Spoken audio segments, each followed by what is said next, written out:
In this world, everyone has at least one ability, and this guy Kim has a special one of his own. He picks up a turtle and stares right at it. Then he immediately bites down on its head, chewing with a crunching sound. He can do this because no matter what Kim eats, his body never feels any discomfort or internal turmoil. Kim has tried so many things to make the best use of this bizarre ability, and in the end, he finally succeeded with this freakish power. He became a poacher in Africa. Just then, someone walks in and calls out to Kim saying that General Lighting wants to catch a gorilla. This guy is Hispanic Kim's poaching accomplice. He's the one responsible for coordinating with the warlord General Lighting. Kim keeps cleaning his gun, just glancing over and asking, "The whole body?" Hearing that, Hispanic raises his hand to point at his own head and replies, "No, he only needs the head and the hands." Kim loads a bullet into his gun and continues to ask how many. Hispanic replies 2 or maybe more. Kim starts thinking to himself. In short, General Lighting wants decorative items made from the heads and ashtrays made from the hands of the gorillas. He'll have to kill at least 2 of them to get the heads without needing their bodies. After thinking it over, Kim sets his gun upright and says, "That works. We head out tomorrow." Hispanic smirks upon hearing that, not saying anything else. He then turns around and leaves. Before heading out, he doesn't forget to give him a salute. Cut to the scene early in the morning in the African jungle. Kim and Hispanic are carefully making their way inside. Kim is holding his hunting rifle, thinking to himself that there are some troubles with hunting gorillas. Mainly that besides him, many others are targeting them too. Aside from illegal poachers looking to sell for a profit, there are also anti-poaching armed forces. They are different from those amateur poachers because they are fully armed and equipped to the teeth. If you run into them, the best thing to do is just run. As Kim is walking, he glances over at Hispanic, who is carefully leading the way, and notices his behavior. He thinks to himself, he seems a bit strange today. Is he really leading us the right way? Kim immediately speaks up. Is this the... Before he can finish, Hispanic shouts, "Yes, we are going the right way." Kim hears that. He immediately realizes something and asks, "You speak Korean?" Hispanic then pulls a pair of handcuffs out of his pocket and says, "That's right. I've been tracking your case for 15 years. He smirks, looking at Kim with unfriendly eyes, and continues, "Not just Korean, but also English, Japanese, Chinese. Everywhere you've been. I've learned the language of that place." As Hispanic speaks, his hands tremble. The next second, Kim is locked in handcuffs. Hispanic loudly declares, "You are now under arrest for murder, poaching, smuggling, fraud, participating in criminal organizations, and drug trafficking. Damn, that's a lot of crimes. Regardless, you are under arrest for the aforementioned charges." Cut to the edge of the forest where a police car is parked. Kim has been escorted into the car, flanked by 2 agents holding guns. One of them shouts, "Finally caught you, you dog." Kim sits across from Hispanic. He speaks up. "So General Lighting is a fake. You planned all of this." Hispanic doesn't deny it and replies, "That's right. It was all planned from the start." Hispanic tells Kim the whole process. "It took me 3 months just to get close to you, and another 3 months to earn your trust. I thought I'd have to play this role until the day I died. If this case were made into a movie, this 6-month performance of mine would deserve an Oscar." Just as Hispanic is feeling smug, a phone call comes in. His expression changes instantly, and he speaks to the person on the other end. "What? What the hell are you talking about? There are 2 moons." While he's still on the phone, the car suddenly shakes. Hispanic shouts, "What is this? Why is the car acting up?" Kim, meanwhile, is still sitting calmly in his seat. The reason he became a poacher is because suddenly terrifying red veins appear on his face. He has the ability to eat anything without getting a stomachache, and the power to transform using the traits of the things he has consumed. Kim opens his mouth and his teeth have changed. They have become shark teeth. Sharp scales also tear through his clothes. Kim's whole body shakes. Those are pangolin scales. He is the internationally wanted criminal, Mr. Kim. Hispanic sees Kim's form and turns pale. He breaks into a cold sweat out of fear, thinking about how Kim is a criminal born in South Korea. He has been involved in every crime imaginable to make money, such as murder, smuggling, fraud, drug trafficking, and many others. He is infamous for using the money he earns to buy animals, rare animals from all over the world, and eating them. Seeing Kim's arm transforming, the fingernails also becoming sharp. Hispanic continues to think that is why he is known by the nickname the Beast Merchant. An agent sitting next to him sees Kim's transformation and cowers to the side, looking terrified, unable to utter a single word. Another sees Kim's body growing larger and shouts, "What the hell are you doing?" The other agent speaks up too. Stop right there, stand still, or I'll shoot. Stop right now, or else. Before he can finish, the agent on the other side fires his weapon, shouting, "Fire!" Kim raises his arm with its sharp claws. Blood immediately splatters inside the car. Hispanic, seeing this, thinks, no one knows why he can do that. The reason is he eats countless types of animals. Looking at Kim, who has completely turned into a monster before his eyes. Hispanic is still thinking about how he became a poacher just to hunt and eat animals. Everything at this moment had become crystal clear. Kim looked at Hispanic with eyes burning red with rage and spoke. Any last words? Hispanic was so terrified by now that he could only let out a single curse. The next second, a piercing scream rang out. The driver in the front seat, separated by a partition, had no idea what was going on. He glanced at the wire mesh screen, heard the shout, and turned to ask, "What's wrong?"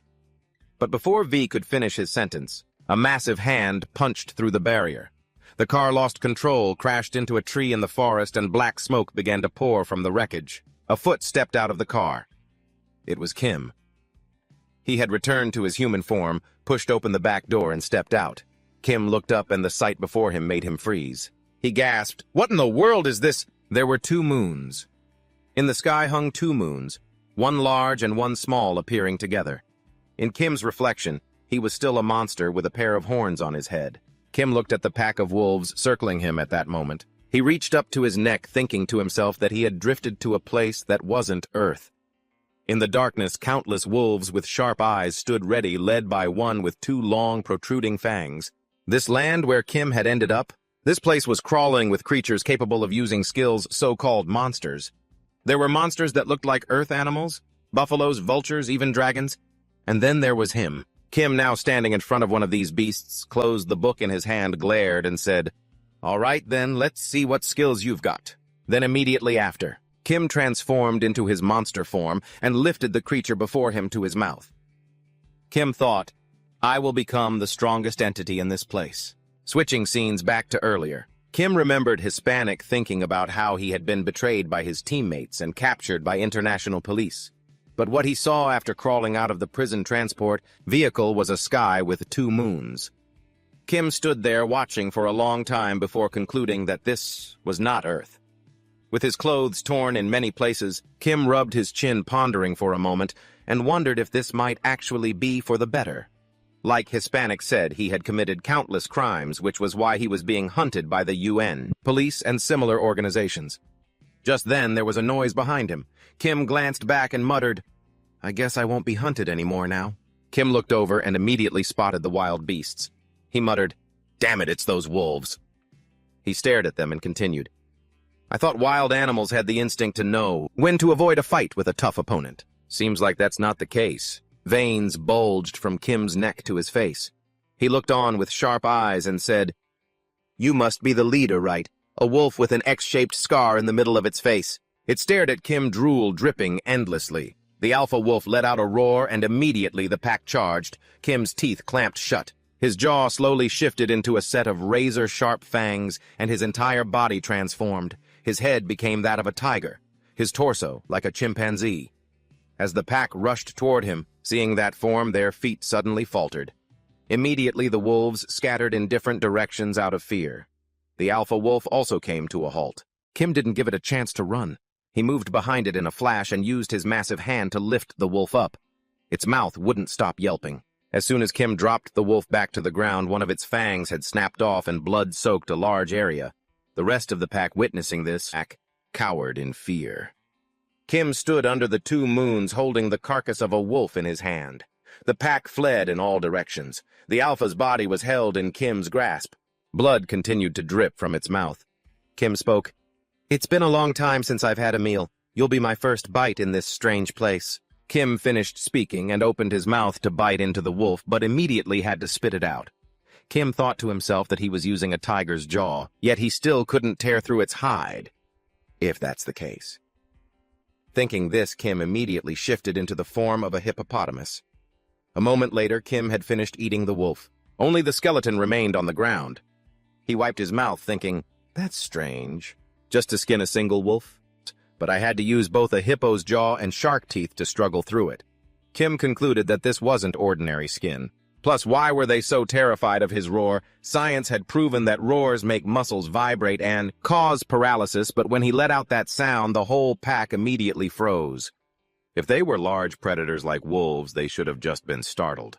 At least that was according to the knowledge he had. Kim finished thinking and suddenly realized something. He wondered internally. Knowledge, huh? Kim looked up at the two moons in the sky and started thinking, could it be that this is a world where all my knowledge is useless? Not quite. Back to the scene, Kim was chewing on the last piece of meat. As soon as he finished, he casually tossed the bone aside. Kim was sitting in a cave. Deep inside, piles of animal bones were stacked up.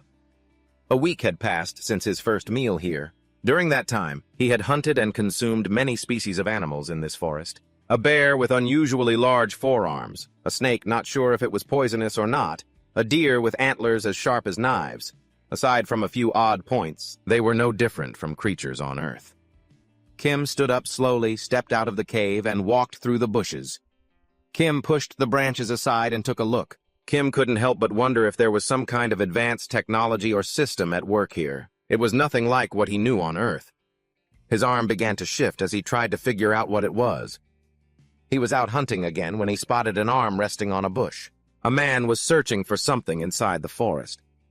Kim was currently in the form of a beast, and from a distance he immediately recognized the man as a human. He narrowed his eyes, thinking that humans actually existed here too. He might be able to gather some information. Kim immediately reached out and placed a hand on the man's shoulder, silently thinking, "Hey."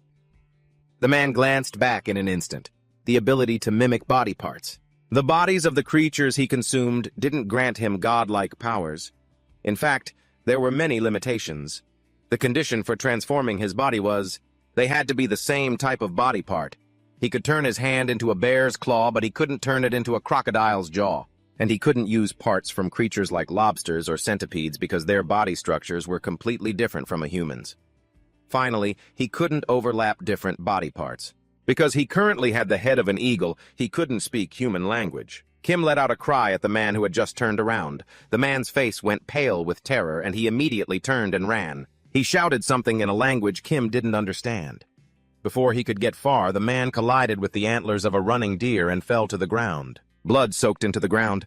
The deer just calmly ran off. Kim approached where the man was lying. The man glanced at him, then continued to say something in a language Kim couldn't understand, so he just stood there watching. Naturally, they used a different language than he did. After speaking, the man immediately stopped breathing. Unfortunately, he couldn't save him, and he had no reason to do so anyway. It was true he needed information about this world, but even if he revived him now, they wouldn't be able to communicate. Besides, it was much easier to gather information after the man was dead. Kim immediately shifted back into his monster form with sharp, jagged teeth. With his abilities, he could consume the brain and read the memories. Kim then ate the man's brain. He had acquired the language of this world, thanks to the man's cooperation. Right after eating the man's brain, Kim took his clothes and put them on. The best trophy, however, was the monster illustration book that the man had been carrying. Kim opened a page. It contained details about a monster called a Kim Kang Lang with an average height of 200 centimeters, an average weight of 120 kilograms, and the skills Bite and Roar. Thanks to that book, Kim now knew what kind of monsters were here, and how this world operated according to a system. Thanks to this system, he could achieve the goals he couldn't complete on Earth. 2 months later, a monster with a head similar to a hippo, but with teeth, extremely sharp and 2 long pointed fangs protruding from its lower jaw. While observing the monster's head, Kim muttered to himself, wondering, is this Joe's regeneration ability? Kim had placed the head on a rock and the body in a wooden barrel. Kim turned his back on Joe's head and spoke up. It can regenerate its brain after a month, even after being torn into many pieces. This information wasn't in the book. I didn't expect it to be capable of that. Kim was holding the book in one hand while his other hand shifted into a different limb. He reached out to touch the monster to examine it, and then Kim was suddenly surprised. He jerked his transformed hand back. Blood from the monster's body splattered onto Joe's face. The head suddenly let out a loud cry. Kim heard it immediately. He smirked and said, "Oh, you're awake. That's great." Kim was still standing in the monster's purple blood. He continued, "I still haven't found your skin's limit. How much burning does it take to peel it off? And at what level will you get burned? Are you resistant to acid toxins? And how many times can you regenerate? There are still so many experiments to perform. Kim had asked it countless questions. He turned to look at Joe's head closed, the book glared and said, "Now how should I experiment on you?" Scene shift. The north of the great tree forest, the Oryx tribe. A tall man with red skin and 2 protruding fangs sat on a throne and asked, "You say you're a warrior?" The man replied immediately, "The goddess gave me a mission. In the great tree forest, a monster will be born. It will devour everything in its path, to absorb skills and use them skillfully. A terrifying monster." Scene shift. The great tree forest. Joe's territory. A Joe tribe member was carrying a homemade hammer made from a large wooden club tied to a rock on its shoulder. Following behind was another Joe. The 2 monsters spotted footprints on the ground. The one in front looked down at the footprints and said, "Human tracks. Those guys are hunting." Immediately after, it opened its mouth, let its long tongue out to lick the air, and continued, "I wonder where they went." It slammed the hammer into the ground, cracking it, and said angrily, "How dare they eat the delicious human meat all by themselves?" This monster had black spots on its skin. It glanced at the 2 behind it and shouted, "Find them before they eat it all and leave only bones." The one behind it broke into a cold sweat seeing it so angry. Stuttering and bowing, the 2 trolls quickly scrambled away after blurting out, "Yes, yes, boss." One of them pointed the way, yelling, "This way." The scene shifts to Kim currently in his monster form. He's holding a troll's head ready to eat it when he suddenly senses something. He glances over with sharp, cold eyes. Still in his wolf-headed form, he drops the troll's head and mutters, "I was just about to go out hunting for more test subjects, and here you are delivering yourselves right to my doorstep." Outside the cave where Kim was hiding, the 3 trolls had just arrived. The troll leader flared his nostrils, sniffing the air. The veins on his face bulged as he growled, "I smell human meat inside this cave." One of his lackeys followed behind, sweating profusely. "Boss, something feels wrong." The leader scoffed coldly. "It's probably just those bastards playing games, trying to hog all the human meat for themselves." Just then another scent wafted past the leader's nose. He sniffed again and said, "Wait, this is the smell of troll blood." The very next second, the sight before him made him freeze in his tracks. His eyes widened, and sweat broke out across his face. Standing before them was Kim, massive and monstrous. The 2 lackeys panicked, shouting, "Boss, watch out!" The leader, seeing Kim, was instantly terrified. He swung his hammer, but before it could even connect, Kim slammed his fist into him. Blood splattered everywhere, and a thought flashed through Kim's mind. Troll muscle combined with the sheer power of bear claws. Kim glared with fury, thinking, "This combo isn't half bad." His punch had completely pulverized the leader's head. Kim sighed, "Oh man, I was supposed to keep him as a test subject, but I accidentally killed him." Watching the scene, the 2 remaining trolls stammered, barely able to choke out the word, "Boss." They looked at Kim with primal fear, screaming, You monster!" and charged at him with their wooden clubs. As one shouted, "Die!" Kim snapped the wooden club in his hand like a twig. In one swift motion, Kim sliced off the troll's arm. The creature stared at its severed limb, gasping, "What the—" Kim immediately opened his jaws, revealing 2 sharp, lethal fangs, and bit straight into the monster's arm. Kim's thought process, the venomous fangs of a viper. The best way to neutralize the troll's regenerative abilities is to paralyze them. 2 puncture marks remained on the troll's body. The troll went stiff, stuttering, I can't move. I can't move my body." With that, the troll collapsed to the ground. The last one left saw this and began to tremble in pure terror. Cold sweat poured down his forehead as his eyes darted around assessing the situation. He saw Kim still in his monstrous form while his fellow troll lay in a pool of blood, weakly reaching out toward him, whispering, "Run! Run away!" Seeing that the troll trembled even harder, unable to speak, Kim advanced. Half of his face was a wolf's, the other half had taken on the features of a troll. He bared his sharp teeth and snarled, "You should probably go join your friends, don't you think?" The only things that followed were the troll's blood-curdling screams, then the sound of blood splattering. Over the next few months, Kim conducted many experiments to gather data for his book. By now, he was even able to shift his entire head into that of a troll. The cave was filled with screams of terror. "Help me! Please don't kill me!" There was a new concept in the book he'd found, skills. At first, Kim thought it was just a guide for some kind of game, because skills were usually things you only saw in video games. However, the creatures he had eaten here possessed abilities that worked just like skills. Thanks to his experiments, Kim reached a conclusion. Yes, skills were real. He had learned a few key things from the results. One skills had no effect on creatures that didn't have them. For example, the viper species here used venomous skills to paralyze their prey. Kim had tested this by letting the snakes bite his arm. He only ended up with scars from the bites. He never got poisoned. 2 physical attacks that didn't use skills were still effective against opponents who did have skills. After testing on one hand, a large bear with venomous skills and normal fangs, both the poison and paralysis worked on the bear. He had experimented with 2 different snakes as well. After all the testing, Kim finally understood the reason why. The Kang Lang pack, despite their ability to resist status effects, were still terrified of his roar. It was likely because it was the roar of a tiger, a creature that didn't come from this world. In other words, because he was from Earth, he was immune to their skills, but his attacks were still effective against them. After reaching this conclusion, Kim smirked, thinking that because of this, he could become the apex predator of this world's food chain. On Earth, humanity ruled. No matter what creature you consumed, you couldn't defeat mankind because of modern technology and weaponry. It exceeded the limits of all other life forms. But here it was different. Humans in this world were just prey to countless powerful monsters. Atomic bombs and overpowering technology simply didn't exist here. When Kim was a kid watching TV, he had seen images of a massive T-Rex. Since he was a child, Kim had dreamed of becoming an apex predator, and to achieve that dream, he just had to eat the creatures here. His mind raced, thinking of the troll tribe with their infinite regeneration, the ogres with their unparalleled strength, and a monster that breathed fire hot enough to melt steel. A dragon. The scene shifts to a dragon flying in the sky with a vast forest stretching out below. On the ground, something round caught his eye.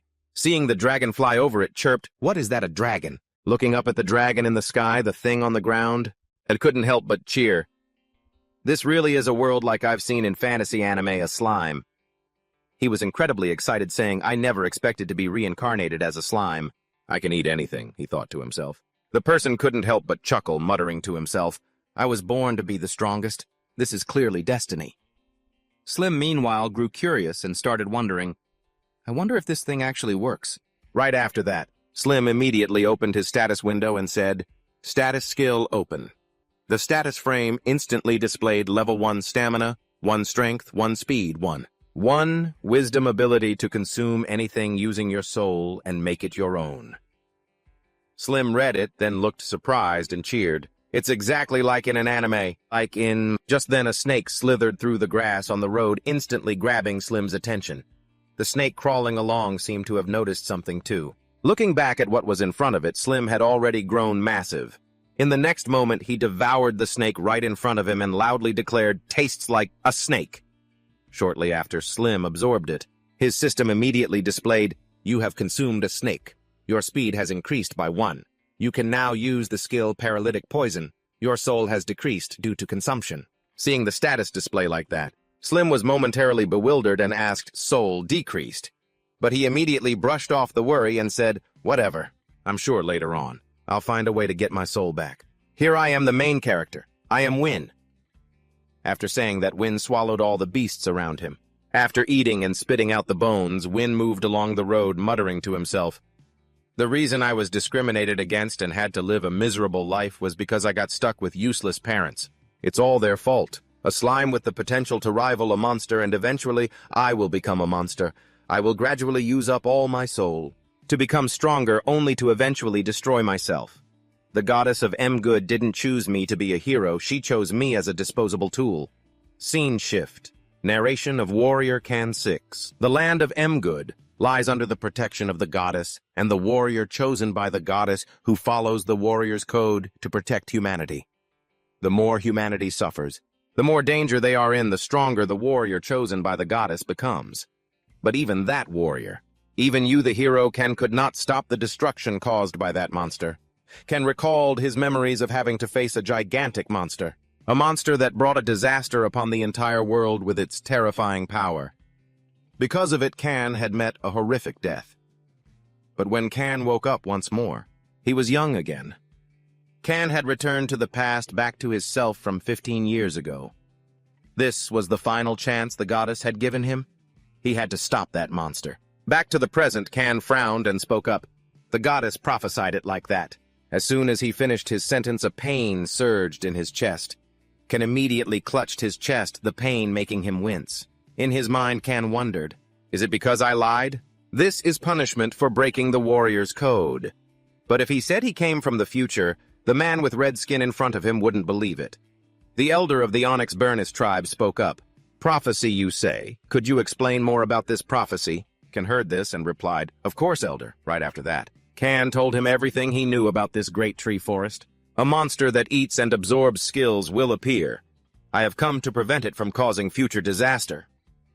Hearing this, Bernice, who was sitting on the chair, also spoke. If the prophecy you speak of is true, then this is a serious matter. Hearing that, Can skeptically asked, a serious matter? Bernice closed his eyes, rubbed his chin, and said, actually, I haven't encountered any Cho for the past 2 months. Maybe the monster has targeted the Cho's regeneration ability. Hearing Bernice say this, his gaze instantly changed, becoming more serious. Regeneration and powerful destruction are the Cho's 2 special skills. Can heard this, frowned, and urgently spoke. In other words, if we track the Cho's trail now, we might be able to find that monster's lair. Saying that, Can clenched his hand into a fist. He was shaking with anger and said, this time, I won't let you run wild. Scene shift. Kim is still flipping through a book. After reading a fair bit, he spoke up, looks like this much is enough. Kim then closed the book in his hand. He glanced behind him and muttered, they all died during the experiment. Kim was in a cave. A small fire had been lit, and around it were the carcasses of monsters.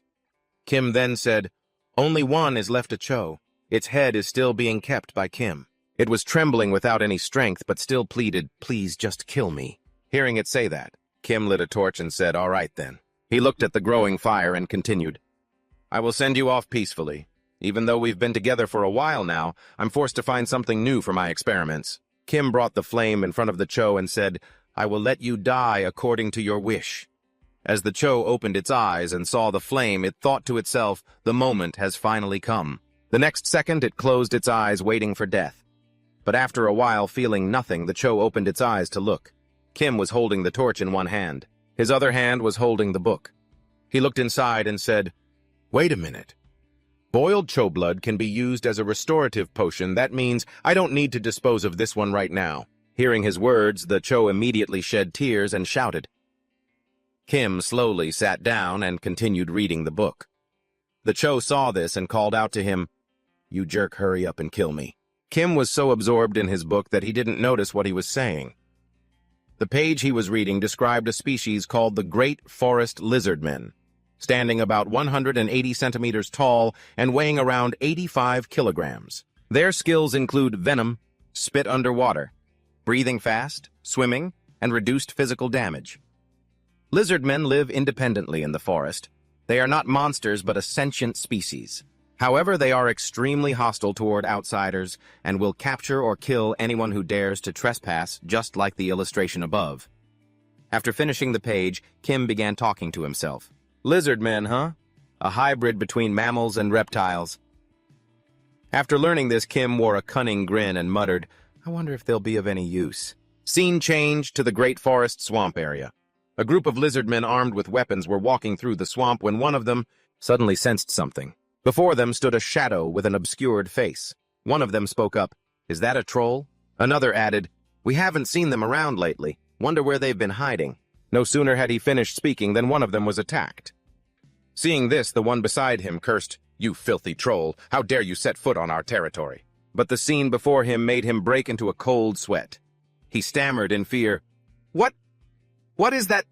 Before him stood Kim with a giant snake-like head wide open attached to a troll's body. Kim grabbed him by the throat, opening his maw to swallow the lizard man whole. Terrified, the lizard man stammered, monster! Before the word even left his lips, Kim had gulped him down. The remaining lizard man, watching in horror, shouted, what kind of freak are you, you monster? Seeing Kim chewing on his comrade, the lizard man's disgust was quickly overshadowed by sheer terror. He didn't know what this thing was, but if he let it live, his entire species would be in danger. He thrust his spear at Kim and roared, die! A large hole immediately appeared on Kim's shoulder, but the very next moment the wound regenerated instantly. Seeing that, the lizard man couldn't believe his eyes and gasped, "Regeneration? How is that even possible? Only trolls are supposed to have that skill." Kim opened his wide mouth and 2 streams of fluid dripped from his teeth. Kim spat the venom directly into the lizard man's eyes, causing him to shriek in agony. The skin around his eyes began to peel away immediately. With bloodshot eyes, the lizard man looked up and screamed, "What is this?" In his vision, he saw Kim in his monstrous form. He couldn't believe it and muttered, "Venom, that's impossible." "This is lizard man venom, how can you—" Before he could finish, his vision blurred. The lizard man then lost consciousness and slumped directly into the swamp. Kim dragged the lizard man away, and the swamp returned to silence. Scene change. The slime has just finished eating something. There was a skull left over.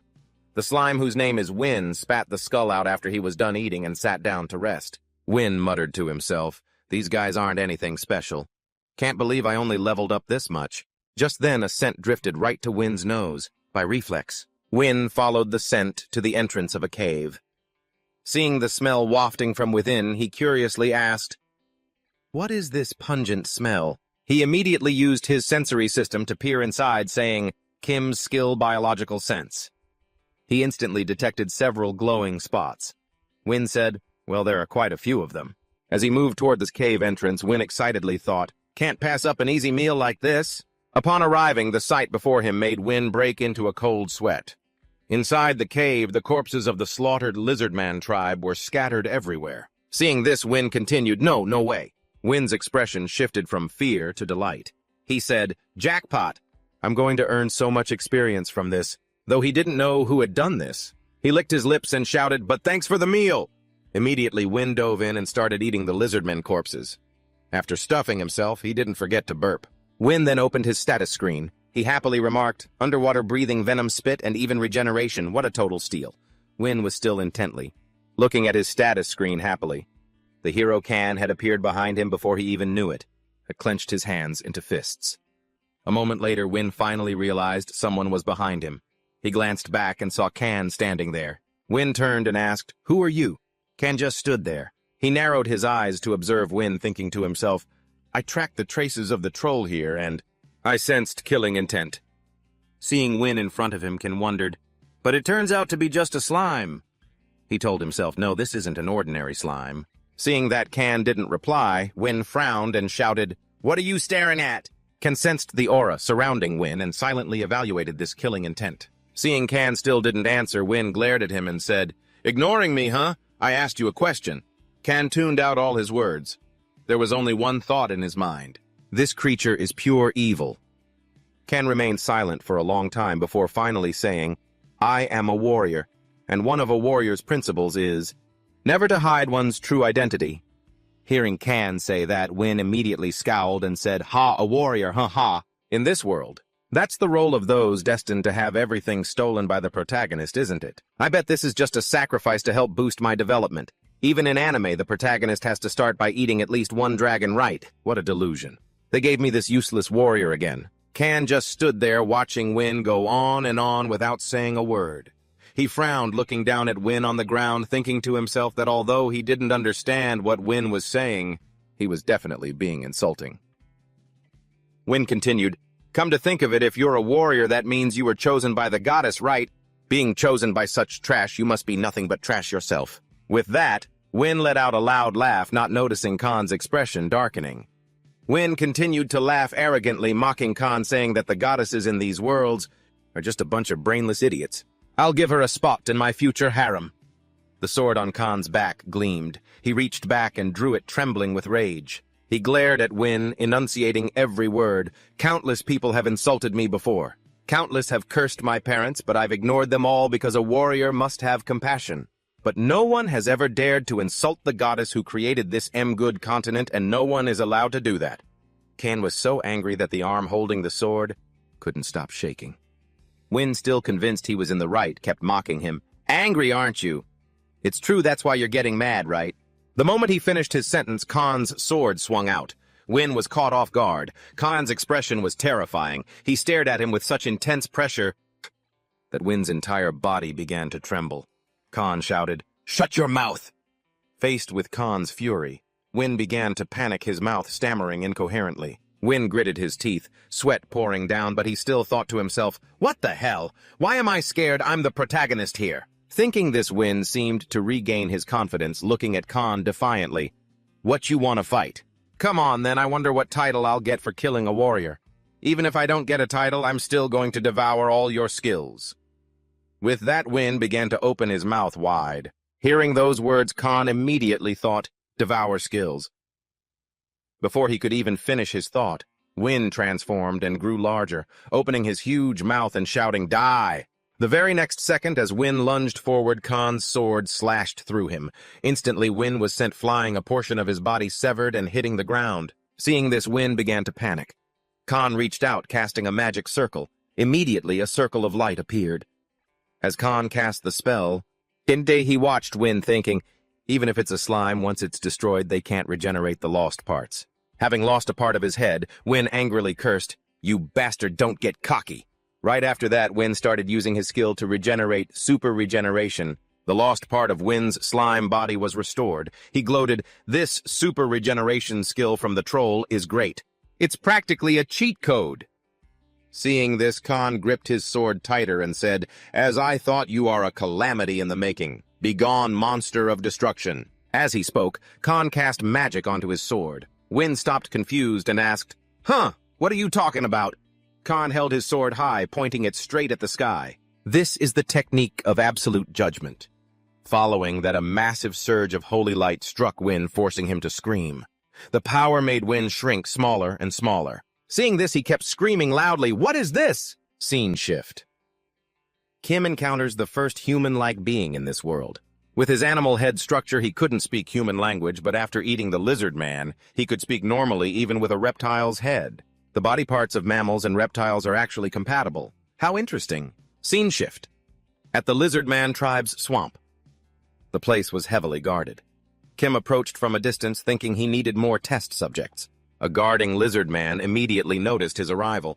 He opened his eyes wide to see Kim in the form of a lizard man walking toward him.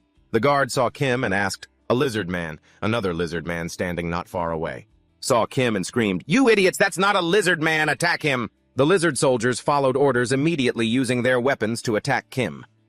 2 spears pierced his body, but Kim didn't even flinch. He spat poison from his hands and immediately shoved it into the face of one lizard man.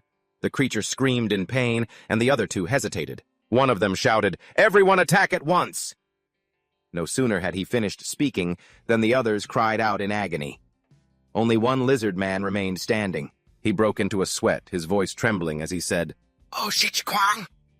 Kim, holding a lizard man by the tail in each hand, advanced toward the last one.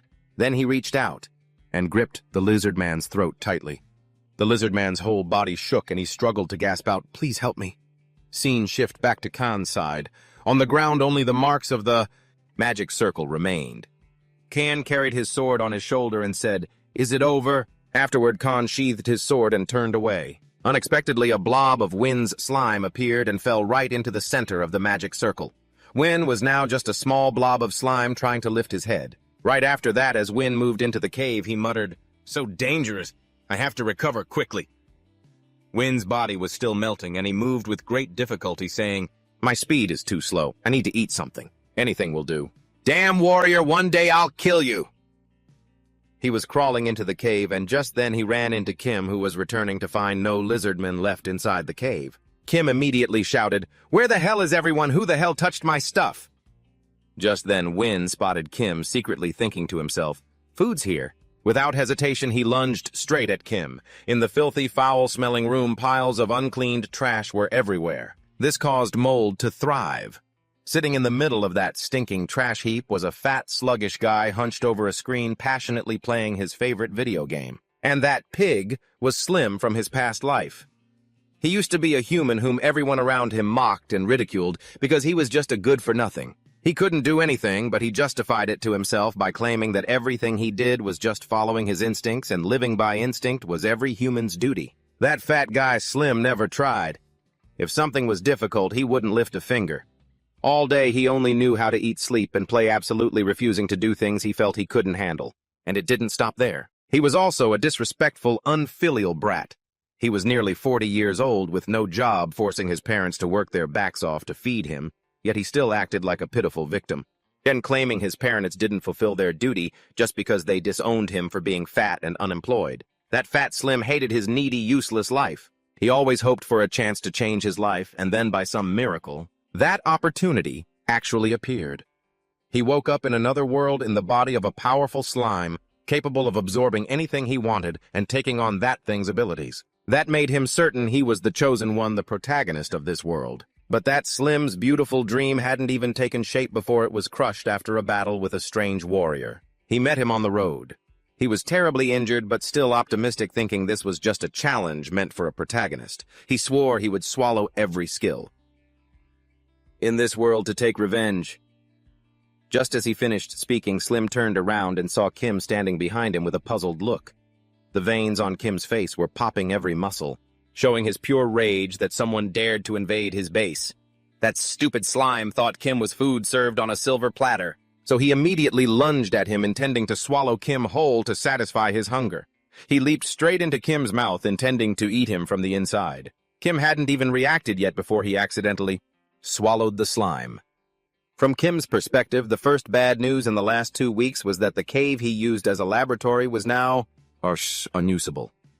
The reason was that a slime had crawled in and ruined everything while he was out hunting the lizardmen, and even worse, it randomly launched itself into his mouth when he was off guard. But the good news was that Kim had merged with the slime, or more accurately, it brought its own demise by jumping into his mouth and getting digested.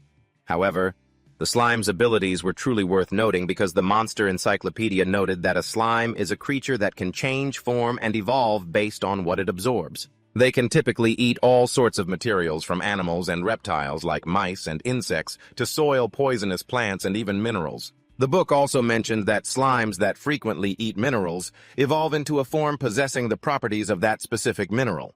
For instance, a metallic slime mainly absorbs minerals found near ore deposits, so it possesses metallization and metal detection skills. Normally, Kim couldn't eat minerals, or rather, he could swallow them, but he couldn't digest them. He also couldn't utilize their properties.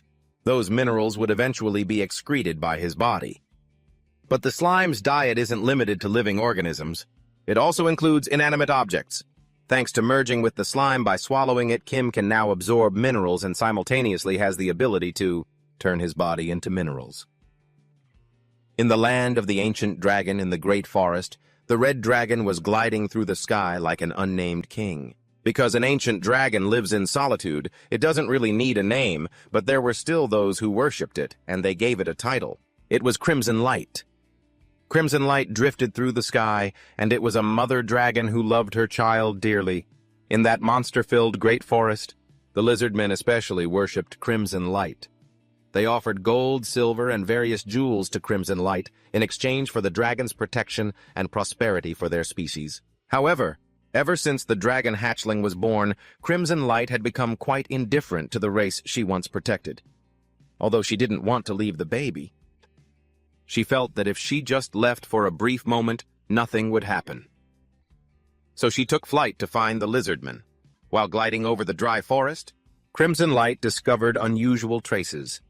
That made her brake so hard she nearly nosedived into the ground. Seeing the aftermath of a battle and a brawl, she immediately suspected that someone had invaded her territory. Her dark red eyes widened in fury because someone dared to attack the lizardmen who were under her protection. Crimson Light roared loudly, swearing to make that person pay.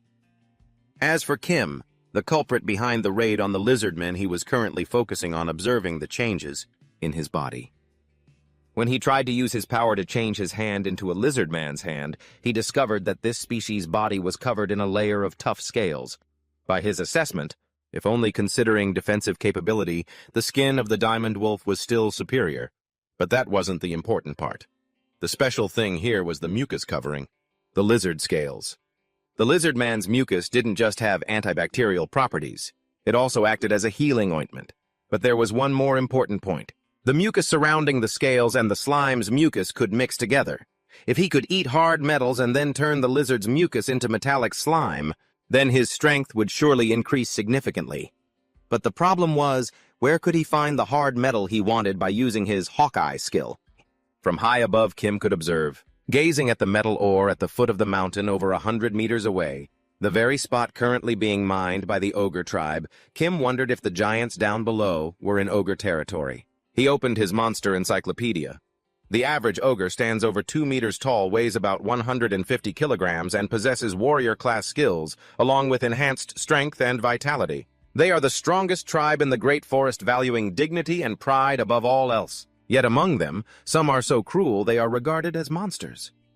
Looking down from his high vantage point, Kim counted about 40 giant ogres. He closed the book, admitting to himself that 40 was far too many. Facing such odds, he had to come up with a plan to force them to leave the mine within a week.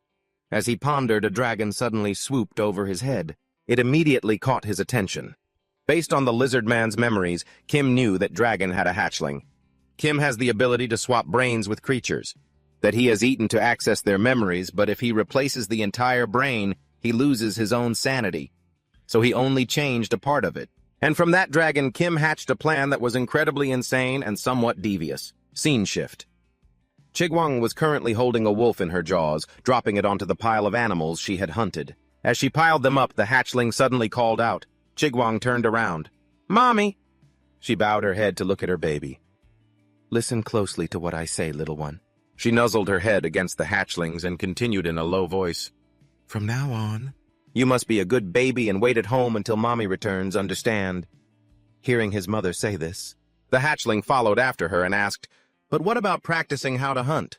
And what about taking a walk? When will I be able to go outside?" Hearing the hatchling ask that, Chigwang immediately sharpened her tone. "Don't even think about going outside when I'm not here." With that said, Chigwang raised her hand to draw magic circles and said, "The magic barrier is ready." Right after sealing the cave to prevent the hatchling from leaving, the mother dragon took to the sky and departed. The hatchling could only stand in the cave and watch her fly away. Just then, a hand grabbed onto the cave ledge. Rewind 30 minutes, Kim had reached the bottom of the cliff where the dragon's cave was carrying a beast he had hunted. As soon as he arrived, Kim muttered to himself, "This is the dragon's nest, right?" Using the lizard man's memories, he had found the lair. Standing below the nest, Kim whispered, "Easier than I thought." Kim suddenly tossed the deer in his hand toward the ground near the dragon's cave. Immediately, the mother dragon's magic spell caused the deer's mouth to burn. It turned black. Kim saw this and said, "Just as predicted." According to the lizard man's memories, this is a magic barrier. He reached his hand forward, and, to his surprise, the barrier didn't react to his hand at all. Kim frowned and said, "As expected, the barrier has no effect on creatures from Earth." He tossed the deer down there. Then he slowly moved forward. Back at the cave, right after that, a hand was seen grabbing the ledge. The hatchling was stunned to see something climbing up. It was Kim. He had changed the appearance of his hands and climbed into the cave. The hatchling backed away in fear. Kim stood up and complained, "Man!" He rubbed his neck, grumbling, "This place is too high." The lower jaw teeth of a red-scaled serpent, mixed with some animals from Earth, that was enough to fool the barrier. Kim glanced at the hatchling. The hatchling, though a bit scared, had still frowned and asked, "Who are you?" Kim didn't pay it any mind. His eyes were fixed on something else, a pile of glittering gold and jewels. Kim said, "I hit the jackpot." Seeing his gaze, the hatchling immediately became aggressive. It stood in front of the gold and shouted, "Get out! This is our home!" Kim ignored the hatchling's words. He approached the treasure pile and sat down to take a look. The hatchling's eyes followed him. Kim picked up some gold and exclaimed, "This is awesome! This place beats all the minerals in that mine." Seeing him touch the gold, the hatchling lunged at him, screaming, "I said get out!" Before it could even touch him, Kim's hand clamped around its throat. The hatchling shrieked. Kim, unamused, said, "So noisy." The very next second, he casually threw the hatchling against the cave wall. The hatchling collapsed, muttering, "Mommy." 1 week later, Chigwang was flying back to her cave. As she flew, she muttered, "I couldn't find a single clue. 7 days have already passed." The mother dragon landed and stepped inside. Immediately, Chigwang felt that the cave was strangely quiet today. Confused, she said, "Usually the little one would excitedly run out to greet me. Baby little one." The mother dragon's eyes fell upon the hatchling who was lying motionless. Seeing that, the mother dragon was extremely panicked and shouted, "Little one, what happened?" Receiving no response from the hatchling, the mother dragon immediately cast magic. Healing and restorative spells were applied to the hatchling's body. After a while, the hatchling slowly opened its eyes. Immediately after, the little one ran over to hug the mother dragon's head, crying and calling for her, seeing how much her baby was sobbing. Chiguan immediately picked up the little dragon and comforted her. "It's okay, little one, mommy is here now." Right after that, the mother dragon immediately asked the baby what had happened. The little dragon wiped her tears with her hand and said indignantly, "A brat with an underbite hit me, and he took all the shiny things and the food you left for me." Upon hearing the little dragon's description, the mother dragon said furiously, "An underbite and reddish skin. The only ones in this forest who look like that are those scumbags. Dare to lay a hand on my baby, I'll make you taste hell." Immediately after, a roar of rage erupted from the dragon's cave. Kim, standing not far away, heard it too. Hearing the ear-piercing scream from the cave, Kim smirked and said, "Fast reaction, huh? Scene change currently at the orc tribe. Someone calls out for the elder. A tribe member pushes aside the tent flap and enters saying, 'We found something suspicious while on patrol.' He produces a knife still stained with blood and continues, 'This appeared in a bush near the village.' Elder Bernice picks up the dagger to examine it and says, 'How come a valuable antique like this is just lying in a bush?' Bernice brings it up to her nose to sniff and says, 'What's more, this scent? Is it dragon blood?' Just as she finished speaking, Chiguan found them flying right over Bernice's head. The mother dragon, eyes filled with rage, said, 'The time has come for you to pay for your actions. You scumbags!' Deep in the dense forest, a sea of fire suddenly erupted violently. That flame created by the giant dragon burned an orc to a blackened crisp. Looking at the bloodstains on this guy's sword, it quickly realized it was the scent of its precious baby's blood. That drove it mad, and it became certain that the orcs were the culprits who had raided its stash. The dying orc tried to warn his cohorts to run because they had walked right into a trap. The war between the enraged mother dragon and the orc tribe officially broke out from there. The sound of horns rang out, summoning all the orcs in the forest. The battle lasted for 3 days and 3 nights. Although the orc tribe won, countless orcs perished with only a dozen or so survivors. Those who remained left the great forest, leaving behind the corpses of the mother dragon and the fallen orc warriors. They became a hearty feast for Kim. From that moment on, the mother dragon was no more. Her little baby felt it. Her whole body trembled violently because she could no longer feel her mother. Tears streamed down the little dragon's face, and she let out a pitiful cry for her mother, her tears falling to the ground. Her body shook, and she sobbed uncontrollably. The little dragon gritted her teeth. She just stood there crying in grief. A moment later, she spread her wings and flew away. Since she had no mother left, she decided to leave this forest. Elsewhere, a book is opened listing the things I have eaten so far. First was the Kim Kang wolf. Second was the monster called the buffalo. Third was the lizard man, and next were the orcs. Finally, the dragons, plus many other types of monsters. The book is closed, for this person has already eaten clean everything mentioned in it. From then on, Kim had no reason to stay in this forest anymore. He decided to hitch a ride on an old man's carriage. He said that on this road, it is very easy to meet people suffering from memory loss, like him. As far as he knows, this place has everything from rejuvenating herbs items scavenged from monsters to the secrets of ancient kingdoms. That is exactly why everyone and their grandmother flocks here, searching for such things in hopes of changing their lives, but the result is that most of them end up on an altar. A lucky guy like him is a first for the old man, so he hopes he learns to value his own life more. Kim nodded in agreement as he heard him say that. By pretending to be injured in the forest and suffering from amnesia, I have dug up a lot of information about this place. Through the merchant elder on the way to a village, I know almost everything thanks to him. But there is one thing I still cannot understand. It is called the status board. They say that in this world, it is something that shows personal information that everyone possesses. You wonder, must be like an ID card then. You try to open your own status board, but for some reason I cannot access it. Perhaps it is because I do not come from this world. After a long and tiring journey, the old man brought Kim to a small city. He quickly stepped off the carriage. The old man turned back to wish him well and said that he could only take him this far. He bowed his head to thank him and stood watching the carriage drive further and further away. Afterwards, he turned to look at the small city right in front of him. Observing the flow of people and the scenery appearing before his eyes, he marveled, as expected of the city of Santo Cunagu. His eyes darted around. He saw that everything was quite clean, and there wasn't a speck of trash on the streets. He felt this place was even cleaner than he had imagined.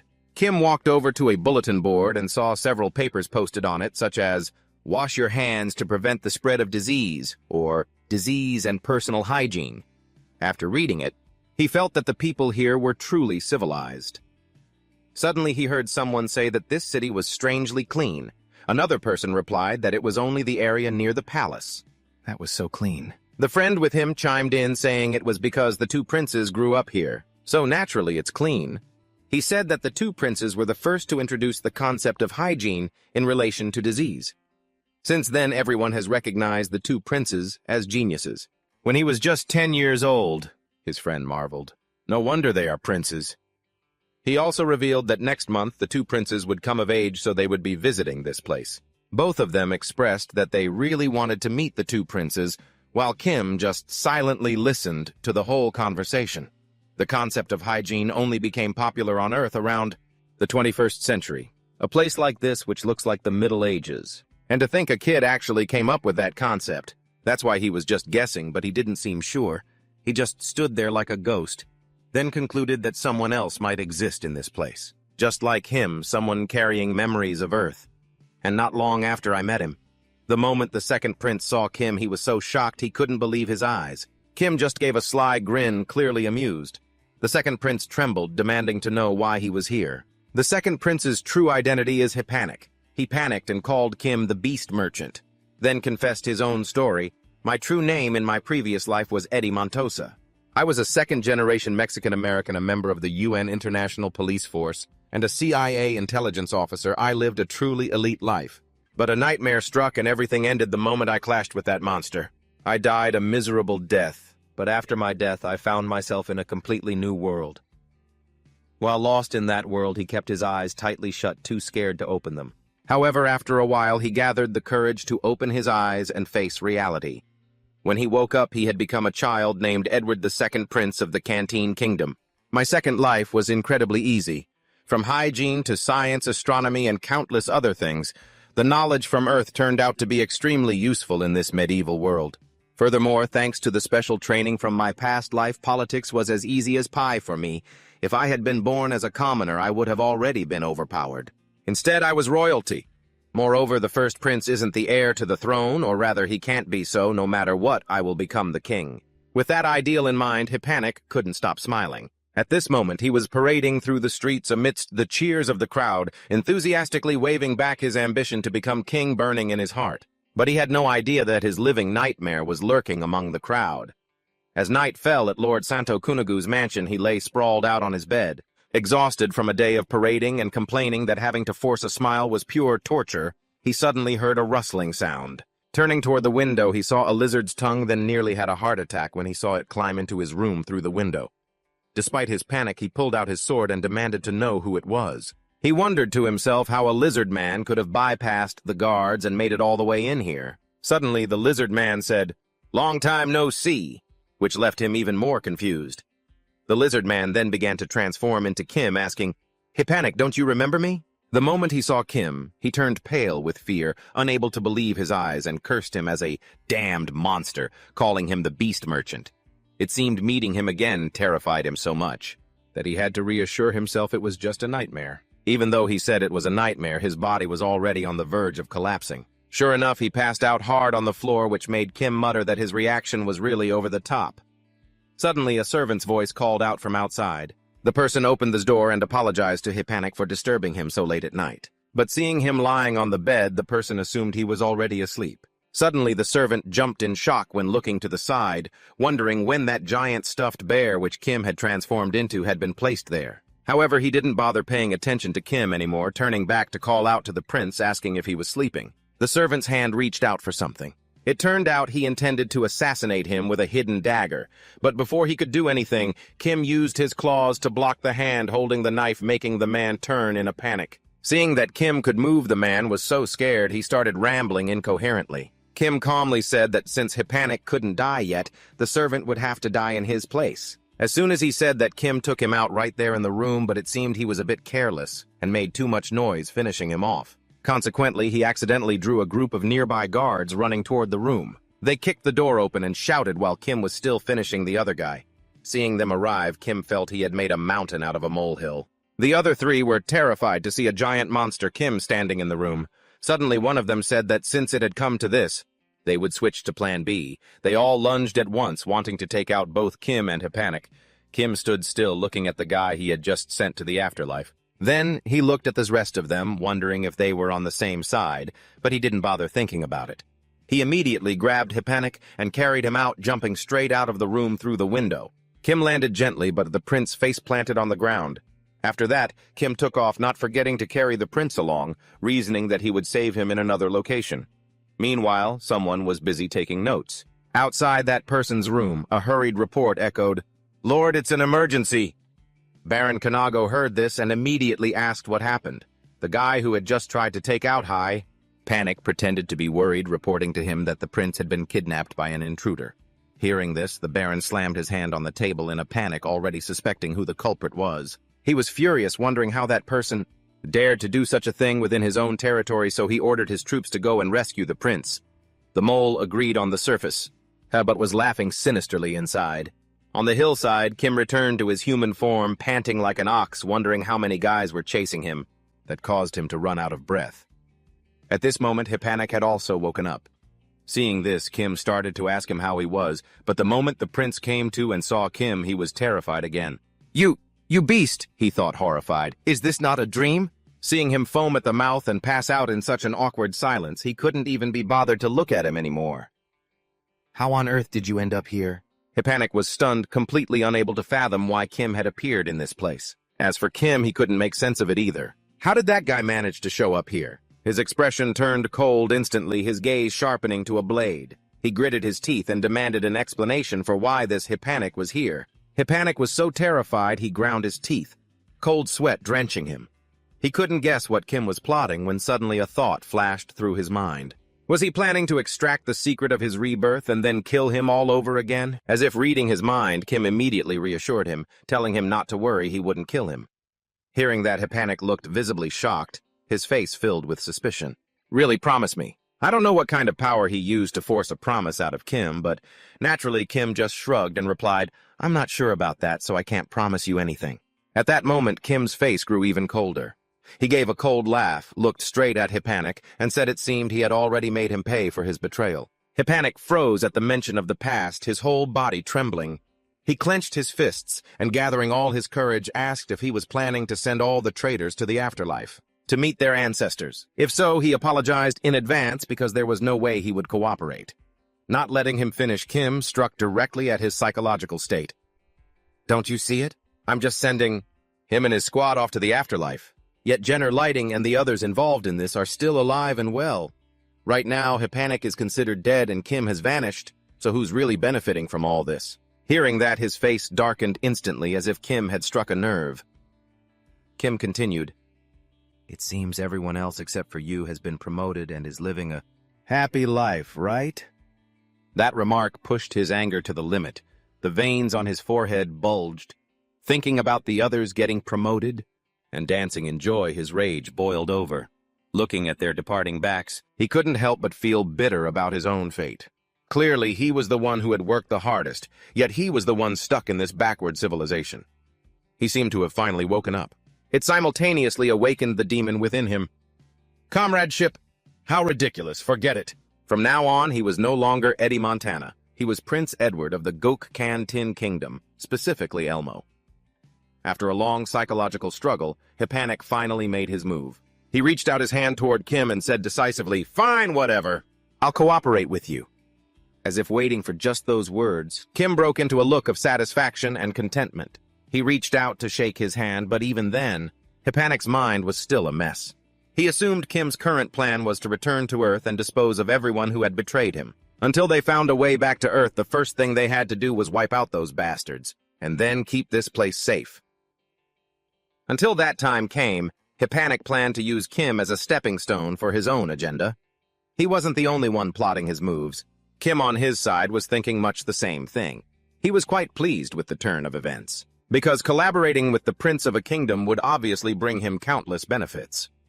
Naturally, both the quantity and quality of the information he could get would be far beyond what he had before. His face showed clear satisfaction.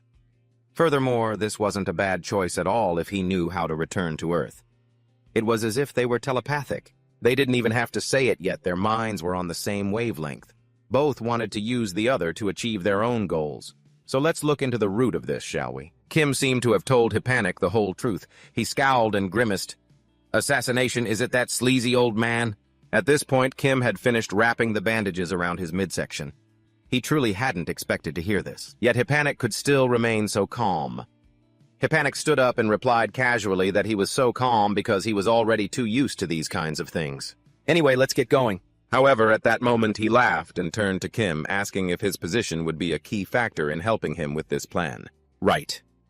And one noteworthy thing in the near future is that both he and Kim would be participating in the coming-of-age ceremony. Thinking back to about 300 years ago, Emperor Edward was the first king of this kingdom. He once went hunting and stopped to stay the night at the Kanago Tavern. At that time, he wore a blue cape accompanied by 2 guards and was quite pleased with the host's hospitality. Therefore, to repay him, the king granted him the title of Baron. Not only that, he looked incredibly happy, grinning from ear to ear and giving a thumbs up to show his satisfaction. That very event marked the beginning of the Santo Kunagu Hotel, and also became the source of power for the Kunagu Baron family ever since. The Kunagu Baron became one of the 5 most powerful families thanks to the support of the royal family. Naturally, as long as the royal family's power remained, the status of the Kunagu family would continue to flourish. Conversely, if the royal family were to disappear, the Kunagu family would collapse instantly. From that, it could be concluded that the Baron would do anything. Pouring all his energy into holding on to the throne, one of the assassins was convinced the Baron would deploy his troops. Just as the assassin was lost in thought, a soldier shouted that he'd found the prince. The assassin was stunned. He couldn't believe it had happened so fast. At that, the Baron started breaking into a cold sweat, demanding the soldier to confirm if it was really true. If that's the case, bring the prince here at once. The other assassin immediately stepped in to stop him, panicked because they weren't ready yet, while the soldier stood there stammering and confused, because the prince had already come here himself. The 2 of them froze instantly as if struck by lightning. Standing below the castle walls were Hipanik and Kim in a different disguise. As soon as he saw Hipanik, the Baron pushed his way through the guards to look down, shouting down at him to ask if he was all right. Seeing the Baron peek out, Hipanik gave him a look as if they had a blood feud from 8 lifetimes ago. Oh, there you are. Just as the Baron was about to head down to greet the prince, Hipanik unexpectedly ordered him to arrest his own troops. The Baron thought his old ears were playing tricks on him and asked Hipanik to repeat himself. What was that? Prince Hipanik gritted his teeth, fuming as he told the Baron that it was his very own subordinates who had tried to assassinate him last night. Then he pointed directly at Kim. He claimed that thanks to his secret bodyguard, he had managed to stay safe until now. Hipanik looked up at the crowd standing above, realizing he was completely outnumbered. He had no choice but to run. The Baron and the assassin were dripping with cold sweat. An assassination? Really? The assassin immediately screamed at the Baron not to be fooled, pointing a finger at Kim and insisting that the prince was being held hostage by him, which was why he was pinning all the blame on them. Listening to this loudmouth's nonsense, I couldn't help but scoff. Hipanik looked absolutely livid, his face darkening as if he were about to explode.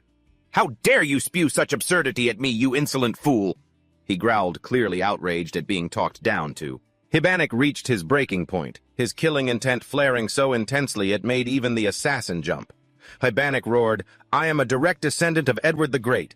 I am the heir to his title. Did you really think I'd be scared into silence just because of your threats? Hipanik looked ready to spit fire. With one final devastating sentence, he completely silenced the assassin, leaving him too terrified to utter another word. Your blasphemy could be considered treason. The prince's words hit so hard the assassin stumbled back, speechless. The Baron watched Hipanik and Kim, observing their reactions closely. Kim had remained silent the whole time. To the Baron, he looked a bit rough, but the metallic sheen on his armor was definitely mithril. Combined with the plating, made from the scales of a red dragon, it was clear he couldn't possibly be the kidnapper. The Baron's judgment was sharp indeed. He had to rethink everything and decide who he should actually trust. This realization terrified the assassin even more. Arrest them, the Baron commanded, and his soldiers moved in. Kim was taken aback. He hadn't expected things to be resolved so quickly. Hipanik smirked at him as if to say, is that all? Before long, the assassins were tied up, not a single one escaping, facing the captured men. Hipanik spoke softly, You know something, don't you? The guy sneered. Kunagu, one of the kingdom's great houses. They have so many secrets outsiders couldn't possibly imagine. He licked his lips, looking like a total thug. Hibanek leaned in, placing a hand on the man's shoulder and whispered, "One of those secrets is the brutality of their torture." The prince's face went dark, his eyes and twisted smile serving as a haunting warning. Don't think you're getting out of this easily. The assassin broke into a cold sweat pouring off him like a waterfall. He couldn't wrap his head around how things had gone so wrong. Everything had been planned perfectly, hadn't it? Heh. A sudden laugh caught his attention. Despite his growing unease, he looked up, following the sound. Standing right in front of him was Kim, staring down with cold eyes. Driven to the brink of madness, the assassin squeezed his eyes shut and cursed Kim for ruining his perfect plan. He demanded to know who he was. Suddenly, Kim leaned down, pushed his hood back, and revealed a bear mask underneath, paralyzing the assassin with pure terror. No content provided in input continued from previous line. He immediately flashed back to that moment. You, he stammered. Kim's eyes narrowed into a savage animalistic grin as he whispered 3 words, "Rest in peace." He pulled his hood back up just as the soldiers dragged the assassin away. As the assassin was hauled off, screaming, "You monster!" Kim finally explained his armor. It turned out he had taken it from a house. He had taken a display suit of armor and a piece of wood covering them in slime mucus, and for some reason, the slime looked pretty annoyed, but that didn't matter. In the end, he had transformed those old items into mithril alloy which he'd obtained from the dragon's treasure hoard. He had to admit slime had endless uses. That was how he had so easily fooled the Baron. Now facing the Baron again. The Baron reported that the assassins had spilled everything because they couldn't handle the torture. Their group was called Meitu Meisut, the Messengers of Hell. The Baron looked incredibly grave. He never imagined such people had infiltrated the prince's personal guard. He asked Kim if he knew anything about them. A thought flashed through Kim's mind. This was the perfect time to bring up what he'd discussed with the prince. They both stood there facing the Baron. Kim began speaking to the Baron slowly. "Meitu Meisut? I think I heard that name from a knight once." The Baron asked, "Is that true? I heard rumors that Queen Everzone, the second queen, died of a sudden illness. But the truth is she was poisoned."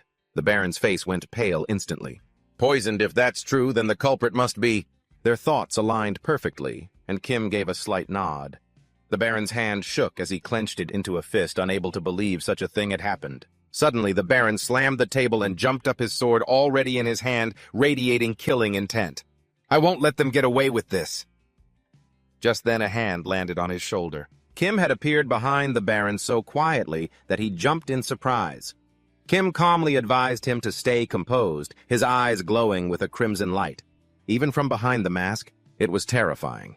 Kim reminded the Baron that these people were professional assassins targeting powerful figures. He absolutely could not underestimate them. The Baron turned and asked what he was supposed to do. Should he just stand by and watch? Kim tightened his grip on the Baron's shoulder. "This is not your fight," Kim said clearly. He then pressed down, forcing the Baron back into his chair so hard the man lost his balance and couldn't even keep hold of his sword. Once again, Kim emphasized that this was a matter between him and them. With just that one move, he made the point crystal clear. The Baron was convinced that with power like that, he would definitely be able to pull it off. Then he took his hand off the Duke's shoulder, saying that this matter would be resolved sooner or later because the prince had already found a clue. Hearing that, the Baron's face showed deep suspicion. Turning to look at him, he said, "If it's the prince, I'll believe it." Only then did Kim realize that the man was very obedient to the prince. Immediately after, he turned and started walking away, because the ceremony was about to end. So he asked for permission to leave first. The Baron remained seated, his face expressionless. He called out to him, and the last words he wanted to say were, he hoped he would look after the prince. He just waved his hand slightly as if to say, "Don't worry." He said that, but in his heart he thought differently. Truly, he would let him live until he had finished dealing with everything else.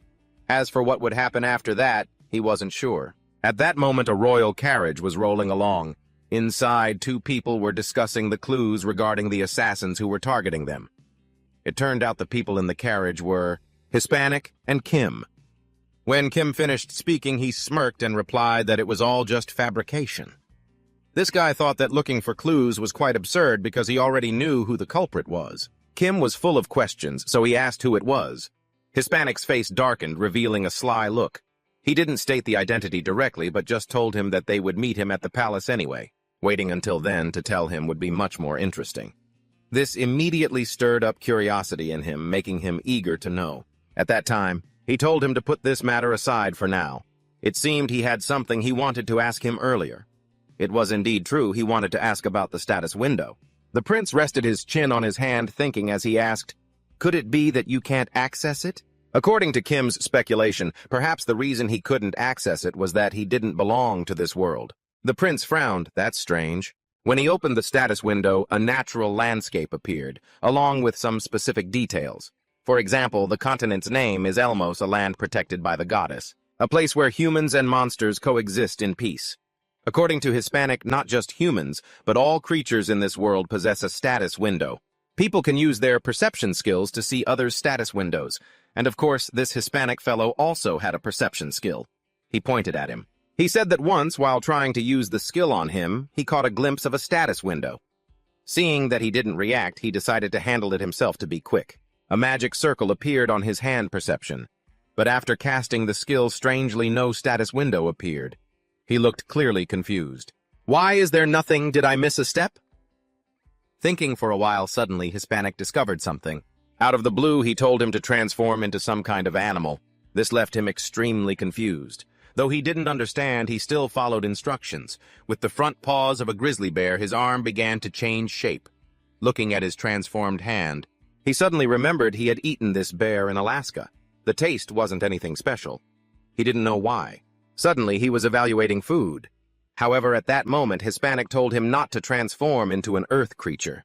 He suggested that he try transforming into something that came from this world. At that very moment, he immediately realized something. He began to turn his arm into a hawk's wing.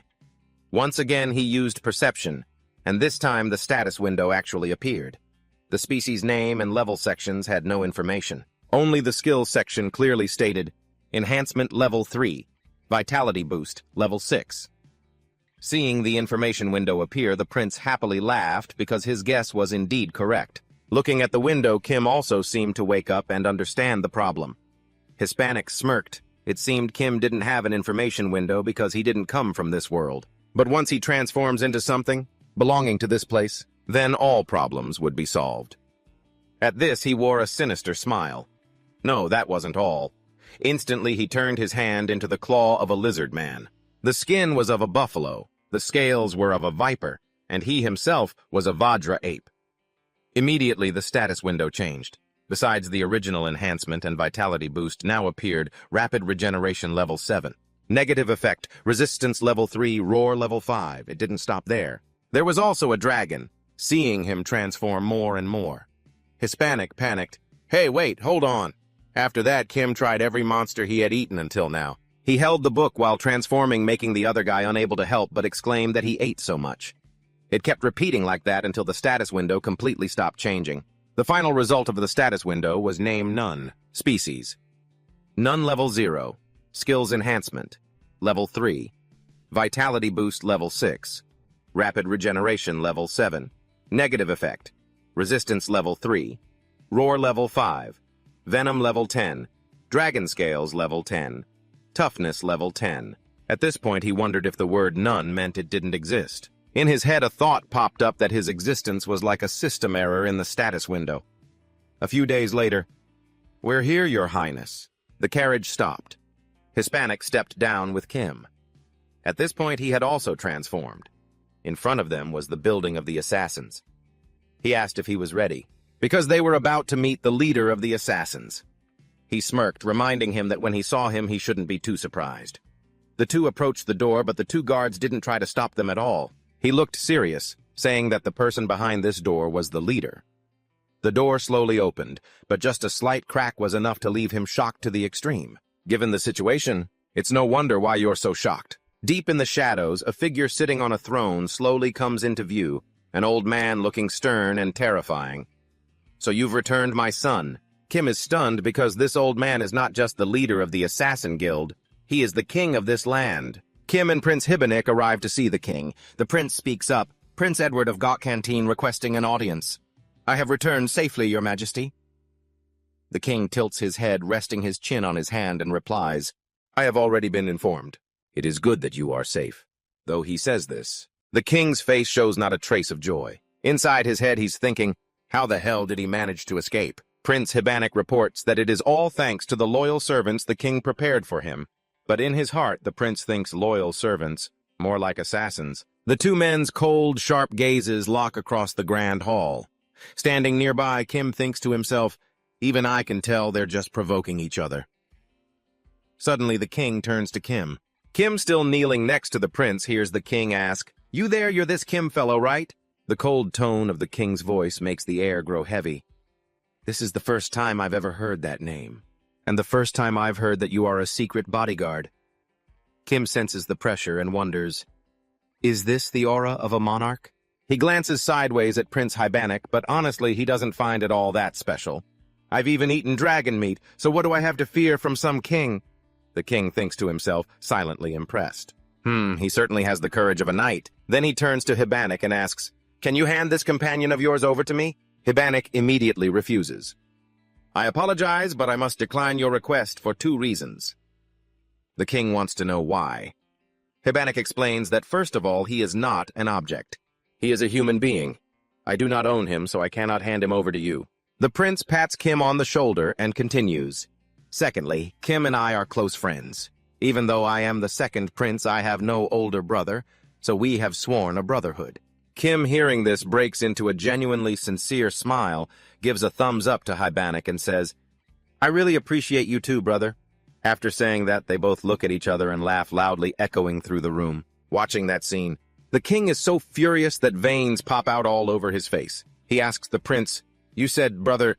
Then the king angrily slams his hand down on the armrest and shouts, if there is nothing else, get out. Back in his room, Hibanek drinks wine and laughs loudly at the earlier greeting. Hibanek excitedly winks at Kim and says, thanks, brother. You really helped me out back there. A stranger suddenly appears, wearing a full suit of armor made of mithril, one of the kingdom's rarest resources. The king must be very confused because Kim helped the prince gain the upper hand. So the prince decides to give Kim a reward, a set of enchanted armor. As Kim tries it on, he asks the prince, you've never beaten him, have you? The prince sighs and answers, no. Since I was 10, he has been training children from orphanages all across the kingdom. According to the prince, besides being taught basic servant duties, they were also trained in information gathering and even assassination. The king planted servants from those orphanages into every noble and royal household to eliminate anyone who stands in his way. That was how the king seized the throne, even though he was just the 4th prince. At this point, Prince Hibanek is incredibly angry. He smashes the wine bottle in his hand and lets out a curse.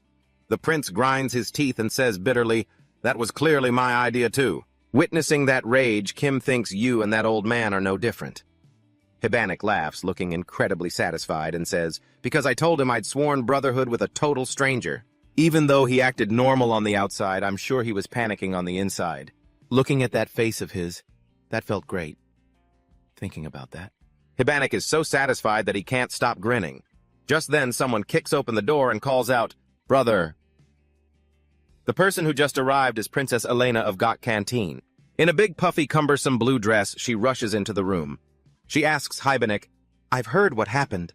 How could you act so rudely in front of father? Kim immediately steps in front of her, ordering her to stay put and not come any closer. Prince Hibanek watches this scene, and the princess raises her voice. How dare you give me orders? Do you know who I am? Kim remains firm and coldly replies, this is the prince's private room. You barged in without knocking. Princess Elena stubbornly shouts back, how dare you? Kim doesn't back down. He immediately draws his sword, slashing straight at the princess. The blade stops only when it's right against her neck, leaving her gasping in terror. Kim speaks up, warning her, there will not be a next time. Princess Elena collapses to the floor, weak. Just then, Prince Hibanek shouts, stop, Mr. Kim. The prince moves toward his shaking younger sister and asks, Elena, are you all right? Seeing the princess terrified, Prince Hibanek gently takes her hand to help her up. While she is still sobbing, he speaks softly to reassure her, please forgive him. He's just concerned about your safety, that's all. He didn't mean any harm. After finishing his sentence, Hibanek calmly led her to the door and spoke in a gentle, hushed tone, telling her, just go home for now. We'll talk another time. Once the princess had left, the moment the door clicked shut, Prince Hibanek's expression shifted instantly. his voice grinding as he spat, "That foolish woman." Kim asked, "Is that your sister?"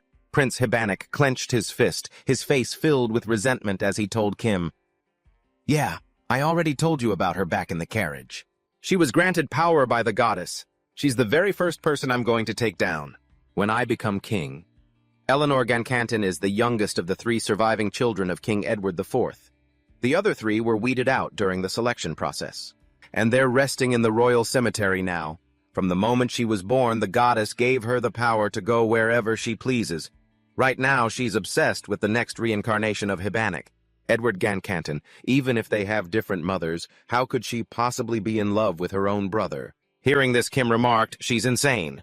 I was just asking for the sake of caution. Do you have any intention of accepting her feelings?" Hibanek looked annoyed as he replied, "That's not a funny joke."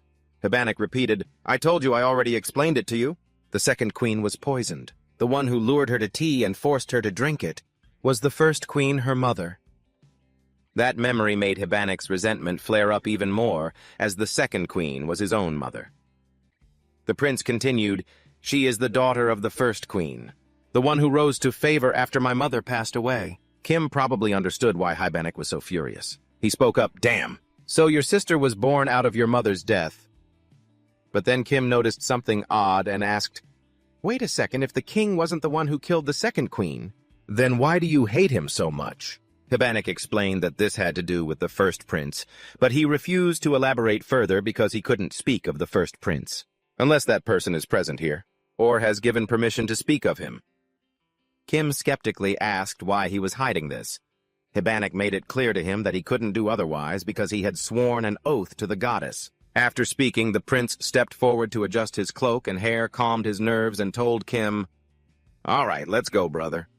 And the 2 stepped outside. Kim asked, puzzled, "You're not going to deal with the failed assassination attempt?" And Hibanek replied, "They say the gods get angry if a son is killed inside his own home, so the old man tried to get me out of the palace. Many times, but I've already completed the coming-of-age ceremony, which means I'm fully qualified to be the next king." Hibanek said triumphantly, "He can't just send me away whenever he feels like it anymore." He then turned to add for Kim, "The kingdom is crawling with people who support that old man. We have to prioritize solving this issue first, for example, by winning over the prime minister who holds all the financial power." While looking at Kim, the prince accidentally bumped into someone and fell hard onto the ground, feeling a sharp pain. The prince touched his cheek and said, "What the hell? Whoever you are, I'm going to punish you. How dare you block the prince's path?" Then Hibanek looked up. The person standing before him was the prince's older brother, the warrior who was reaching out a hand to help him up, asking kindly, "Are you all right, little brother?" The king muttered to himself, "Brothers, you say?" He curled his lips into a contemptuous smile, thinking to himself, quite a surprise. He himself was the one who had slaughtered all his own brothers for the sake of the throne. To the king, those blood-related brothers were nothing but obstacles. But Hibanek had a sworn brother. In his eyes, that was nothing short of an insult. His plan had succeeded, but at the same time, it set a bad precedent. It was as if, should a better precedent appear, this problem would be solved. Those who passed the selection test were all educated based on their capabilities fairly so that the eldest son could rule the kingdom properly. His second son would operate in the shadows and find ways to eliminate any obstacles in the eldest son's path. His eldest daughter was very intelligent and beautiful, so he intended to arrange a political marriage for her. But contrary to all his calculations, the abilities of the eldest son and the second son far exceeded what was necessary. The second son was so wicked that he even wanted to dispose of those who had already been disqualified, while the eldest son was so righteous that he chose to become a warrior for the goddess. The eldest son of the royal family, Gancanton, had vanished just like that. Now only the violent and cunning second son and the standard-bearer eldest daughter remained. The king gripped his fist tightly in anger. He would rather let his eldest daughter take the throne than let that snake-like cunning son become king. He cannot become king. Hibanek looked at his brother with a look full of apprehension, but then, suddenly remembering his status had changed, Hibanek hurriedly bowed to the warrior in front of him. The warrior returned the prince's salute and said this was a serious matter. We should go to the audience chamber together. As a soldier following behind Hibanek couldn't help but be surprised to see the one chosen by the goddess with his own eyes. Someone who gave up their social status with a straightforward and kind personality, that's the eldest son. If protected by the goddess, they must be very strong. Just looking at the warrior's appearance is enough. It's enough to gauge their true strength.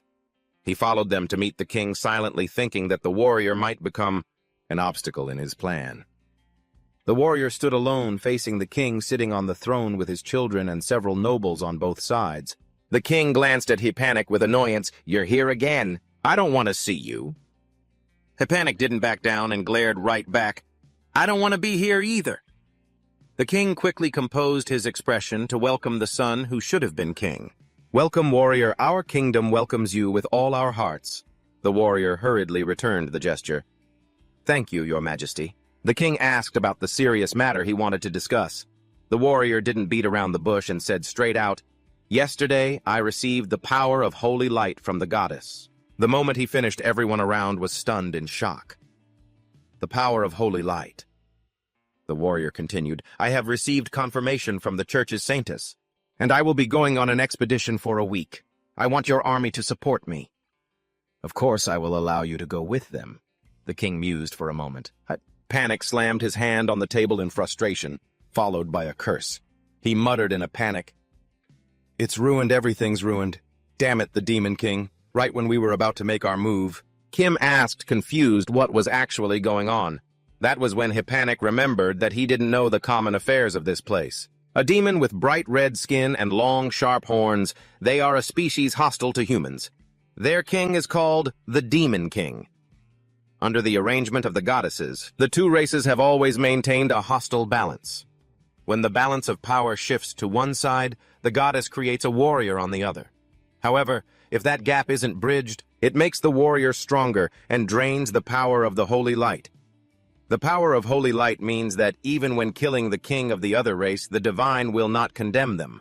Normally, the demon king would receive the same treatment as all of the goddess's creatures, but a warrior bearing the power of holy light can destroy the demon king. After hearing the explanation, Kim still didn't understand where the core issue lay. Hypanik clenched his fists, unable to believe he still didn't understand, so he had to keep explaining. At the time the holy light descends, humanity will be backed into a corner.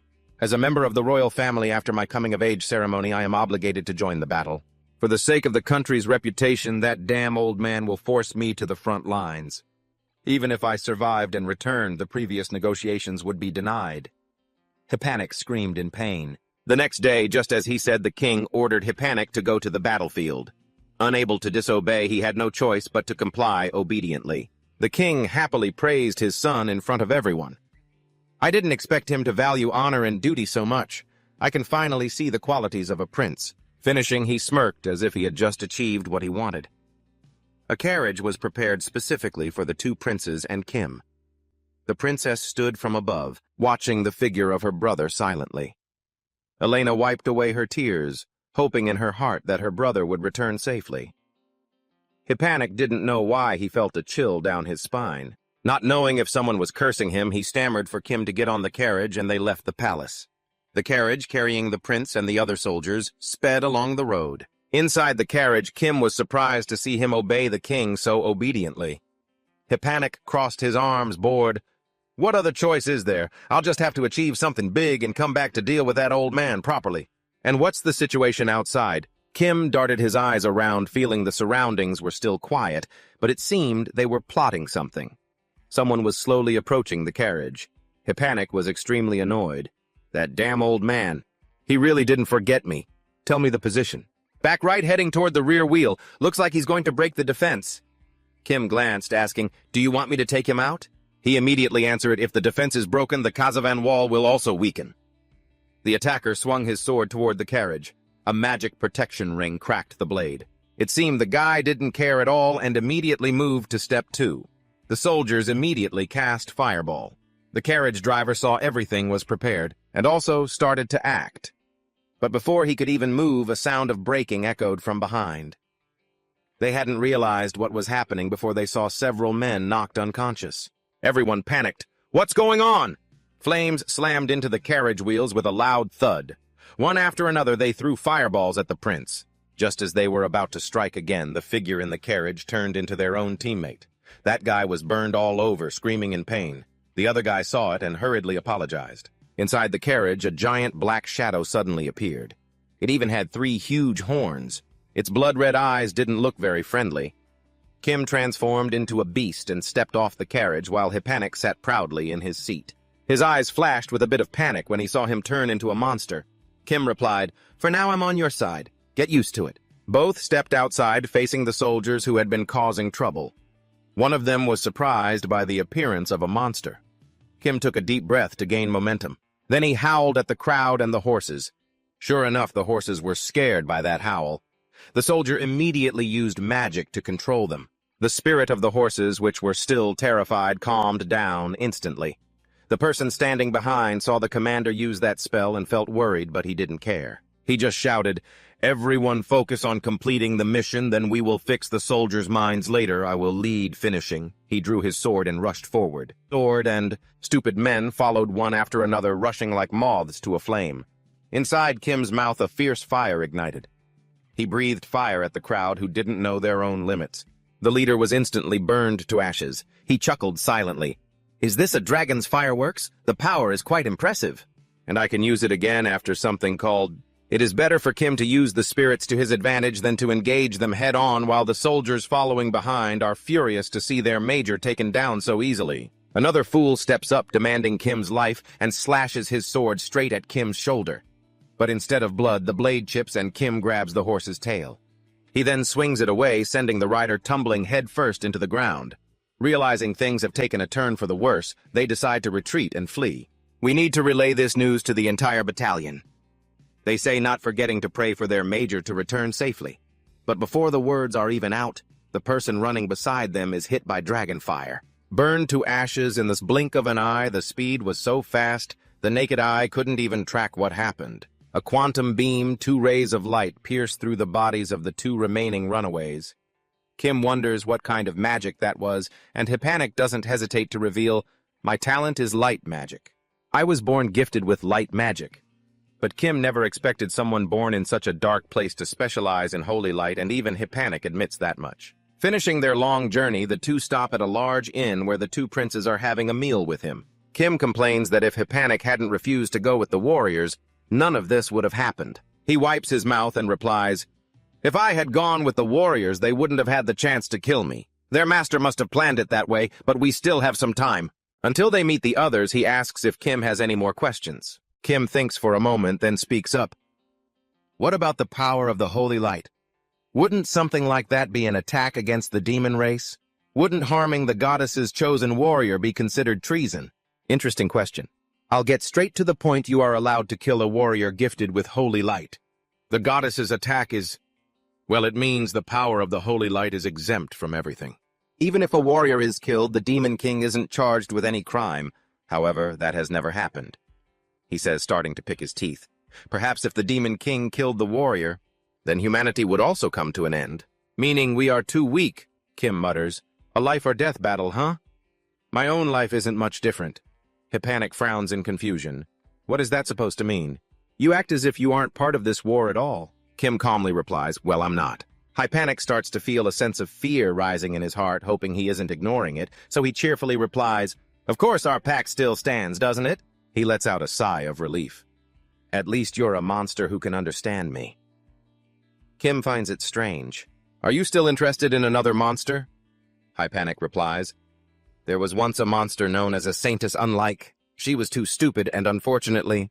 The person being insulted suddenly appears right behind his back. How nice to hear that. Princess, what have I done? Hippanic panics, hoping she misheard. But Angela just keeps smiling as if nothing happened. Are you implying there's something wrong with my hearing? Hippanic hurriedly replies, your hearing. How could there be anything wrong with it? Especially that monster-like hearing of yours. Her smile gradually loses all humanity. Is this an insult to saints like us? He begins to mock her words. Misinterpreting a personal insult as an attack on a whole group is a common disease among the high-ranking crowd. I'm just using those people as teachers. To maintain clear judgment, that is. Angela doesn't back down and immediately retorts, most people who are mentally ill think they are normal. You should visit the temple. There are plenty of healing spells for that. One after another, they bicker. With so many patients in the temple, it's only natural that healing methods have developed. The whole room suddenly shakes as if there were an earthquake. It turns out to be Angela's fist slamming into Hepanic's chair, which makes him genuinely terrified. She is furious, demanding to go outside to prepare his funeral, while Hepanic thinks that funeral is for her. Kim tiredly pulls his armor hood up, quiet. He suddenly roars, making the people in the pub jump in fright. "You see nothing, you hear nothing!" In his hand, he holds a handful of gold and tosses it into the air. The crowd immediately scrambles to grab the gold, and as Kim walks away, he curses, "The pact didn't cover this. Hepanic. That jerk." That girl is a saintess. A knight created from a saint, just like the goddess created the warrior. They use blessings and magic to create saints, but unlike the goddess who can create a warrior in the blink of an eye, it takes them over 15 years and only one saint can be trained at a time. Because the costs involved are astronomical, a completed saint shows what a perfect battle looks like. Blessed metallic bones, magic, and rock-solid muscles. Even superhuman abilities. Damn it, I was the first one after all. Hepanic clenches his fist tightly. When he was 6, he discovered her talent and wanted to turn her into an SS class, but the priest found her first and took her to the church. But he is scared looking at Angela in front of him, not knowing if he can even defeat his opponent. Kim leaves the pub to find the two of them, and while walking, he hears the sound of clashing steel, ringing out from somewhere. Kim leisurely approaches and stands still observing for a few seconds before asking, "Are you done fighting yet?" Hepanic pants, saying not yet, and Angela isn't doing any better. Kim doesn't bother to care, only saying the warrior is coming, so they should end it. Seeing that she knows better, avoids the issue and leaves. He gritted his teeth, seething with frustration. "That bastard! Next time I'll—" Before I could even finish my sentence, Kim, clearly annoyed, grabbed me. I didn't even have time to react before he had me in a chokehold. Kim glared at me, warning, "I have no problem with you being a protector knight, and I didn't sign up to be a babysitter, so don't dump any more work on me." His eyes held no trace of joking, and with that, Kim turned and walked away. Hepanic was in pain, but he could do nothing but endure it. Don't jump to conclusions when you don't know a thing. Hepanic stood on the street with a few others. Just then, a young warrior with blonde hair approached. He looked remarkably ordinary. He wasn't flying, nor was he riding a white unicorn, by all appearances. He looked just like a knight in plain clothes. As he approached, he hurriedly greeted everyone, and the warrior made a special point to greet Saint Angela, who was standing behind them. She bowed in return. The warrior placed a hand over his heart, bowed, and turned toward Hepanic. This wasn't their first meeting. The warrior was very glad to see Hepanic was safe. "Hepanic," the warrior greeted, "on the way here. There were a few setbacks, but nothing to worry about." The warrior then turned toward Kim. He had met Kim once in the royal palace, but this was the first time, formally introducing himself to Kim. The two shook hands warmly. Kim didn't forget to state his name, though he noticed Hepanic's scowl behind them. He really couldn't understand this guy. Was he a 2-year-old? Why act so childishly? Unlike Hepanic, the warrior understood the current situation clearly. The saint had not yet regained her holy power, and that meant the Demon King would be stronger than ever.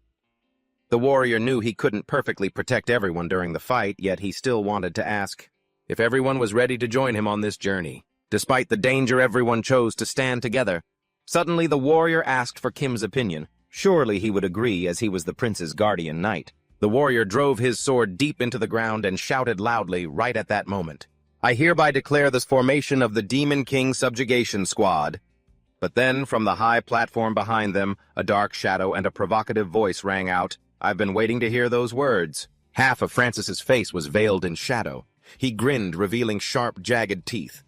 Upon hearing the voice, the warrior spun around. He hadn't expected a demon to appear right in the middle of the street. Francis stood arrogantly on the bell tower, mocking the humans for daring to declare war on demons on demonic territory. He spread his arms wide, his voice booming down like a death knell.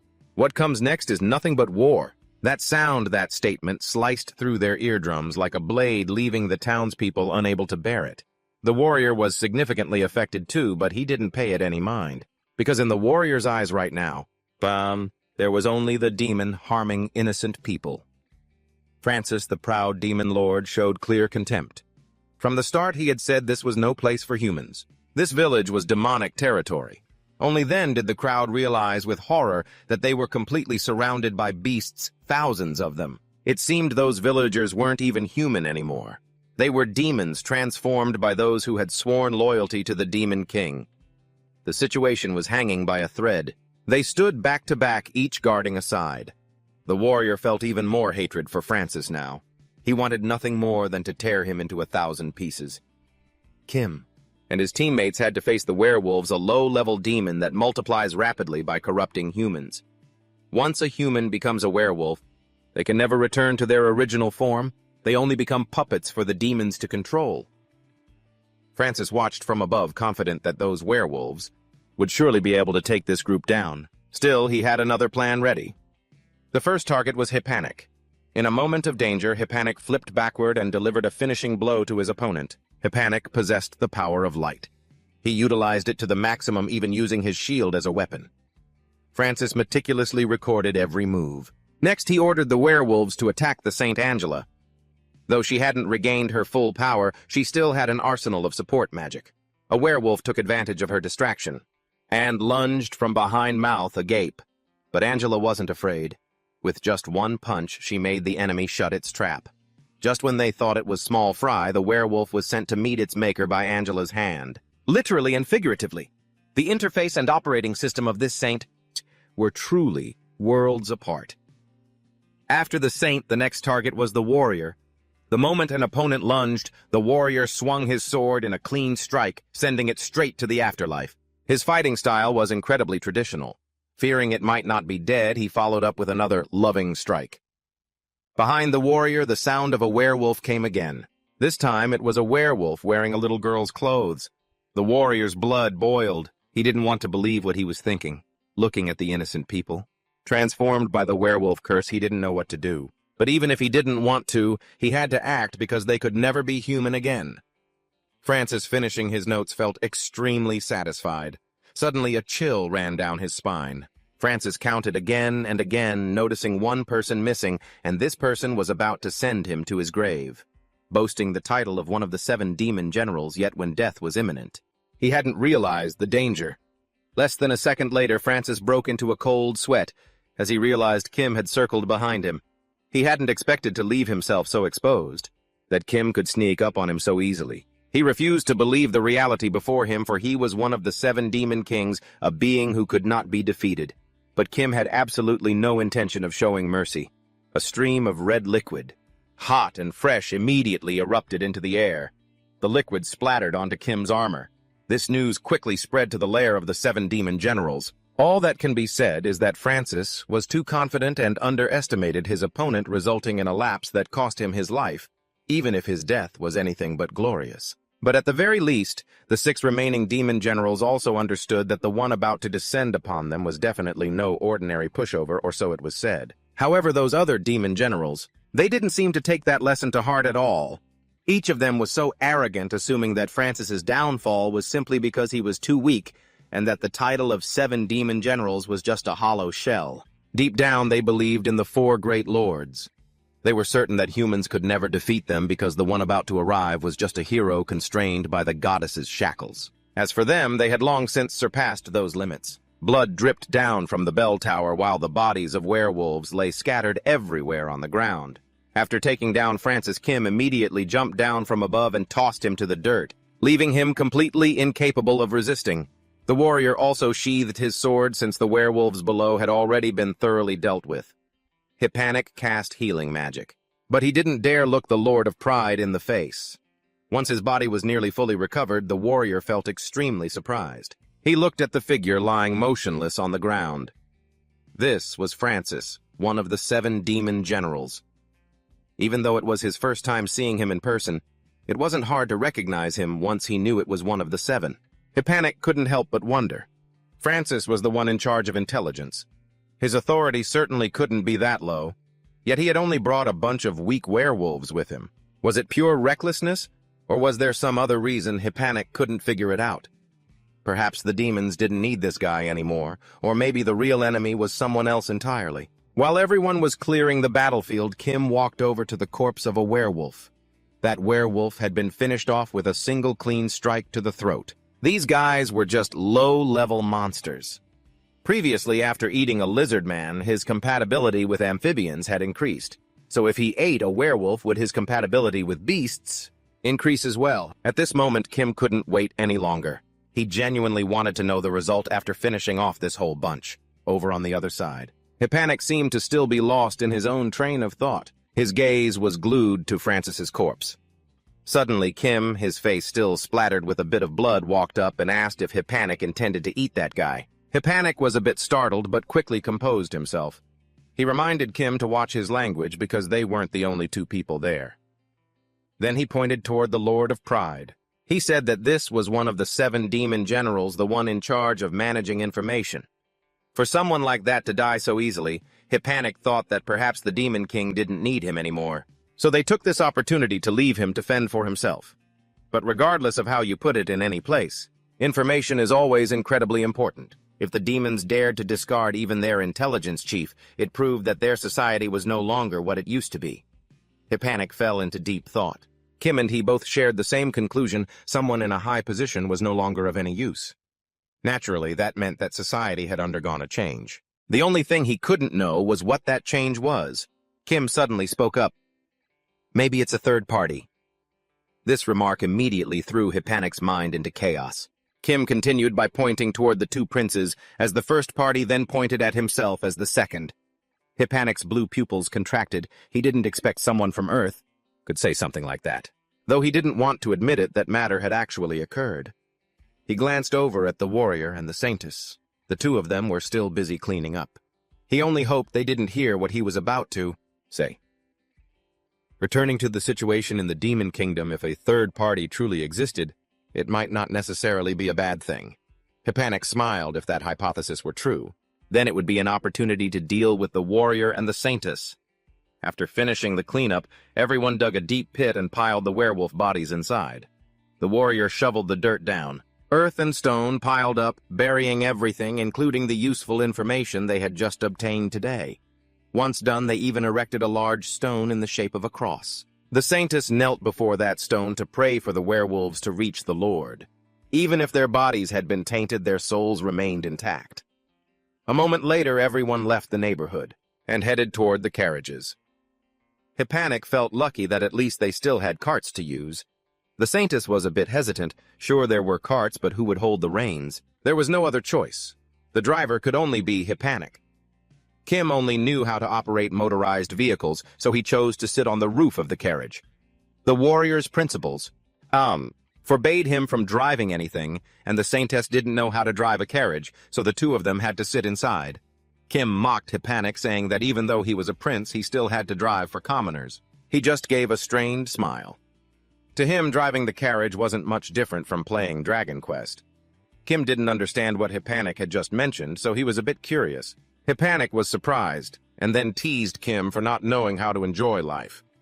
No sooner had he finished speaking than Kim immediately retorted that if someone said he didn't know how to enjoy life just because of things like that, then he'd rather just self-destruct. Seeing Kim teach him a lesson, Hippanic showed annoyance. Kim took off his helmet. At this moment, he realized Hippanic was speaking to him in Russian. Clearly he had something that he didn't want the 2 people inside the carriage to hear. Hippanic didn't bother hiding it. He said he knew how to deal with the warrior. Kim was quite stunned and immediately wanted to know exactly what that method was. As someone who had experimented on many creatures, Kim understood clearly that dealing with a warrior wasn't simple at all, even if one had the capability. From the first time he saw the warrior at the village, he had felt that something was off. Just by looking at how the warrior acted decisively without needing to use skills, just by wielding a sword purely, he could take out a bunch of werewolves. It was clear he was extremely strong. For a person with many specialized abilities for different things like Kim, the warrior was truly a formidable opponent. However, Hippanic's 2 words, possible to, pulled Kim out of that thought. The warrior's qualities were reserved only for the most honest, upright, and kind-hearted people. But if one lost those qualities, then they would have to suffer a penalty, a level of punishment that even Kim could take on. Kim couldn't help but ask Hippanic if he had a concrete plan yet. Obviously, he hadn't come up with any ideas yet. He just wanted things to happen naturally, but while the 2 of them were talking, the saintess suddenly interrupted. Since they were speaking Russian, she couldn't understand them, and Hispanic angrily scolded her. Cutting in while they were communicating through hand signals, Angela gave a bitter smile and accused him of disrespecting the servant of the goddess. The 2 of them started bickering again. Kim, sitting on the roof of the carriage, could only feel helpless at their childish behavior. He even asked to switch seats. A while later, the warrior seemed surprised to see Kim walk inside. Inside the carriage, he sat opposite the warrior, and as it happened, the warrior had a few things he wanted to ask him. Kim didn't look surprised at all. It seemed he had partially guessed this would happen. The warrior looked straight into Kim's eyes. He wanted to know why. Kim had become the prince's bodyguard, but before answering, Kim wanted to know why the warrior was asking. The warrior's brow furrowed slightly as he said he just wanted to understand his younger brother's friend better. But right after that, the warrior's chest suddenly twinged because he had violated the warrior's rule against being biased. Kim easily recognized the stabbing pain. He knew for sure this was the principle that Hispanic had mentioned. Looking at the warrior's pained expression, Kim said that he wouldn't be hurting if he hadn't asked that question. But the warrior didn't think so. To him, even if he had to suffer the pain, that question was completely worth it. The situation before them was truly ridiculous. One person was worried about his younger brother, while the other was doing his best to destroy the older brother. Kim almost laughed out loud. He quickly regained his composure and said that the relationship between him and the prince was based solely on a contract. He would protect the prince, and the prince would fulfill what he desired. Hearing this, the warrior was extremely surprised, because from the beginning, he had thought the two of them were close comrades.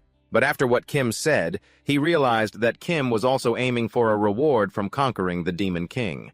Until this moment was the first time Kim had heard the word reward. He really wanted to know what it was. Before long, the group reached the city of Asopolis, a fortress located on the edge of the Gankanton Kingdom. This place was only a few kilometers from the Demon Kingdom. After the long journey, the group decided to stop at a tavern. The warrior suggested that everyone stay there for the night. After that, he asked for permission to go around to see if anyone needed help. The saintess also asked for permission to go to the temple to report that she was safe, and at the same time she hoped Kim would keep an eye on the prince and not let him do anything foolish. Once said, both the warrior and the saintess left. Only Kim and Hispanic remained. When there was no one else around, Kim told Hispanic about the reward after conquering the Demon King. Hispanic was just as stunned as Kim had been earlier, because this was also the first time he had heard about the reward from the warrior. Kim learned that the warrior had received the goddess's blessing because she hoped the warrior would conquer the Demon King. If the warrior succeeded, the goddess would grant a wish to everyone who participated. Hispanic slammed his beer mug onto the table. Was it really like that? Kim confirmed for sure that it couldn't be wrong because he had heard it with his own ears. In the blink of an eye, Hispanic became extremely excited. He didn't expect this mission had such a generous reward. Hispanic lifted his beer mug and downed it in one gulp. After drinking, he felt incredibly refreshed. Then he laughed loudly, saying he was already drunk. Hispanic and Kim sat in the tavern, both eating dinner and drinking beer. By the third mug of beer, Hispanic suddenly felt nauseous and his whole body felt uncomfortable. Kim realized that the food and beer here were unusual, so he was extremely confused, but Hispanic thought it was just because he had drunk too much that he ended up like that. Meanwhile, Hispanic collapsed onto the table and vomited violently. The people around them also showed similar symptoms. Hispanic then gradually fell into an unconscious state. It was very likely that everyone's food had been poisoned. Hispanic's face transformed, veins popped out, and his eyes looked fierce and extremely terrifying. Outside on the street, the warrior was carrying a heavy crate on his shoulder to help a man passing by. When he arrived, the man bowed his head to thank him very respectfully. He wondered how he could repay the warrior appropriately. The warrior just smiled happily, saying he was only doing what he should do. The man kept bowing his mouth, continuously praising the warrior, saying he was truly a great warrior, just like the rumors. But right after that, his face suddenly bulged with veins, just like Hispanic's back at the tavern, and then he opened his mouth to curse the warrior as a damn moron. The warrior was extremely stunned and quickly pulled out his weapon from behind his back, angrily asking the man in front of him who on earth he was to utter such words. The man's eyes rolled back, and his smile became grotesque. He said to the warrior that there was no need to be so surprised because he and his accomplices already knew everything about him. The warrior became even more confused. This guy had just mentioned accomplices. So who else were his accomplices? Just then, voices arose from behind. A group of people was approaching. The warrior immediately sensed danger closing in. Coming from all four directions, he raised his sword to defend himself. The one behind all of this was the Lord of Gluttony Paris. Many people had already become his victims. The warrior immediately realized that those people were all being manipulated by a puppet spell. Paris spoke up praising the warrior for discovering it so quickly. He had planted parasites into the entire water supply around the residential area. When entering the body, the parasites would grow inside and then control the consciousness of those who drank the contaminated water. Those victims were completely unable to resist Paris's commands. Paris controlled the innocent people. But if the warrior wanted to get close to him, he would be forced to kill them. Once he did that, the warrior would personally break the rule of not harming innocent people. Indeed, Paris had calculated very viciously. He pushed the warrior into a dilemma where both options were difficult. The warrior never expected this guy to know his principles so well. He immediately realized he needed a better vantage point and scrambled onto the roof. It was probably the best move in this situation. The warrior looked up at the rooftop and discovered the Saintess Hapanik and Kim were up there. Both the Saintess and Hapanik had been hit by the puppet spell. Hapanik mocked the warrior, saying he wouldn't be able to escape them if he kept ignoring them. If he persisted, he would face the consequences. As soon as Hapanik finished speaking, he raised his hand to strike the warrior down, but at that very moment Kim, standing right beside him, immediately intervened. He struck Hapanik's arm hard, leaving the warrior completely baffled as to why Kim would hurt Hapanik. He should have been protecting him since Hapanik was being controlled. So he still tried to attack the warrior again, but Kim quickly knocked Hapanik down. The parasite was stunned, thinking Kim had also been controlled, but that wasn't the case at all. After Hapanik, it was the Saintess's turn to be neutralized by Kim. She collapsed at his feet, and Kim grabbed Hapanik and the Saintess jumped off the roof and tossed them to either side. That was the only way to keep them from self-destructing. Kim told the warrior to keep an eye on Hapanik and the Saintess, saying he would handle the rest, and the crowd slowly closed in on him. Even though he was lucky enough not to be infected by the parasites, he was still a knight who had to follow the code of not harming innocent people, but Kim completely turned a deaf ear to those words. He struck with cold precision. The warrior shouted that these civilians were innocent, and the others joined in, saying they were just being controlled. Kim had already injured a civilian, which was wrong, but he didn't slow down. He insisted that if everyone was under a spell, it was actually to his advantage. No one would remember even if he killed them. Kim decided to use his dwarf muscle strength with a destructive force so powerful it shook the earth. Bazaar was terrified, realizing Kim was truly a madman. How could a knight be so ruthless as to slaughter innocent people? Kim coldly retorted that Paris was spewing disgusting, hypocritical lies and that he was the one who had started it all. Realizing the situation was turning against him, Paris hurriedly begged for mercy. He promised to retreat and return to the Demon Kingdom, pleading for Kim to stop, but Kim was determined to drag him out. Paris attacked him while keeping an eye on his position, and the closer he got to Bazaar, the more people blocked Kim's path. Finally, Kim spotted Bazaar standing on the high city wall. Realizing he had been found out, Bazaar scrambled to run, but he was a step too late. Kim quickly caught him. Bazaar panicked and kept begging Kim not to come any closer. Yet Kim seemed extremely interested in Bazaar. He needed him because he was an abnormal creature.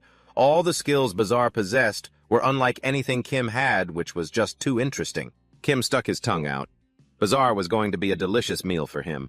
Paris couldn't believe things had turned out this way. He had released the parasites into the water, and no creature could survive without water. Even if Kim wasn't infected, Paris had successfully controlled his allies. He had thought he held a 9/10 chance of winning. Yet Kim dared to hurt his allies and even slaughtered his own kind without a moment's hesitation. Did Kim truly have no emotions? Bazaar decided that since it had come to this, he would use the highest concentration of control to crush Kim's resistance. Calculating his move, the Lord of Gluttony dove straight at Kim, landing right on his face. 3 eyes locked, and he slowly crawled into his mouth. Without a moment's hesitation, the Lord of Gluttony Bazaar was incredibly smug about his idiotic plan to engage in person and become a parasite inside Kim's body. Aiming to control him from within, he couldn't have guessed that Kim possessed a digestive system that feared nothing on Earth before he could even present his suicide plan. Thinking he was clever but actually being stupid to the extreme, the digestive juices in Kim's body quickly turned him into dust. Kim was still surprised. By the Lord of Gluttony's act of throwing himself into the void, the action was so fast and so dangerous that he hadn't even had time to fully taste the flavor in his mouth. Before it was nearly digested, it was certainly because it was so soft. Out of all the parasites he had ever tasted on Earth, this one was perhaps the most unique. It could control humans, so he had absorbed a new skill from it. Kim couldn't hide his excitement and immediately wanted to test it. bringing his finger to his mouth. He bit down hard, severing his fingertip, then spat it onto the ground. The wound healed instantly thanks to his giant regeneration skill, while that other finger immediately transformed into a fish. Kim realized he could detach and control parts of his own body, though it was still limited by size and duration. But if he ate a composite organism, it would be different. He could take that skill much further. The battle ended, and below the citizens began to wake up, looking at each other in confusion, not understanding what had just happened, and bewildered as to whether everything had truly ended or not. At that moment in this demon castle, they couldn't believe Gluttony was dead. The news threw the demons into a panic that Old Worm had actually died. Was he truly unable to survive? But reality hit them hard. The one called Gluttony had indeed been sent to his ancestors, and all his experiments and parasite samples were completely wiped out. Gluttony was considered a tough nut to crack because beyond his old values he was truly suitable to be one of the 4 heavenly kings. Thus the death of the Lord of Gluttony made the demon horde particularly concerned. A purple demon with newly sprouted horns couldn't help but ask how he actually died. Another long-horned demon explained to him. A madman had slaughtered the people under his control, tracked down his location, and killed him. It was that damn knight who came with the prince. A red-haired female demon, also horned worriedly, said that with Gluttony dead, besides the 4 heavenly kings, they only had Wrath left. But that long-horned demon was still confident that Kim was no match for Wrath. That demon specialized in dealing with large numbers, so using him to deal with the human coalition force would be more effective. After speaking, he turned his head to find Wrath, then suddenly noticed the main character of their conversation standing right there. It disappeared a while ago. The purple demon with those freshly sprouted horns coughed and said the guy had bolted the second he heard the name of that old worm. That action caused the demons around the table to fall dead silent. The hero chosen by the goddess recalled what Kim had just done, and realized that in that situation Kim's method was definitely the most effective, even if it was brutal. Facing the innocent people being controlled, he couldn't stop the chaotic thoughts in his head and hesitantly asked Kim. He asked if Kim could have saved more people using his skills, but Kim understood he was being accused of cruelty for killing the puppets, the innocent civilians. "What are you talking about? The enemy is the one controlling and killing them." His gaze was cold and emotionless as he replied. The hero couldn't believe it. A knight like that serving as the prince's guard. He suddenly felt that Kim was no different from those demons, possessing a twisted mindset that truly terrified him. Just then, who knows what the hell happened, but the prince suddenly stopped. The carriage panicked and stammering, drawing his attention. Before the 2 young men, a mountain suddenly appeared, obnoxiously blocking their path. It turned out to be a demon carrying a spiked mountain on its back, introducing himself as the Lord of Wrath Decast. He had come to avenge his longtime comrade, the gluttonous Lord Pegasus, while glaring at the team ahead with eyes that looked like they were overflowing with fresh blood. He stomped his massive foot, scaring the 2 cowards half to death. The prince couldn't help but stare, trembling like a leaf when he heard the name Lord of Wrath Decast. Seeing that reaction, Kim was certain the prince knew exactly who this was. The prince explained to Kim that he had never met him in person but had read about him. Over 55 years ago, a giant monster attacked them. On its back were demon warriors. They say its body was even larger than a dragon's. Kim was surprised because if it was twice the size of a dragon, it would have to be 30 meters tall. But it seemed this one was even bigger than that. That made sense, as it had probably kept growing over the last 55 years, and reptiles usually grow continuously. The prince replied while thinking, leaving Kim feeling overwhelmed. It's already the size of a mountain, and yet in the future, how much bigger could it possibly get? Before his mind could even process the knowledge about this type of demon, a tail like a giant spiked mace was already swinging toward them. The situation made the saintess lose her patience with their slow conversation, as if they were just exchanging trivia. The most important thing right now is finding a way to deal with that monster. Before she could even finish her sentence, something tore up the grass to their right and lunged at them. It was the demon's tail. Its massive body was incredibly agile, spinning around to build momentum for the mace tail aimed directly at their carriage. It was too fast, too dangerous, and nobody could react in time. They could only sit there waiting for the impact with looks of sheer panic. In a flash, the carriage was shattered, leaving nothing intact. The demon tail had destroyed it all. After the powerful strike from the Lord of Wrath, the mace tail slowly retracted. Suddenly, an explosion erupted from the ground, and the 4 members of the expedition team crawled out from underneath. They were still alive and struggling to get out. Decast roared fiercely, "You pests! You're the ones who killed my comrade, right?" Before any of the tiny worms could answer, the Lord of Wrath didn't care to listen to any explanations. He didn't care who really did it. Whoever he saw, he would wipe out. Sooner or later, he would have his revenge. After saying that Decast launched a second attack, sending the expedition team running for their lives. The Saintess suddenly remembered the prince's skill. She hurriedly said, "Prince, you're great at using your shield to defend yourself, right? It's time for you to step up and show us." As for the prince, he was scrambling and running to escape. After hearing those words, he couldn't help but complain, "Are you crazy? How can I stop him even with the best defensive skills? It's impossible. What matters now is staying alive to even use the skills." In this situation, the two royals came up with an idea for the hero protected by the goddess to use his skills. However, the suggestion wasn't just bad, it was completely absurd, so it was immediately rejected by the hero. The idea of the Saintess taking a hit and then slowly healing herself was insane and impractical. Even if she wanted to heal, she had to stay alive first. Just one hit from that demon would crush her instantly. There would be no chance to recover. The Saintess, standing nearby, continued to speak, and the prince angrily retorted that it was only good for its size. But in the end, they couldn't do anything. While they talked, their hands were still clawing the ground to run away. All three scrambled in different directions. None of them went the same way, leaving Kim standing alone staring at the three idiots. A moment later, all three of the fools suddenly turned their heads back at the same time and stared at Kim. It caught him off guard. He paused and said, "Do I look like someone who can fight that demon?" The three clowns didn't say a word, as if they had read the thoughts of those three kids. He sighed. Fine. If there's a way..." His gaze hardened accordingly. The Lord of Wrath started getting annoyed at having to wait so long, but that frustration wouldn't make him give up this debt halfway. He was determined to settle the score with the team, not just today. It wasn't just the grudge for sending his best friend to the afterlife, but his own personal vendetta against humanity.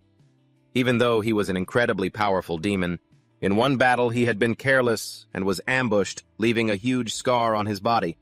After many battles, he had perfected his combat strategy.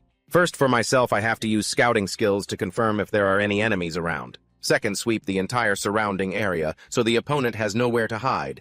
And third, if the enemy approaches, intercept them, and if they attack from a distance, then a thick hide and defensive skills are more than enough. In this way, I'm confident that I will never lose to anyone, even if the opponent is the hero himself. Meanwhile, the Lord of Wrath was still babbling endlessly about tactics. The essence distilled from his own blood and bone, while the punitive squad had also finished discussing their plan to take him down after hearing Kim's strategy. The Saintess couldn't help but be shocked by a knight's way of thinking, because that method was truly too cunning and not honorable in the slightest. She was just about to object. Then the question, "So do you have a better way?" coming from Kim's mouth left her speechless, unable to offer a single reply. Over there, the hero had silently resolved to fight to the end. Even though he knew there was almost no chance of winning, he still had to charge in because if he ran away, other towns would be in danger. And as a hero serving the Saintess, he did not allow himself to do such a thing. Saying that with sword in hand, he lunged straight at the Lord of Wrath.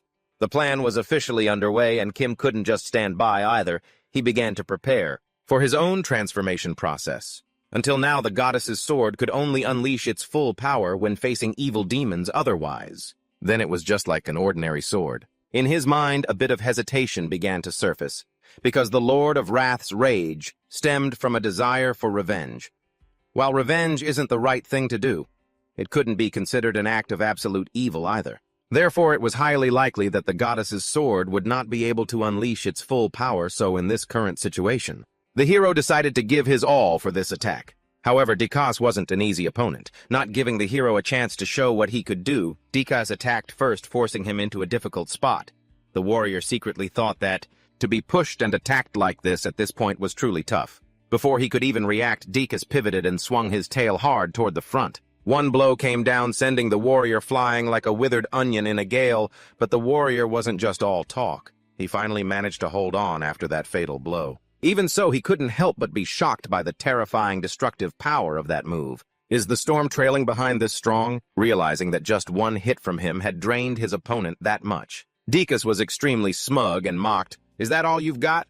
A hero who was already defeated by Pegasus like you isn't reliable at all." He panted and weakly replied, "True, even I don't believe in myself." Seeing that he became even more arrogant with his brute force fighting style. "You're about to die and you still want to joke around. Or are you begging for your life?"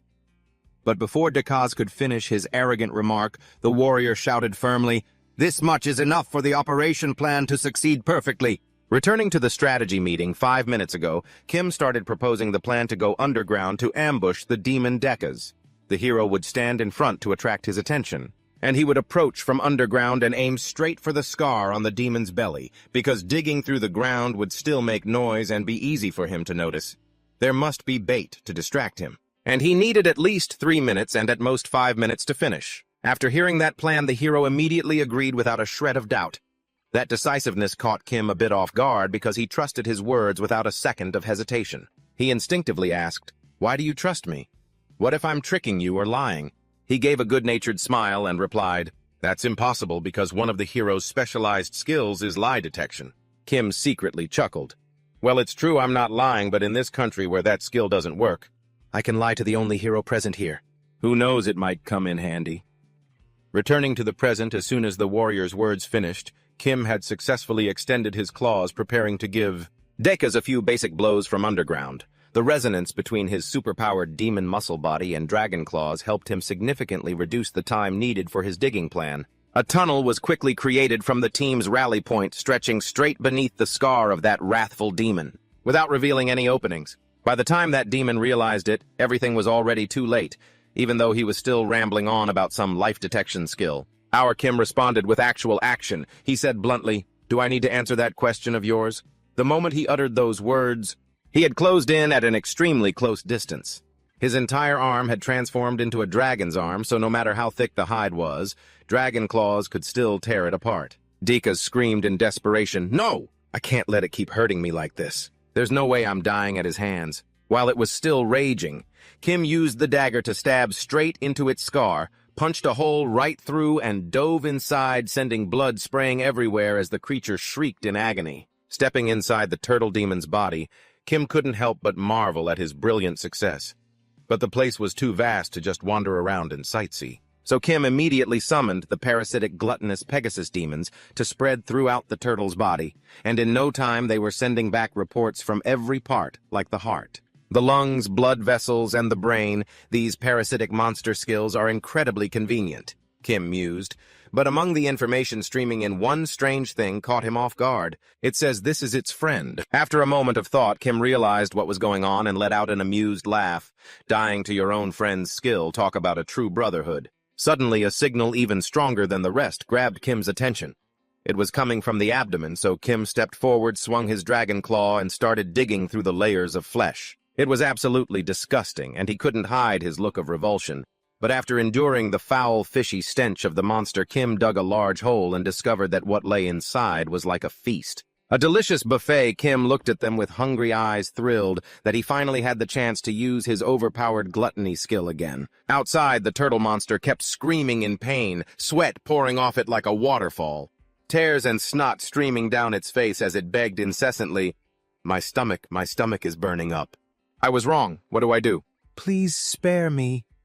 The three of them watched the monster, completely stunned and unable to believe what was happening before their eyes. The saintess standing nearby even squeezed her eyes shut. She couldn't bear to watch, and the two princes also began to waver as they saw the monster's eyes roll back and its head, tears pouring out endlessly. Even without a final dying word, he fell with a clear conscience, knowing he gave his all for humanity. The Lord of Wrath Dekaz has officially logged out of this server. Its body crashed down, triggering an earthquake that shook the surroundings before it went completely lifeless. Suddenly, its eye began darting around before exploding, and out jumped Kim, looking incredibly cool. Yet there was something terrifying about him, too. Covered head to toe in blood, he left his three companions speechless. The subjugation party set off once more. But this time they had to use a makeshift carriage because the original one was smashed to pieces. Another change was, the atmosphere turned incredibly tense. The warrior and the nun kept glancing at Kim with looks that were far from friendly. Even he noticed this strange behavior. So he instinctively asked the prince beside him, "The vibe is a bit weird today, isn't it? Did something happen?" The prince looked shaky as he replied, Well, you just look really terrifying right now." I didn't really pay attention, but still, even though he said that, his expression gave it all away. As for Kim, he was still oblivious, completely unable to see what the problem was. In his mind, that sort of thing wasn't important anyway. It didn't have much to do with him. The most important thing was still what he had managed to consume. Although what he ate this time wasn't as valuable as a giant dinosaur, it was still muscle mass of similar size, and the goblin's muscles were even stronger. As for the skin, when he combined it with the dragon skin, he managed to make his own skin even thicker and tougher. Nothing went to waste. In fact, he gained even more than he had imagined. First, the giant dinosaur's lungs. They had become a powerful mass of muscle because to sustain such a massive body, it required a tremendous amount of oxygen. And the deeper it inhaled, the more powerful its exhale. These lungs would make his dragon breath even more devastating.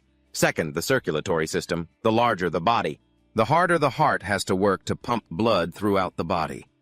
The arteries and veins were densely distributed around the organs like the heart, with relatively even spacing. So now even if his heart were destroyed, blood could still circulate. And the greatest trophy of all was the thing he had spent the whole time digging for. Thanks to eating it, he could now fly. Kim wore a satisfied smile. The scene shifted to the demon castle. Around the conference table sat the same demons, only one chair was now empty as the Lord of Wrath had left the game, gone to dust. Julius, the demon of lust, could not hide his anger that only 3 of the 4 heavenly kings remained. Bassanio gave a cold, faint smile and replied, "That is the final outcome." "Indeed." The voice of the demon Julius rang out, continuing the thought. His eyes were now filled with a sinister smile, for everything was going exactly according to the Demon King's plan. Closing the chapter on the past, the demons began discussing their future plans. Clearly, the heroes were about to attack the Demon King's castle, having already laid waste to the villages beforehand. So they had to nip this in the bud before the heroes could cause further losses.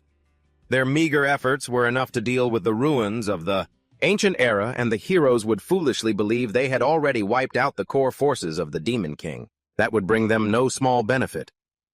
Now that the deal was done, it was humanity's turn to head down the path of destruction.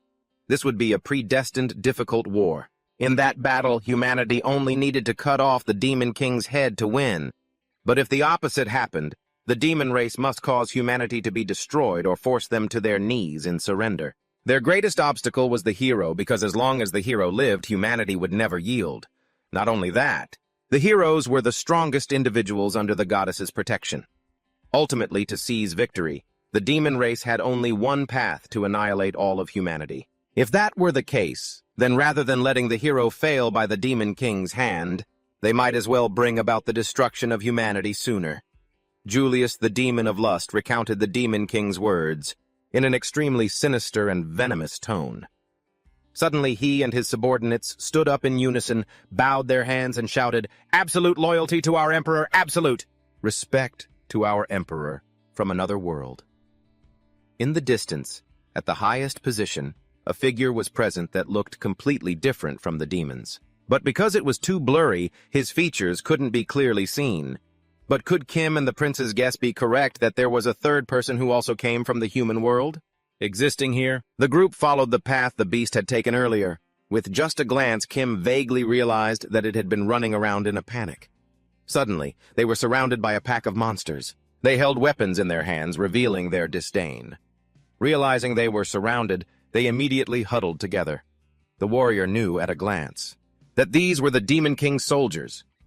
At the same time, 2 of them lunged straight at Kim, determined to take his life. The demon's iron mace swung toward Kim's head. He didn't even bother to dodge the blow. Instead, he stood his ground and casually swung his sword, neatly finishing off the 2 monsters. Behind his back, his other companions were fiercely engaging the swarm of monsters. The demon from earlier let out a soft groan. Of the whole castle, only this one section remained intact. Through a gap in the demon's iron helmet, Kim seemed to spot something noteworthy. A scroll fell from the folds of his garment, resting neatly in front of Kim's chest. He picked it up and opened it. After clearing out the demons, the group gathered in a safe place to look at the scroll. Kim realized this was a map of the Demon King's kingdom. The warrior stroked his chin, looking at the map, silently admiring the demon race's surveying capabilities. Hibanik pointed a wooden stick at the map. "There is one more important thing. Everyone look here. All the demon soldiers' march routes lead toward the main boulevard and converge at one point. But this white dot here has a path that cuts straight through every battlefield. The Saint thinks this map is being used to coordinate some kind of supply line. The warrior immediately jumps up now that he has the map in hand. Let's hurry up and go take down the Demon King, but he is quickly stopped by Hippanic. Hippanic frowns deep in thought and points to a highly suspicious spot, a village nestled in the mountains that seems to have no strategic value whatsoever. It connects directly to the main route and is the final point of the path. The Saint asks, "Is that the Demon King's vital supply camp?" Hippanic suggests they go check it out, while the warrior's gut tells him this place must be incredibly important. Then the warrior speaks up, "If this place is key, maybe we can cut off the Demon King's offensive." After a week, they finally reach that mysterious village. Hippanic steps forward, observing the thick black columns of smoke rising into the air. "This is the place." Hippanic says, standing on the cliff looking down, that this village doesn't have many residents, or at least life here isn't bustling. Everyone is just intensely focused on doing something. Following the direction of the smoke columns, they see women assembling weapons, children shoveling coal into furnaces, and sturdy men constantly hauling raw materials into the village. Just as Hippanic predicted, they are producing weapons. When the warrior sees how the demon forces live here, the enthusiasm he felt before suddenly vanishes, and his face reveals a look of bewilderment. Hippanic draws his sword. Why hesitate? After all, we came to this village to achieve our goal, which is to wipe this place out. The warrior angrily grabs Hippanic's shoulder to stop him, asking if he intends to slaughter innocent people. Hippanic turns his head. There is no such thing as an innocent person here. The warrior doesn't understand what he means at first, so Hippanic explains that everyone in the village is involved in the production of weapons, so they are all weapons manufacturers. The warrior yells furiously, "What are you thinking?" The warrior's wound suddenly flares up, making him pale, and he collapses. Hippanic doesn't care at all and continues, "Have you forgotten the hero's code? I'll only ask you two things." Hippanic looks back at the warrior, who is kneeling on the ground. "Is killing these villagers a bad thing?" The warrior looks up and answers softly, "Taking a life is never a good thing." Hippanic asks again, "Then is infiltrating the enemy's rear to destroy their weapons and kill their smiths the right thing to do?" The warrior immediately affirms that it is because cutting off the enemy's supply line is the only way to reduce our casualties on the battlefield. Only then does he wake up to reality. A hero must always do what is right and honorable. Kim can't wait any longer and steps forward, saying arguing is just a waste of time. He wants to go ahead. The warrior watches his teammates continue to move forward, his heart still in turmoil. Is killing the people here ultimately right or wrong? He truly doesn't know what to do. A moment later, blood splatters onto Kim's iron helmet. He asks, "Is that the last one?" Kim tiredly takes off his helmet. "Just leave this to me." He turns back to look at the warrior, saying he will deal with the enemy civilians. The saint is devastated, witnessing the death of young demonkin. Hippanic is busy comforting the saint. He thinks this squad is full of useless people. Hippanic walks over and picks up a gun lying on the ground, carefully holding it up to inspect it. Are they really making these weapons? Hippanic closely observes the 7.92mm Mauser ammunition and sighs, "Who on earth is evil enough to do this?" Hippanic calls out to Kim, asking, "What's the meaning of this?" Kim wipes the blood off his face and replies, "It means the Demon King has already moved to Phase 3. Hippanic gives a cunning smile. "Exactly." The warrior, confused, asks, "You already knew about this?" Hippanic explains his deduction, believing the Demon King's kingdom has dragged civilians into the war. Hippanic explains that they only need to give the civilians basic instructions on how to use a gun, and they meet the requirements to become soldiers. Surely this is how the Demon King has enticed the populace to fight, by creating this type of weapon. The warrior clenches his fist in fury, unable to believe his ears. He turns away in anger, stepping heavily toward the village. Hippanic doesn't forget to acknowledge Kim's hard work. Hippanic suddenly hands him a map, saying Kim deserves a vacation. Kim opens the map. The combat zone has already been marked out by Hippanic. Hippanic tells him to go enjoy himself. Kim smirks. This is work, not a vacation, but it's not bad. It makes it easier to conduct surprise inspections from the back of the village. A roar from the warrior echoes out. Hippanic smiles diabolically. Everything has gone according to plan. Near the edge of the forest, violent sounds make the ground shake. They ring out continuously, along with screams of pain. The warrior cries while pounding his fists into the ground. He is miserable, not knowing what to do. At the port city of Starfish in the Demon King's realm, the young boy Maiden, a half-human, half-demon hybrid, is struggling to carry heavy crates. Maiden is quite small, so his speed and strength are inferior to those around him, and people keep pushing him to hurry up. Even though he is exhausted, the employer tosses a bag of coins onto the table as his reward for moving 20 sacks of gunpowder and 10 crates of coal. Maiden bows gratefully, thanking him. He holds the coin purse, calculating how he can use this money to eat with Mizan, pay the rent, and buy a few necessities. Then he calculates what's left. Just having received his pay, he's down to his last coin. Maiden is sad. He sighs, just trying to live one day at a time. Hey, when is this ever going to end? But then he just laughs it off. No matter how exhausted he is, he has to keep going for little Mizan, who innocently calls out from behind, "This tastes weird. Try some Big Brother." Maiden smiles and lies, telling her he already ate plenty on the way back, then tells the little one to just eat his share too. Mizan beams at that. In the blink of an eye, Maiden is back at the harbor working. He suddenly feels the sacks are much lighter than yesterday. That must mean he's getting stronger. Maiden excitedly thinks to himself, for now he's just a harbor loader, but one day he'll become a member of the Demon King's 7th Army. Maiden is full of hope for the future. When that time comes, his name will be famous everywhere. On Kim's side, the accessory brain is an organ hypothesized to exist in dinosaurs to transmit nerve impulses throughout an oversized body. It takes a long time to support the movement of the lower body. Some scholars suggest they possess a secondary brain at the waist. The accessory brain is that supporting part. And by digging into the bodies of the casts from the trunk, Kim was able to find an accessory brain in a distracted dinosaur, and in order to replicate the brains of other creatures, they must replicate their nervous systems. The parts of the body that only that creature has, which can be used immediately without needing practice. Kim silently ponders. But Kim still had a problem. He had never used a brain like that before, because a brain is something that could put the master's body in danger. Yet he thinks further. If he can use it, there's no need to worry about the danger it brings, and he could even use the brains of other creatures. In other words, Kim began to transform his body. Large wings burst out. He can fly now. Thinking is doing. In his dragon form, Kim immediately flaps his wings and soars above Starfish City. Kim observes and realizes that except for his brain, his entire body can transform. Moreover, the slime-covered skin of the lizard man is completely compatible with dragon skin, and that slime can be replaced by a mysterious substance. Kim knows the effects of that slime very well. It will make a dinosaur's lungs and blood vessels stronger, while the bone marrow and blood possess the regenerative powers of a dwarf demon, and the muscles are as taut and powerful as an orc's. He tells himself he is about to become the strongest creature alive. Kim lets out a roar that makes the earth tremble. His massive, ferocious form streaks across the sky of the port city.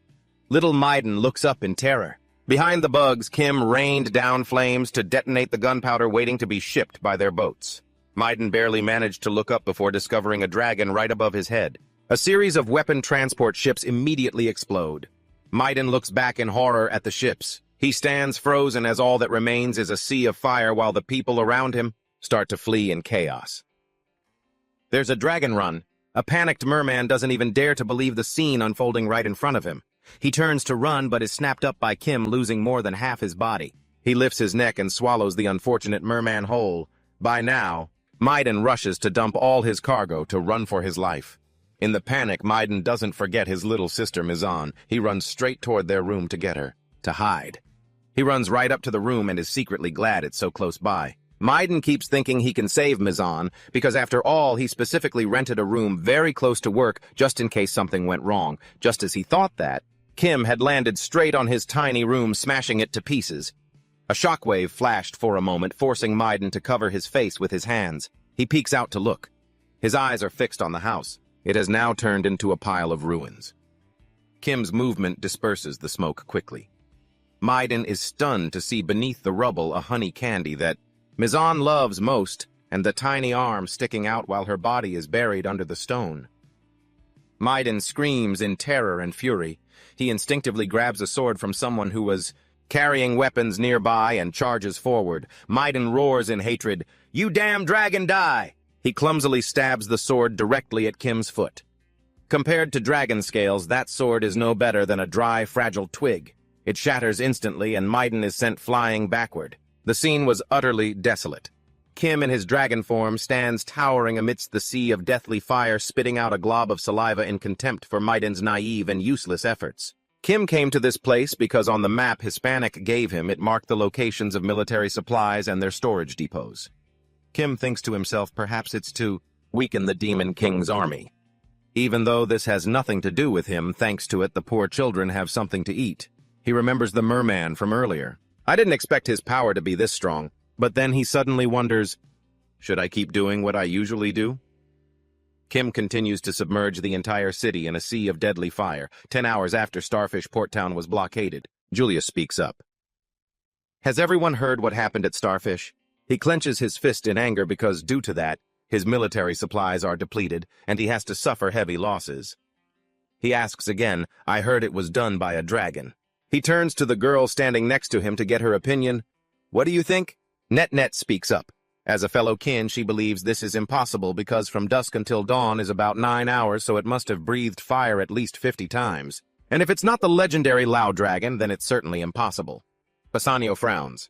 So that Lao Dragon is here?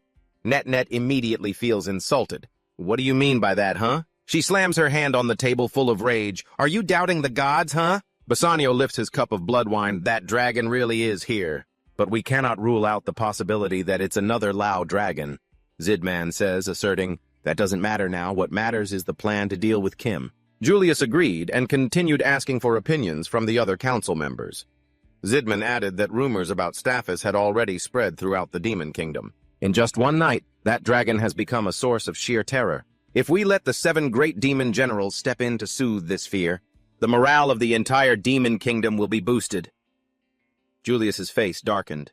Clearly there was trouble. Fine, I'll go myself. She decided that even if it truly was that dragon, she had to show them the difference in power. Kim is currently being called by the name Staphis Dragon. The one who destroyed many key strongholds of the Demon King's army, devoured countless enemies, and absorbed all sorts of different powers. The raid on the port town was his most successful and efficient battle. Since the hero party regrouped, various demon tribes like the Fishmen and Insect Men have all been wiped out, even though Kim has already gained so much strength. But it is still not enough. Even though his absorption ability has been optimized, even creatures with strong adaptive capabilities can only meet the lowest standards. But thanks to that, Kim understands more about this ability of his. If it continues to develop in that direction, that goal will be accomplished. You will become the pinnacle of all living beings. Kim is currently flying toward another key town. Other monsters, upon seeing the dragon, thought it was one of the 7 demon generals. One monster looked up at the sky and realized in a panic that the creature diving toward them was the Staphis Dragon, the one who has recently emerged as a symbol of terror, causing them to scatter in a frenzy. The one from just a moment ago hadn't even run far before Kim snatched it up. Kim just stepped down slightly, and that monster was instantly crushed. Kim lifted his head and took a deep breath. Then he unleashed a vortex of fire, destroying half the city in an instant. An hour later, Neth caught up. She had been putting everything into tracking Kim down. Reports said he was spotted at 6 strongholds an hour ago. Even though she didn't know what he was, she was determined to teach him a lesson. Neth flew near the ruins. The debris below was still glowing red, and Neth had to be on guard. Only an hour and it's already like this. Kim casually picked up a small goblin and popped it straight into his mouth, gulping it down. Neth landed nearby, furious, glaring at Kim with resentment. This vulgar creature! He's actually eating corpses! Neth thought to herself. Clearly this thing is a red dragon, but its body is so strange. Kim stood up on 2 legs. The dragon body was muscular and imposing, but those legs didn't seem like a dragon's. Several parts of his body were covered in solid snake-like armor. Neth raised her hand to cast Dragon Law, the dragon tongue technique, a power of dragons that forces others to act according to one's will. By using pressure to force fear upon the opponent, Neth shouted with authority, "Stop!" Kim heard the voice and turned, tilting his head to see what the matter was. Not only did he not stop, but he picked up another monster corpse to absorb. Neth couldn't understand it. The dragon tongue actually had no effect on the dragon before her. No way! The dragon tongue should be able to intimidate any dragon. Neth observed Kim carefully. Clearly this dragon was very strong, but she didn't know who he was. Kim saw this and advised her to drop the habit of thinking her authority and position. Worked on everyone. He also didn't forget to say that if it were him, he would let his target do as it pleased, even if he were pressured. That was enough to infuriate Neth. She was incredibly angry, calling Kim arrogant and asking if he knew who she was daring to speak to her like that. Neth's hands rapidly changed. They became larger and spikier. She would show him. Kim turned his head back with a bored expression. Neth immediately transformed into a giant red dragon wanting to trample Kim. "You stupid little dragon," Neth mocked, ridiculing Kim's smaller size. She furiously lifted her foot sarcastically, saying he should be crushed by comparison. Neth poured all her strength into attacking Kim. She used both hands to repeatedly pound hard on Kim's head. Neth furiously struck blow after blow while screaming, "Die! Die, Bao!" and let out an ear-splitting roar. 10 minutes later, Neth's arms were sore, but the scene before her was truly hard to believe. Kim was still standing firm in a defensive stance. Neth was also stunned. Kim had just braced himself and remained unharmed by her attacks. She had never met a dragon that strong. Kim glanced at Neth with a probing gaze. Neth looked at him silently. Although he was a dragon, his demon-like muscles were not easily pierced. She concluded that Kim was an extremely powerful dragon. But if he was this strong, she feared others wouldn't be able to do anything to him either. Kim rubbed his chin, thinking, must remember that. Immediately after, he entered a stance to transition to a new experiment, destroying the MTM Slim. Neth thought her plan had been seen through by Kim and became flustered. Seeing Kim take a stance, Neth was certain she had been read like a book and wanted to switch to attacking. After all, his defense had weakened significantly. She used one hand to block one of Kim's arms instantly, wrapped her tail tightly around his other arm, and quickly raised her other hand to squeeze hard and grab his head. Neth opened her mouth wide and lunged, biting hard into Kim's shoulder, a painful blow. Neth pulled back, tearing off a chunk of flesh, and casually kicked Kim, sending him sprawling. Kim was knocked far from where he had been. She chewed and swallowed the piece of flesh, triumphantly saying, "How about that? These teeth of mine can crush anything." But she couldn't celebrate for long. The open wound on Kim's shoulder had already healed. Neth broke into a cold sweat. "Is this dragon a super regenerator? What the hell is this thing?" Kim slowly stood up and said, "We've only just met, so I'll consider this the end, the body performance test." Saying that, he turned and walked away. "Since you've cooperated, I'll spare your life. Get going and don't you follow me." These words from Kim instantly made Neth feel deeply insulted. She roared, "Don't be ridiculous. You dare to wound my pride." Neth opened her jaws. "I'll show you the calm power of a dragon," Neth said, lifting her head high to summon a massive orb of energy. "This is the ability to suppress all power." Then she crushed it into dust. Kim didn't show a hint of fear or hesitation. He just asked, "Is that it? Guess I'll have to make my move then." "Eat this," Nette threatened, but suddenly she started coughing up a thick, pitch-black, lethal substance. The energy orb vanished instantly as she began puking up writhing creatures. She violently vomited a pool of black slime filled with dozens of squirming things. Stunned and terrified, she whispered, What is this? Why is this happening?" Before her consciousness could fade, her massive form collapsed forward, sprawled out on the ground. Kim calmly replied, "It's because you swallowed a piece of my flesh. From now on, those disgusting creatures will act as parasites inside you, rapidly devouring everything you are." He stood tall over her motionless body and continued, "So anything you try to eat will give you severe indigestion. Then again, there won't be an after for you anyway." And right at that moment, a magic circle appeared beside Kim, from which an urgent, desperate plea for help rang out. "Danger, save us." Kim looked over. "Is that telepathy?" The voice on the other end kept begging, "Hurry, help me!" A warrior holding a sword stood in the middle of a vast sky. "I am both a hero and a messenger of the goddess, and I come from 15 years in the future." That warrior had fought bravely against monsters. In 15 years, humanity and the demon race would join forces to fight creatures that want to destroy this world. Looking at the fallen monsters, the warrior silently continued his thoughts. "In the future, the Demon King, the 7 great demon generals, and the 4 heavenly kings all perish because of these creatures. Even I was killed by them." The warrior gripped his sword courageously, silently resolving, "That is why I, having returned from the future, must hurry to the great forest to destroy Slim before it evolves into a world-destroying monster." The warrior was with a tall man carrying a massive weapon on his shoulder. Looking at the barrier shielding the doorway, he continued his train of thought. Because of that, Lord Kim, who is guarding the great forest, has been kept safe, and Lord Kim even saved the prince who was originally fated to die. The warrior looked straight ahead with intense resolve. Since the future has been changed, those who were meant to die have been saved. However, he also had another thought. On the other hand, because the future has changed, I have no idea what will happen from here on out. The warrior tightened his grip on his hand. But I don't regret killing that monster and giving up the future I once knew. The only thing I regret is, if I had known about the Demon King's army in the future. The warrior felt a pang of regret. If I had only known, then I wouldn't have had to suffer like this. Or at least at the poker table, Bassanio smiled while watching Hypanik slump over the table. He smirked. I only need to know his ability, that's all. The three of them, the warrior Hypanik and the saint, were traveling together when the warrior suddenly turned and asked, But Prince, where exactly did you send Lord Kim? Hypanik immediately replied, I asked him to watch over an important area. He's more than enough to handle that place on his own. Hearing this, the warrior seemed to understand. I see, so that's it.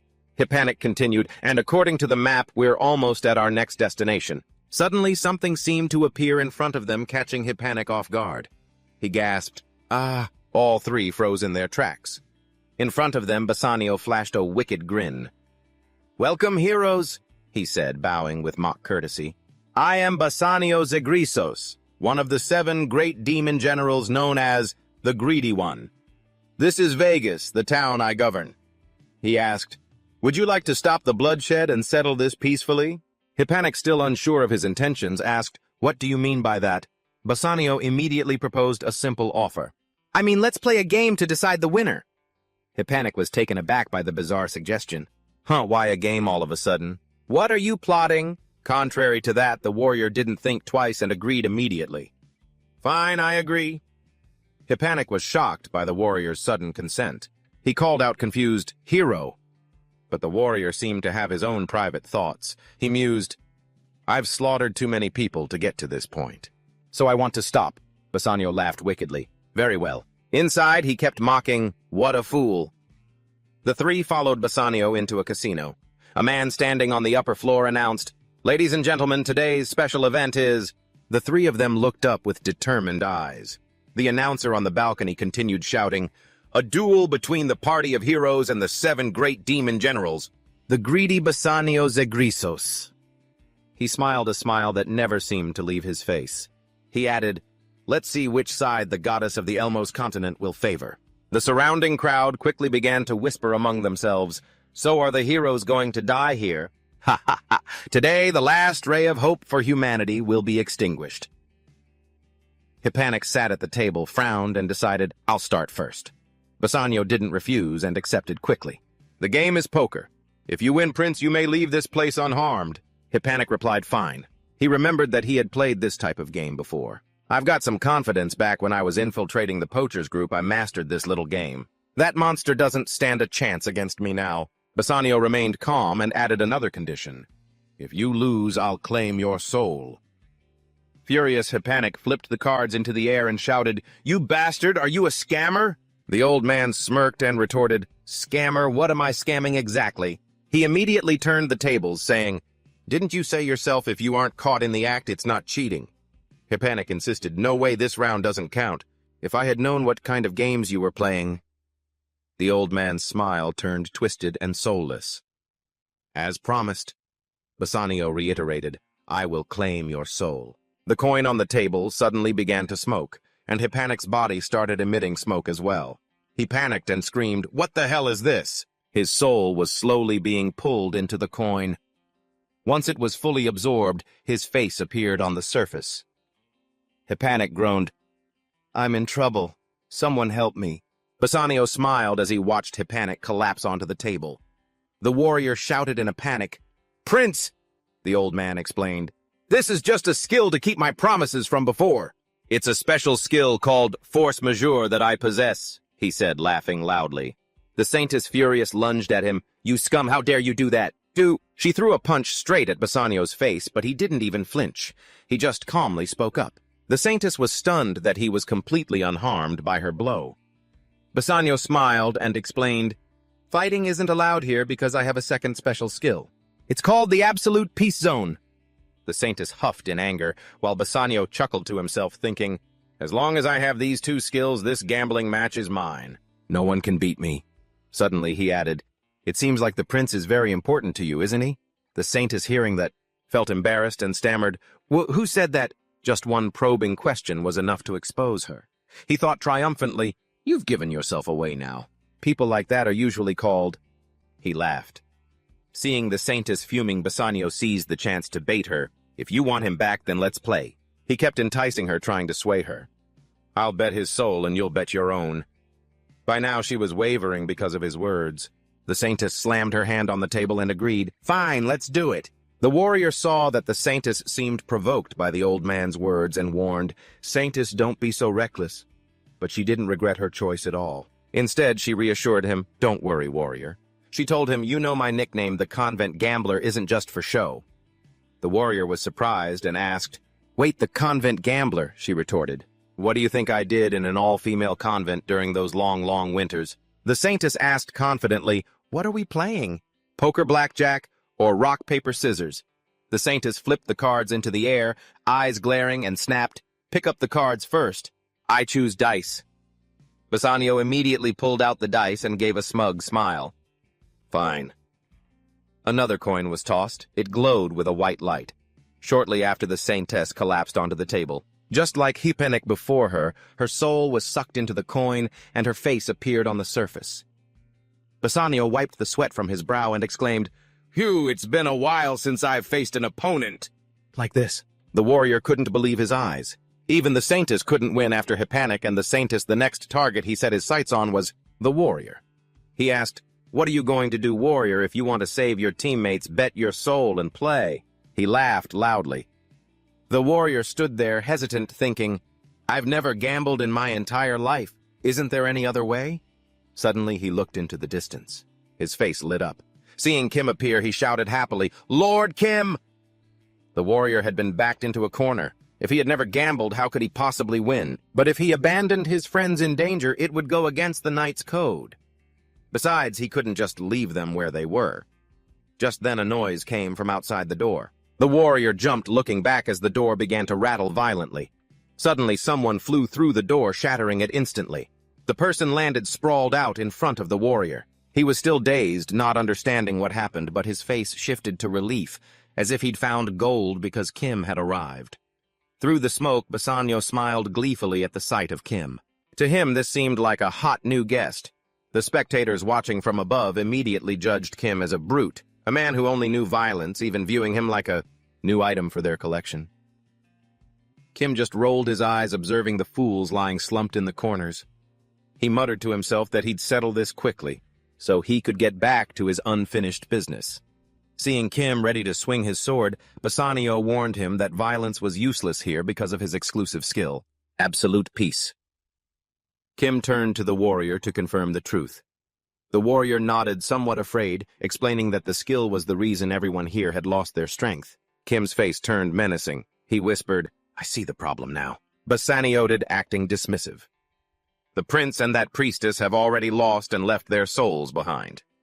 Kim quickly understood what the guy meant. He asked how to get them back. Bassanio slammed his hand on the table, demanding that Kim must win. He said Kim had to bet something of equal value. If he wanted to redeem their souls, Kim had to put his own soul on the line. Kim confirmed he understood. With a dead calm voice, he immediately accepted. He kicked the armrest aside to make room and sat down.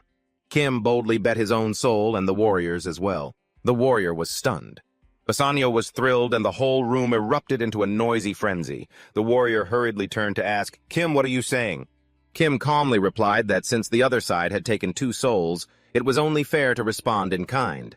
Bassanio laughed, fully agreeing with Kim. Clever people really do think alike. Kim reassured the warrior, telling him not to worry as he would win easily. That was the very thing Prince Edward Grayson had told him to believe. Yet Kim glanced at the warrior, his voice hardening. Besides, betting on him is better than you just standing there with your eyes closed.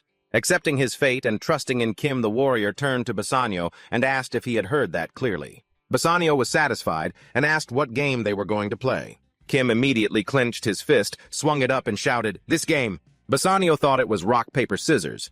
Kim replied, Rock, and delivered a straight punch directly into the face of that greedy pig. Kim's powerful punch sent him crashing to the ground. According to the experimental results, skills could not directly affect Kim's body. In other words, he was immune to direct effect abilities. But he could still be injured if hit by physical objects like a ball of fire, similar to how he took damage from accelerated arrows even though Eyeshot aimed the arrows straight at himself. Or an Inferno Ray, a skill that turns targets into ashes. So what about Bassanio's ultimate peace skill? Of course, it was worthless against Kim since it was the type of skill that relied on targeting others. When Bassanio tried to use violence in the special zone and saw that his skills were ineffective, he was utterly bewildered with 1,000 question marks appearing over his head before he could even react. Kim lifted his leg and stomped down hard on Bassanio, who screamed at the top of his lungs in agony. Once Bassanio felt the pain in his own body, he accepted his defeat. The sensation of being beaten rose intensely within him, and Bassanio's absolute compliance skill was triggered. As per the initial agreement, Bassanio naturally lost. The two teammates' souls immediately returned, and the warrior stood there in shock, as did the woman beside him. Meanwhile, Bassanio lay flattened on the floor, struggling to argue that Kim had cheated, clearly unhappy with the outcome. Kim immediately proposed another game to indulge him, betting Bassanio's life against everything he owned. He told him to guess whether he would punch him with his left hand or his right. As soon as he started, Bassanio desperately tried to make a guess, which was, of course, wrong. At that same moment, Kim lifted his foot again. This leg looked even more muscular and powerful than before. Kim decisively stomped down on Bassanio, and blood splattered everywhere. All the spectators above were stunned to see Bassanio, one of the 4 heavenly kings, defeated.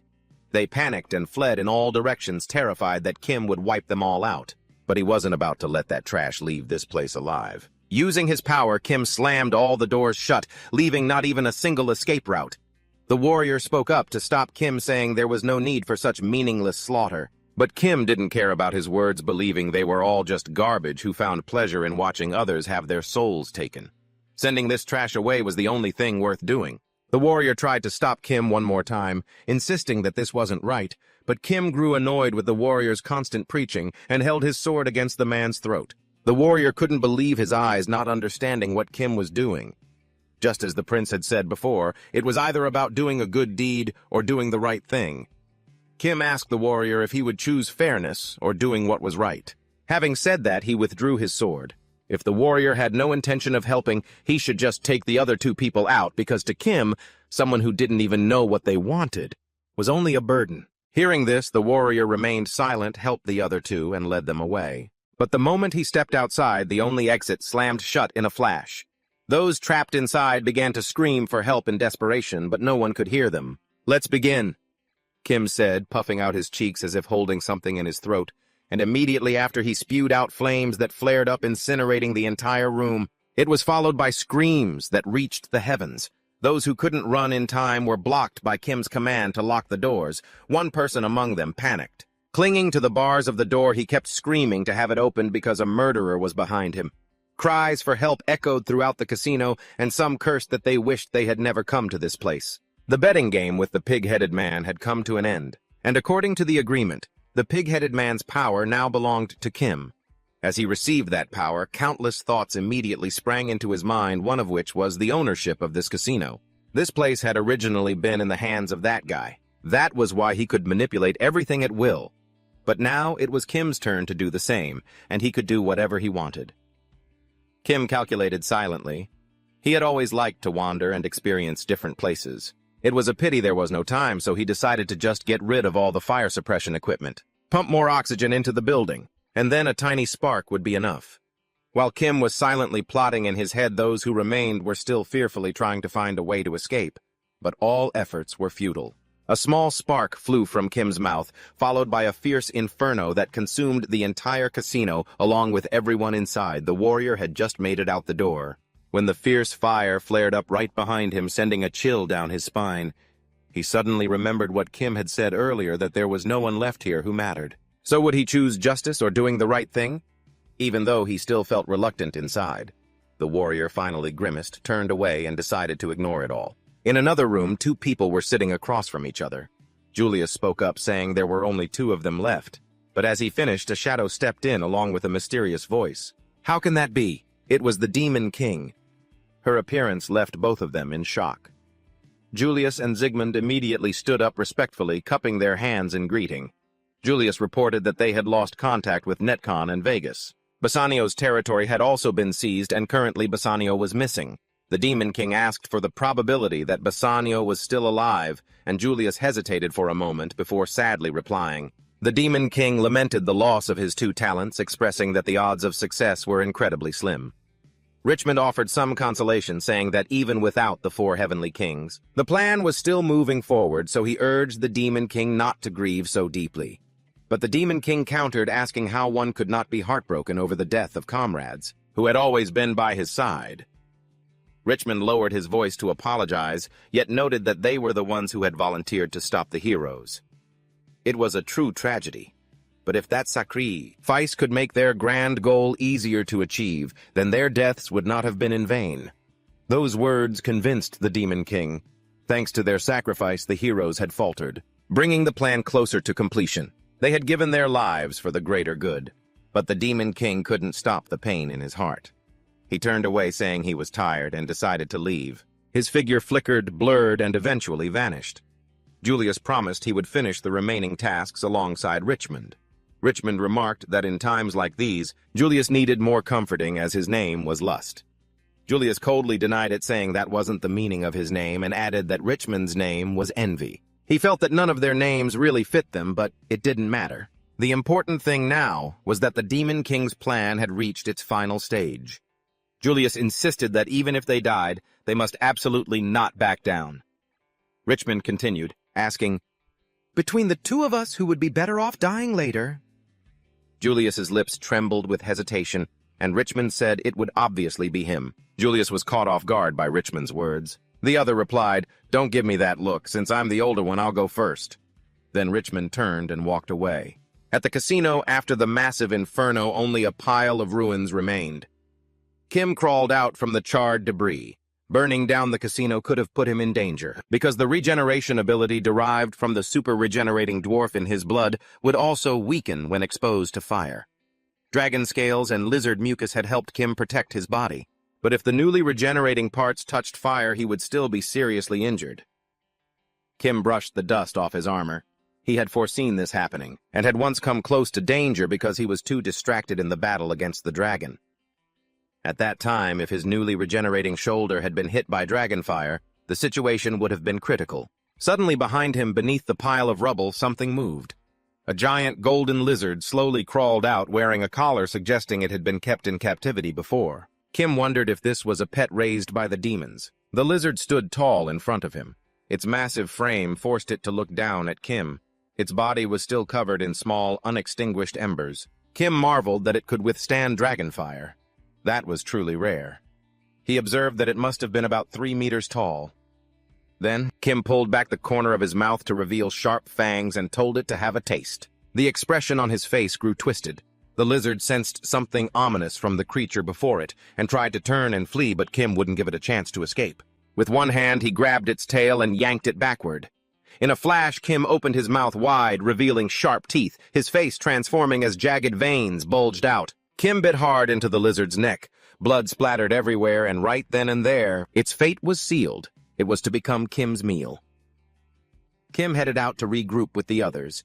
Hippie stood nearby, holding his head with his hand and frowning, complaining that his head still ached so much. Inside, there was truly the worst, he said. Hippie glanced at Kim, and seeing him satisfied and licking his lips, asked what was so funny that he kept chuckling. Inside, he silently cursed him as a villain. Kim didn't tell him what just happened. He only replied that he had finished putting out the fire. Blood from his meal still stained his hands. That lizard was a salamander, a rare species immune to dragonfire, and he had just eaten it. Its fire resistance didn't just exist in the outer layer of slime, but was distributed within every cell of its entire body. Of course, he could still use the power of the dwarf, even without the slime, but now all his weaknesses had been perfectly compensated for. Hippie, standing next to him, suddenly frowned and shook his head, even swearing under his breath. Kim didn't understand why he reacted that way. Hippie recounted that someone had once been attacked by a bear, but by the time the wounds healed, the person couldn't even remember it clearly. Then suddenly that bear appeared, right in front of his house, and now it was even flying in the sky. How would that person feel? Kim replied that as long as the bear knew how to return to where it used to live, it would eventually leave quietly. There was no need to worry so much, but Hippie still felt uncomfortable because the logic he perceived was completely different from the feeling in his heart. Kim silently considered that the first step was cooperation. If he only saw it as a source of fear, it could backfire. Kim reasoned that no matter how ferocious it was, if that bear was useful, it would be less terrifying. Hippie caught something in Kim's words and asked, "What are you talking about?" Kim explained that while Hippie was lost in thought, he had done everything for him. Hippie asked in surprise, "Is that true?" Kim revealed that the warrior had abandoned the side of righteousness and chosen the right path. Hippie appeared satisfied with that result. This was already the second time. He flashed a cunning smile and said that there was only one more request to complete. The warrior in front was completely unaware of Hippie's dark calculations behind his back. The heroes were the strongest people on this continent. The warrior stood there, gazing into the distance with a steadfast look filled with strength and confidence. Their strength was not merely physical, for they were the ones protected by a massive current, called destiny. And then the warrior suddenly foresaw something ominous. A group of thugs was aggressively marching toward the warrior and his comrades. They loudly called them heroes and ordered an attack. A sword swung straight at the warrior. Thankfully, he dodged just in time, and it only grazed his hair. If he were an ordinary person, he would have been done for. He would have already cheated death 3 or 4 times in those most critical moments. Another guy came charging on horseback with a fierce axe in his hand. But before he could even strike, the warrior rushed forward and slashed him.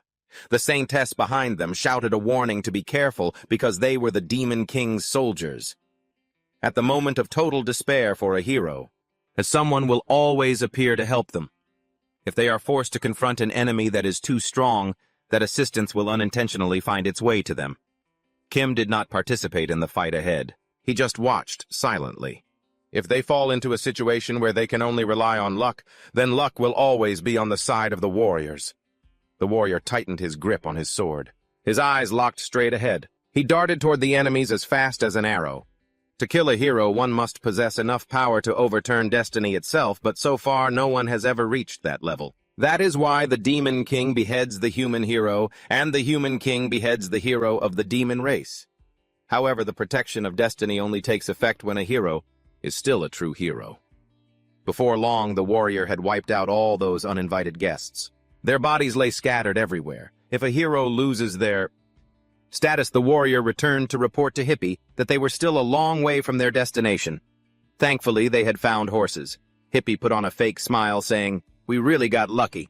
It's all thanks to the good fortune of the heroes whom the goddess protects." As he spoke, he stepped onto the carriage. The warrior had no idea that the smile was just a mask for another sinister plot. Destiny was no longer protecting the heroes. Hippie told Kim, who was sitting in the back of the carriage, that the condition to be a hero is to be the most righteous, the most just, and the most kind. The warrior had done something unrighteous at the village. The demon race did not choose the correct path at the casino, so if they lose their sense of justice, they will no longer be heroes. That is exactly what Hippie wants. Kim couldn't understand at all why they wanted to kill the heroes so badly. Hippie said that actually his original plan wasn't like that. He had taken the old man's draft, that crazy guy's draft, and tweaked it a bit. Kim asked what he was talking about. Hippie recounted that the king intended to pass the throne to the eldest prince, while the 2 younger princes, including Hippie, would serve as assistants to the eldest. So whenever he remembered the king, he remembered a way to make a hero, and no longer be a hero. Hippie recalled the look of shock mixed with worry on the warrior's face. He believed that the king had forced the heroes to make an unavoidable choice. Then he stripped them of their status. But the king only stopped at the planning stage because he feared the goddess's wrath and dared not carry it out, and by chance, Hippie had seen it. Unsealing the seal was also quite taxing. Based on that plan, Hippie had modified it in his own way and started implementing it. Now Kim understood Hippie's intentions. But what he wanted to ask wasn't whose plan it was, but why they wanted to kill the heroes, since those heroes didn't deserve to die. Facing Kim's questions, Hippie gritted his teeth and replied that if his brother died, the king's despair would be far greater than his own sadness. Hippie's hands tightened on the reins. The blue veins popping out on his face showed his uncontrollable resentment. On the Flashfield Plains, their carriage was moving forward, surrounded by lush green grass stretching out, and the wide open sky. From a distance, Kim had spotted the Demon King's castle. Hippie saw it too, but strangely, even though they had reached the outskirts of the castle, there were no soldiers guarding the outside. Hippie thought this was illogical because according to the game's setting, the Demon King's castle is usually located in a lava region, or in the middle of a toxic swamp. Yet the castle before their eyes was built right next to an ordinary meadow. It was too strange. Regarding that unrealistic thought, Kim dismissed it. What kingdom would build that crazy thing in the heart of the capital? If one did, I'd want to see it once. At the same time, Kim also agreed with Hippie that this place was truly very unusual. Hippie scanned his surroundings and concluded that there wasn't even an ant nearby. Kim added that he couldn't even see any grasshoppers. The area they had just passed through even had rabbit burrows, but they were empty inside. Hippie didn't understand what had happened to this place. He didn't know for sure, but he was certain that something was definitely ahead. Suddenly, the horse sensed something ominous. It let out a frightened neigh. Hippie, holding the reins, had a bewildered look on his face. He was worried and didn't understand why the horse suddenly acted like that. The horse stood frozen, bowed its head, and kept shivering. Hippie walked toward it, guessing that it was scared, but there was nothing around. The horse's behavior caught the warrior's attention. He asked what was wrong. Hippie replied that the horse refused to move. The warrior thought that maybe it was just tired. Suddenly, a strange feeling arose in his heart. He suspected whether this feeling was caused by the Demon King's castle or something else. Seeing the warrior's expression, Hippie asked if he felt anything unusual. The warrior replied that while he did feel strange, he wasn't sure what it was. He reasoned that if they got closer to the Demon King's castle, they might know the cause, but with the horse in its current state, they had no way to keep moving. The horse just stood there, stubbornly refusing to take another step. They tried every way to coax it. Hippie spoke gently and tried to feed it, but it wouldn't even open its mouth. Fearing it might be injured, they even had the mage use restoration magic, but it had absolutely no effect. Kim even tried draining the killing intent, but the horse just kept trembling, so it was useless. Finally, the warrior even used a gentle and warm tone to talk about the importance of the battle against the Demon King. But of course, everything was ineffective. With no other choice, the warrior decided to camp out for the night. Hippie agreed and reminded everyone to take a rest. Just as he reached out to touch the carriage railing, the horse neighed again. This time it didn't just neigh. It kicked its back legs hard at Hippie, making him stumble, and then it immediately bolted. Hippie fell onto the dirt, watching the horse race away, having no idea what was happening. Unlike Hippich, the warrior had seemingly sensed something amiss. He instantly drew his sword and shifted into a battle stance, while Hippich looked between him and the warrior with suspicion. A voice dripping with mockery echoed from the darkness, announcing that they were surrounded, and sneering, "So this is all the group of heroes amounts to?" Truly disappointing, both foolish and completely lacking in vigilance.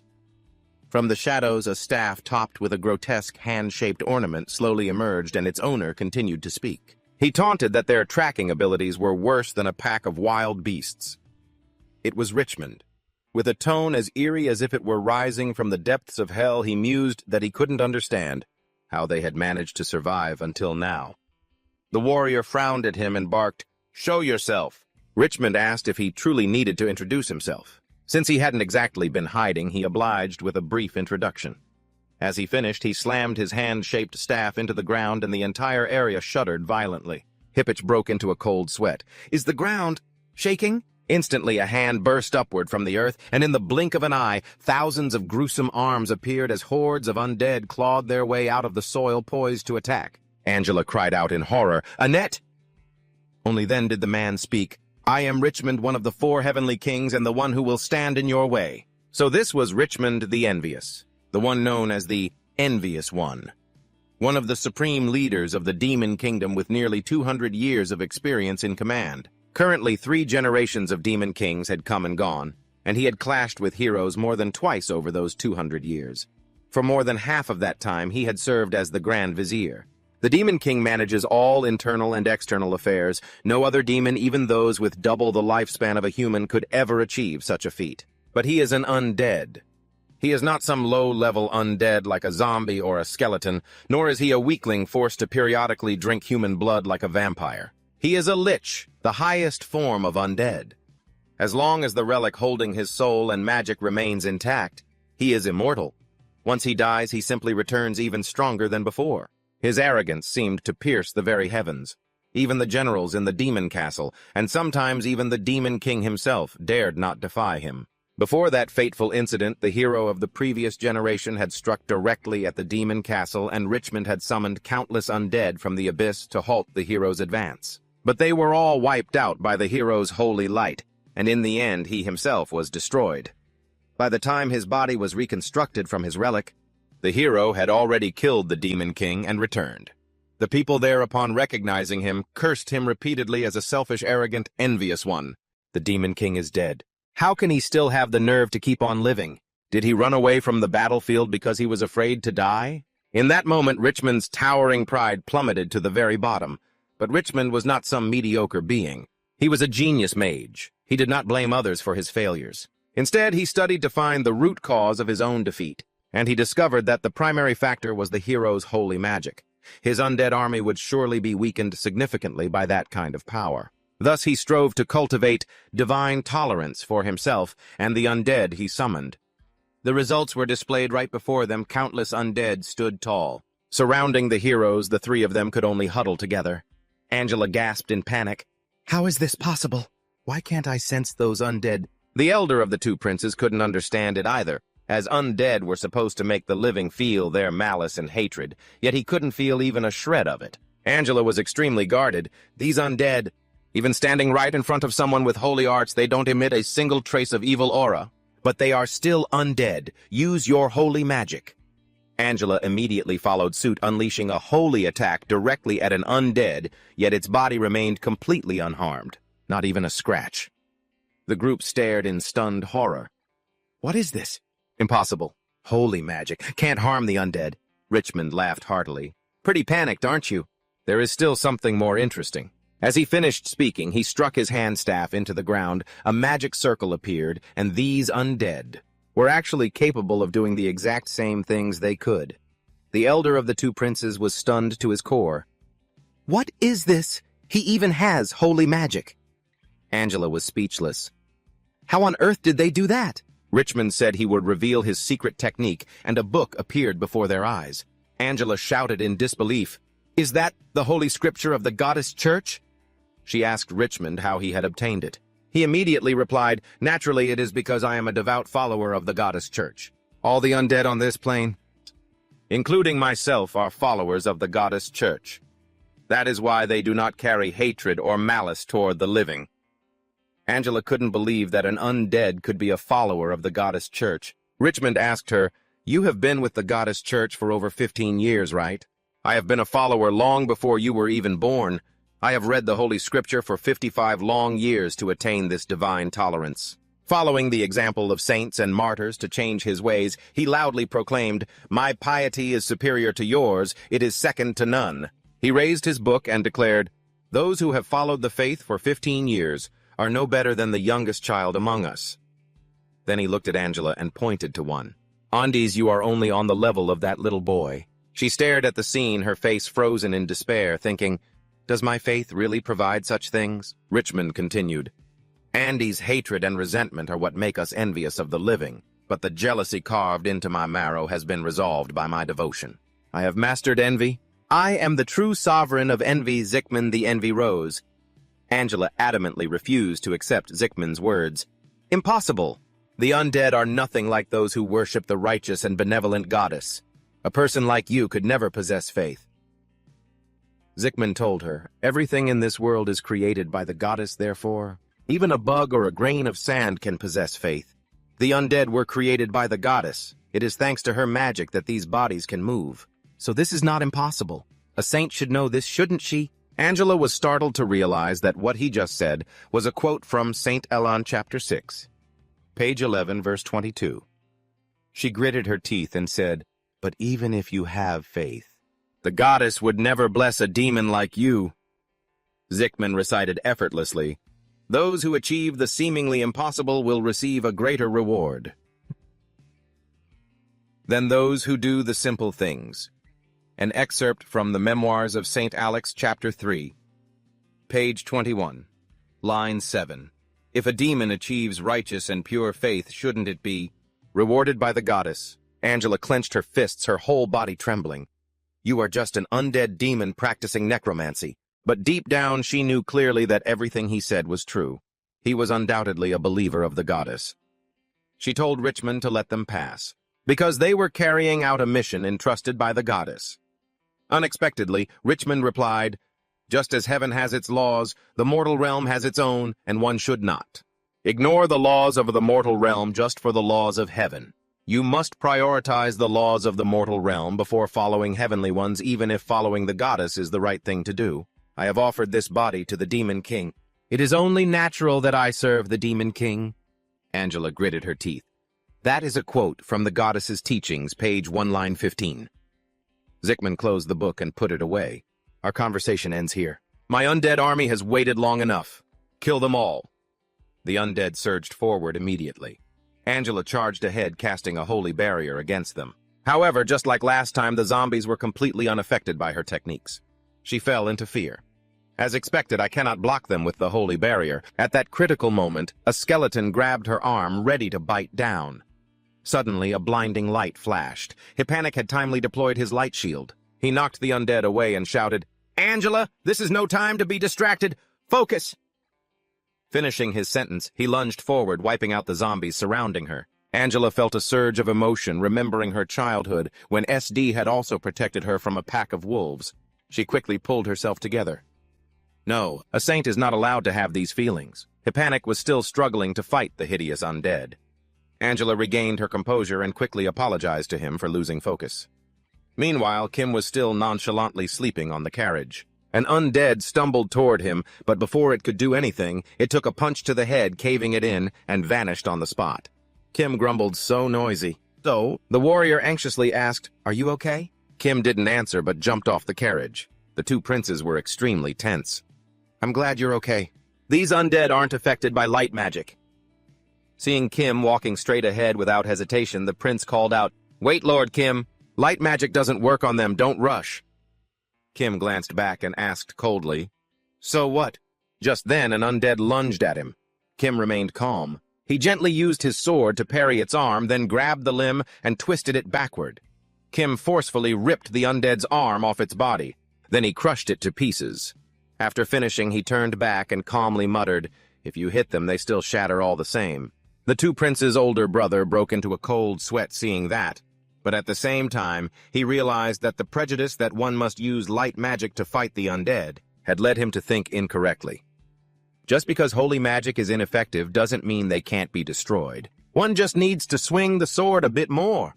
Even if holy magic doesn't work, they are still just minions of the Demon King, and a holy sword would certainly still deal a massive amount of damage to them. He immediately rushed in, telling himself he would destroy them without severing them, because as long as holy magic isn't in effect, the undead that have been cut down will still stand up again. An ordinary sword wouldn't last, but a holy sword is indestructible. Angela by now had also regained her composure and fought with all her might. If all iron is forged into weapons and armor, what will farmers have for tools? Just 2 bare fists are enough to protect a pious believer. That is what the Pope taught 1,000 years ago. Hippanic specializes in light magic, so it is indeed troublesome when he cannot use it. But magic was never meant to be used in only one way. Kim felt that they were doing even better than he had anticipated, but unfortunately the number of enemies was too high. If this kept going, no one knows when this will ever end. Richmond burst into wild laughter. "Keep struggling, then. Even if you killed 1,000 undead, that wouldn't even be 1% of my entire army.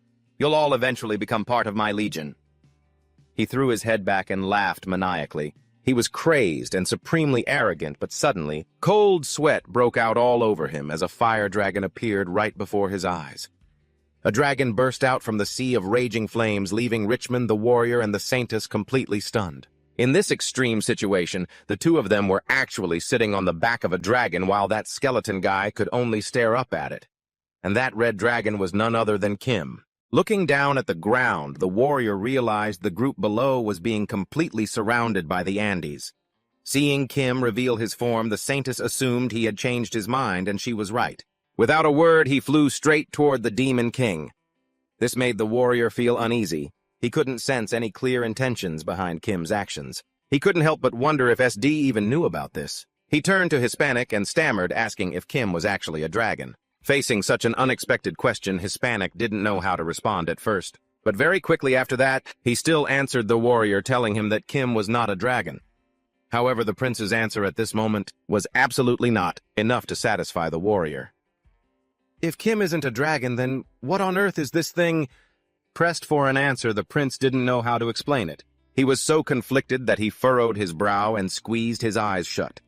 He could only apologize, as he had previously promised not to reveal Kim's identity to anyone. Hispanic could only give a vague explanation that Kim's background was a bit more special than an ordinary person's. By then, Kim was still soaring in the air while Hispanic continued. To prevent the warrior from having any more strange questions, Hispanic took the initiative to say what he knew Kim was an extremely dangerous person. Dangerous to the point where he could turn all of humanity into his enemies. That was all he could say. The things Hispanic revealed made the warrior form an entirely new line of reasoning. He began to analyze. This person can turn into a dragon and has a background stranger than anyone else. Could it be? He suddenly shouted, a transformation expert, so Sir Kim is a shape-shifting mage. Faced with that conclusion, Hispanic was so helpless that he could only go along with it, reluctantly replying, right, that's exactly it. The warrior immediately sank into his own thoughts. Based on what he knew, shape-shifting was a technique only possessed by those with demonic blood. He was convinced that Kim had betrayed the demon race and become a whole new species, half-human, half-demon. If that were really the case, then he understood SD's intentions. But then he shuddered in fear. What if his entire deduction was wrong? How else could this be explained? What is that terrifying giant monster? Realizing his imagination had run too wild, the warrior quickly calmed himself down. It absolutely can't be that. It can't be. At this moment, he placed his hand on Kim silently, grateful to him because thanks to him they had defeated the demon generals. Most recently, they were saved from the swarm of, and as thanks to him as well. Not only that, when he was still struggling with the monster, Kim used a single sword to strike down that beast of destruction. Thinking through everything one by one, he suddenly gave a faint smile. Because even though it was all thanks to Kim from start to finish, in his eyes he was still deeply suspicious. Even so, he once again firmly insisted that Kim could absolutely not be the monster of destruction. As Kim's back drifted further away, the Andes swarm fell into chaos. Richmond was also drenched in sweat. Oh my God. A while later they approached the fortress. The warrior was surprised that the journey from that spot to here took 30 minutes. Luckily, they had Kim waiting. Looking at the tower ahead, the warrior wondered what it was, as its appearance seemed far too normal compared to what he had imagined. Seeing him blabbering on for so long, Kim spoke up to remind him, "Stop staring at the sky and the ground and look behind you." Hearing Kim say that, the whole group spun around 180 degrees. The sight that appeared left them all startled. No one expected the Andes to keep chasing them. Do these things ever get tired? According to the Saintess's estimate, it would take about 2 hours from this position to the destination. That number made the warrior fall silent. Within 2 hours, they had to kill the Demon King and quickly retreat from this place. Then the whole group would climb onto Kim's back to escape. But would they make it in time? Time was running extremely short. The situation made him grit his teeth. If they couldn't kill the Demon King before the Andes closed the circle, the situation would drag on even longer. Right then he thought of a solution to this difficult problem. They needed more people. Only then could they buy some time and complete their goal. The warrior then opened his mouth to ask Kim for help. It wasn't clear what he said to Kim, but he landed on the ground immediately. Hispanic and the other two jumped off Kim's back. They asked him to bring them all the way here. "Leave the rest to us," they said, rushing inside while Kim disappeared right after. Just then the demon guards saw the intruders and were startled. One of them roared, "You humans, where do you think you are? You humans, where did you think you are exactly?" No sooner had he finished speaking than the whole group lunged forward to attack. But before they could even strike, a purple substance was splashed directly onto them.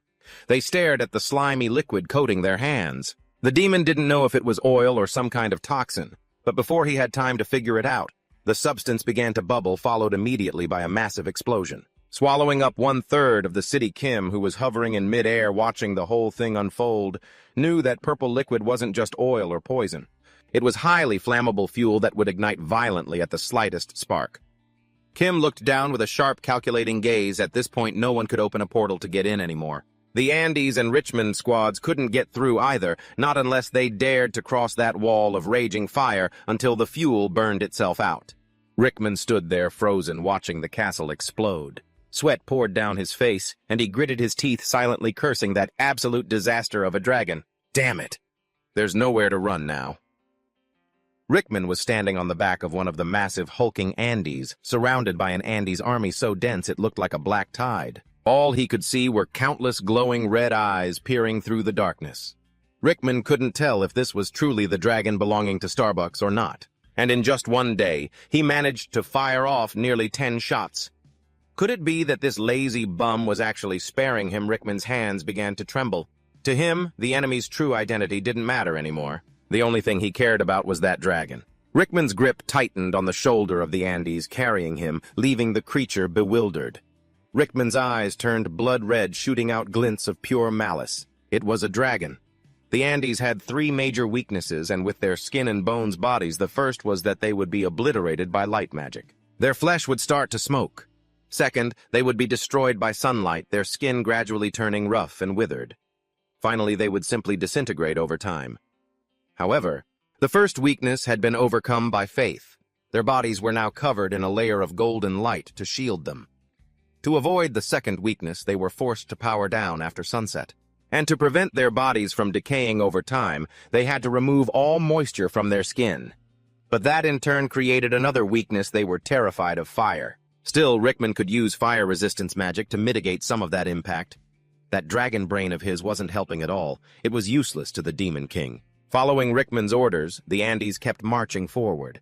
Useless or not, they were just going to burn like dried kindling. Rickman was overflowing with ambition, swearing he would use all his greed to protect the Demon King. This battle was between him and Kim. He had to capture that dragon. Meanwhile, the Hispanic group had pushed deep inside. The warrior darted past the demonic guards, wiping them out with a single slash, and immediately led the way for everyone else. But suddenly, a massive pillar slammed toward him, making him jump. The impact caused a violent tremor, sending debris flying everywhere. Hispanic and the Saintess shouted in unison as they charged forward. From within the thick cloud of dust, a purple foot emerged. That's enough. It was Julius, that deep purple guy holding the pillar. Julius represented the ambition of the demons. He possessed the bloodline of the demon race and had shredded six-pack abs both front and back. He looked incredibly flashy. His demonic origin traced back to the incubus, also known as the lust demons. And that guy who looked so scrawny, that was the Julius from 15 years ago. According to known records, the incubus were a type of witch-like demon army that specialized in seducing humans to absorb their vitality. A quick recap of the past. The Julius of 15 years ago was incredibly confident in his God-given beauty. Every girl would fall into his arms because their race possessed extremely unique magic, so they didn't need to nourish their bodies the conventional way. In the early days, young people avoided having a body that suddenly developed bulging muscles because it was considered incredibly ugly. Julius back then felt the same way, to the point where he would collapse to his knees. If that was the case, a bigger question arose. Why did he become so massive, tough, and muscular now? Why didn't he use his magic instead of choosing raw physical strength as his weapon? Back then he cried so hard that tears streamed down in rows, splattering onto the ground. It was all because of the painful, lingering memories of that parting 15 years ago. Back then, he was far too confident in his God-given looks, thinking he was practically a Korean idol. The flashback ends here, because right at that moment, the warrior lunged forward, sword in hand, charging straight at Julius with an incredibly angry look on his face. Seeing the warrior charging, he immediately raised what remained of the stone pillar. "You little brat. I was just reminiscing and you're already throwing a fit. Did I strike a nerve about your pathetic past?" With that, he hurled the rock block at the warrior. Facing the stone, the warrior didn't flinch. In the blink of an eye, he unleashed countless slashes, shattering the stone pillar instantly. After destroying the pillar, the warrior remained calm and cool, engaging Julius in a head-on clash. At that moment, Julius also began to channel his magic. Focusing all his power into both arms, the warrior's sword and Julius's fist collided simultaneously. The force from both sides created a massive shockwave. Suddenly, from within the smoke and dust, a figure flew out and slammed directly into the wall. It was Julius. The warrior had taken him down in a single blow. Lying on the pile of rubble, he began to reflect. This kind of ending, it really doesn't fit the strongest of the four heavenly kings. If you look closely, this actually fits nature quite well. They are often barbaric, kidnapping people, often taking hostages like Francis, or especially gluttonous like Pagus. Most of them don't have much power, but they are full of rage like none other than Deckers, and lazy to the extreme like Net. Not only that, they engage in wars of convenience to satisfy their personal ambitions. That's Bassanio. Finally, because he had no army, he was fueled by jealousy, so he created an army of his own. Other than Rickman, who else could it be? The Lord of Envy. Brave people usually have a 1-to-1 ratio where their strength reaches its peak. Right then the warrior looked back, urging the prince and the saintess to catch up quickly. Both immediately answered in unison, "Got it!" A series of numbers appeared before their eyes, as if about to spill off the screen. Julius still lay motionless on the rubble, thinking to himself, is it really true that having only strength is enough to defeat the heroes? He truly wanted to apologize to the Demon King. This was all he could do. He just lay there spinning, letting those three pass by him. Then Julius went completely limp and didn't move again. By this time they had reached the door. The warrior reached out to touch it, a look of anxiety flashing across his face, because this was where the Demon King resided. The door slowly creaked open, but contrary to their expectations. Inside was a small girl with long, flowing white hair. Seeing the door open, she turned her head. "Is that you, Julius?" Seeing her, the warrior was stunned.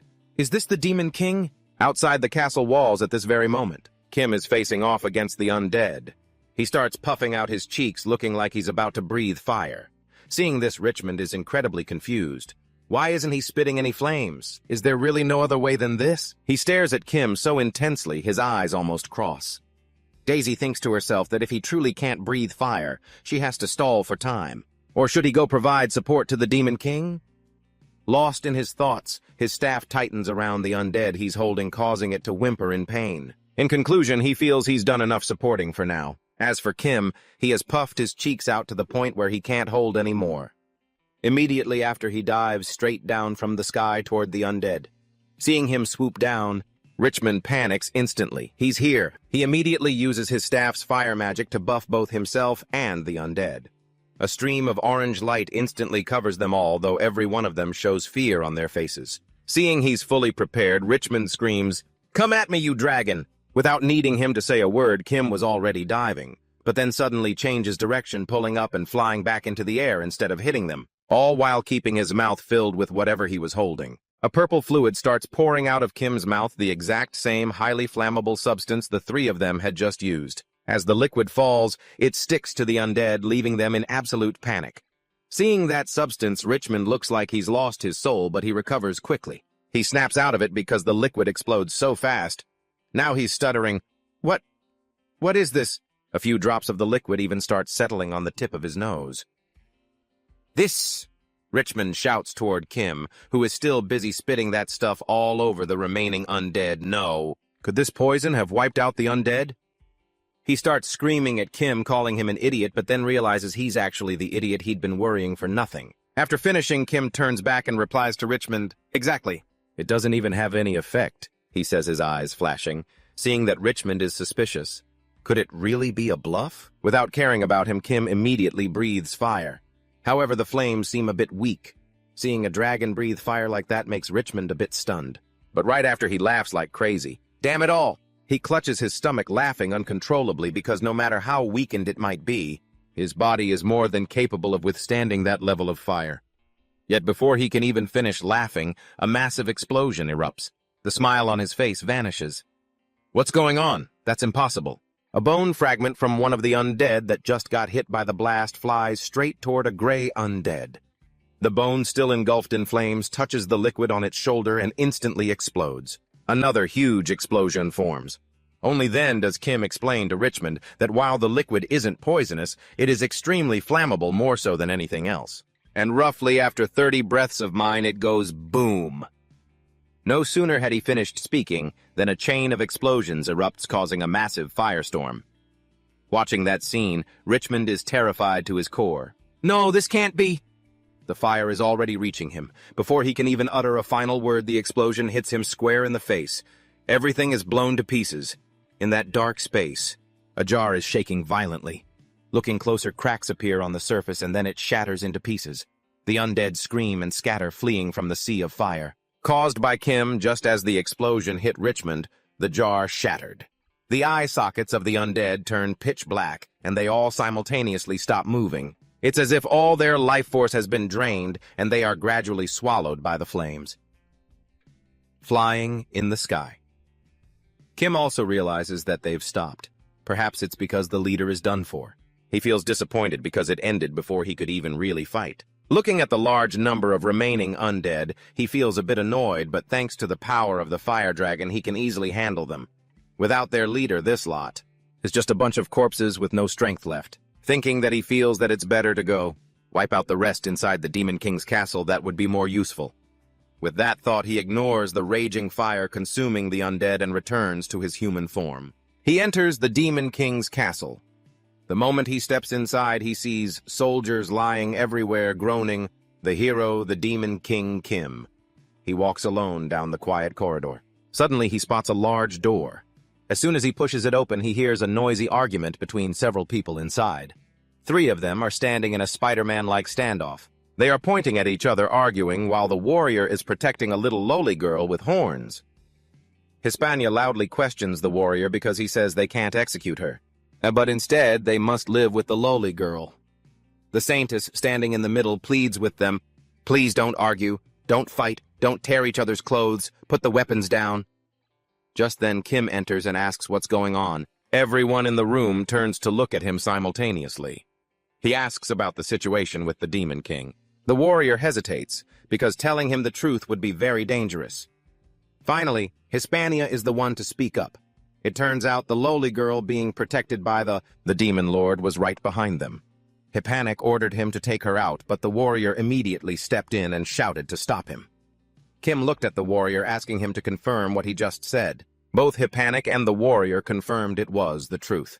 The warrior gritted his teeth, glared at the Demon Lord, and declared that she wasn't the Demon Lord anymore, leaving the others completely baffled. The warrior explained that while her body was still the Demon Lord's, the soul inside had been replaced by someone from another world. He sounded absolutely certain about it. That was because he had used his lie detection skill. Hearing this, Kim glanced at the Demon Lord, who was cowering fearfully behind the warrior, and thought to himself, if what he's saying is true, so this makes the 3rd person from Earth.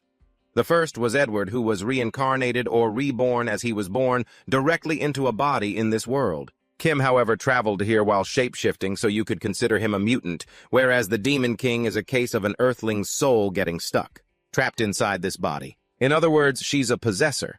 She was just an incredibly ordinary office worker, but she used to isolate herself, losing herself in military-themed novels. So when she became the Demon King, she couldn't accept reality and convinced herself it was just a dream, because the trope of a soul inhabiting another body appeared so often in the novels she loved to read. That's why she introduced Earth's systems knowledge and concepts into this world. It caused the Demon King's army's power to skyrocket, which broke the balance between humans and demons, forcing the goddess to send a hero. Yet she remained stubborn. She kept thinking that if she just kept playing the game, she'd eventually end up like a main character in a novel. But she isn't a protagonist, and the generals she placed her trust in are now powerless. She ended up purging them all. Only when Julius was defeated did she finally snap out of it, and pure terror consumed her. Now the only thing she can do is beg for mercy. Listening to the whole story, Kim crosses his arms, indifferently questioning her about ordering her subordinates to cause all this chaos. And only when she was on the verge of death did she come running to surrender. The warrior hurriedly tries to justify it, but Kim cuts him off, asking if he truly believes she's from another world, even though Kim himself believes it. At this point, it doesn't matter anymore. The warrior tries to explain, but what he's truly worried about is how many lives have already been lost. He simply doesn't want to kill anyone else with his own hands. Seeing the warrior in such pain, Kim remains thoughtful for a moment before signaling to Hispanic. Suddenly he says, "It's time." Hispanic has already drawn his sword. While the warrior is still confused, Hispanic's blade thrusts straight toward him. The warrior instinctively draws his own sword to parry. But because Hispanic's law is so overwhelming, his sword is shattered on the spot. Hispanic's blade instantly reduces both of them to shredded meat. Deep down, a hero must always be righteous, just, and kind. These 3 things sound similar, but at times they contradict each other. Yet once a hero overcomes that moral crisis, they reap the best results. But the prince and Kim are currently trampling on his kindness. The warrior once took part in the massacre of defenseless people at the weapons factory. That was right, but it wasn't kind. He didn't even condemn the villains in the gambling den, but instead only sought to save his own companions. That was kindness, but not justice. In the end, he even tossed aside his own mission to cover for the Demon King. Even the integrity he always valued has been lost. The hero is no longer righteous, no longer just, and no longer kind. Therefore, the hero is no longer a hero. The warrior stares at Hippanik in shock. He cannot believe it. Hippanik coldly asks him if it hurts when he says his name, because from the moment he demanded they save the Demon King, he ceased to be a hero. Red blood mingles with the broken sword fragments as the indestructible holy sword is now just an ordinary blade. The warrior clutches his stomach in agony and calls out to Hippanik, but Hippanik no longer wants to listen. He slowly sheathes his sword, his heart filled with anger toward the warrior. He is angry at him, but there was no other choice. Hearing that, the warrior stammers as if trying to say his final words, but before he can utter a sound, he collapses. Witnessing the whole scene, the saint turns pale, staring at Hippanik without blinking. She can't comprehend why things have gone this far. She rushes past Hippanik to check on the warrior, but Kim grabs her hand. The saint stares at him in astonishment, then desperately tries to heal the warrior. But when she sees him just stand there in silence, his veins bulging, she is too terrified to even speak. Immediately after, Kim transforms into a snake-like head bearing his fangs as he bites toward the saint. A few days ago, Kim and Hippanik had planned how to deal with both the warrior and the saint. Kim was somewhat surprised because he thought Hippanik had feelings for her. Hippanik said in a low voice that the warrior loved her too, and admitted he also loved her, but he couldn't let someone with the ability to heal the warrior live. The warrior had abandoned the throne to become a hero, so he could no longer fight for Hippanik's crown, meaning the oath he made to his family couldn't be kept. Hippanik had also investigated the saint's terrifying healing ability, the power to piece together shredded flesh to regenerate a human being. It could indeed be considered a miracle. Then, he looked at the backs of the warrior and the saint, saying that in reality, that ability could be seen as immortality. To deal with the saint, you can't leave behind a single scrap of flesh. Kim turned to ask how he intended to do it. He placed a hand on his shoulder and winked, which annoyed Kim quite a bit, then said that there was still someone here who could turn into a dragon and swallow a human whole wasn't there. Hearing that, Kim calmly denied it because even without turning into a dragon, he could still eat them just fine. Seeing those terrifying sharp jaws, Hippanik could only awkwardly praise his ally as truly reliable.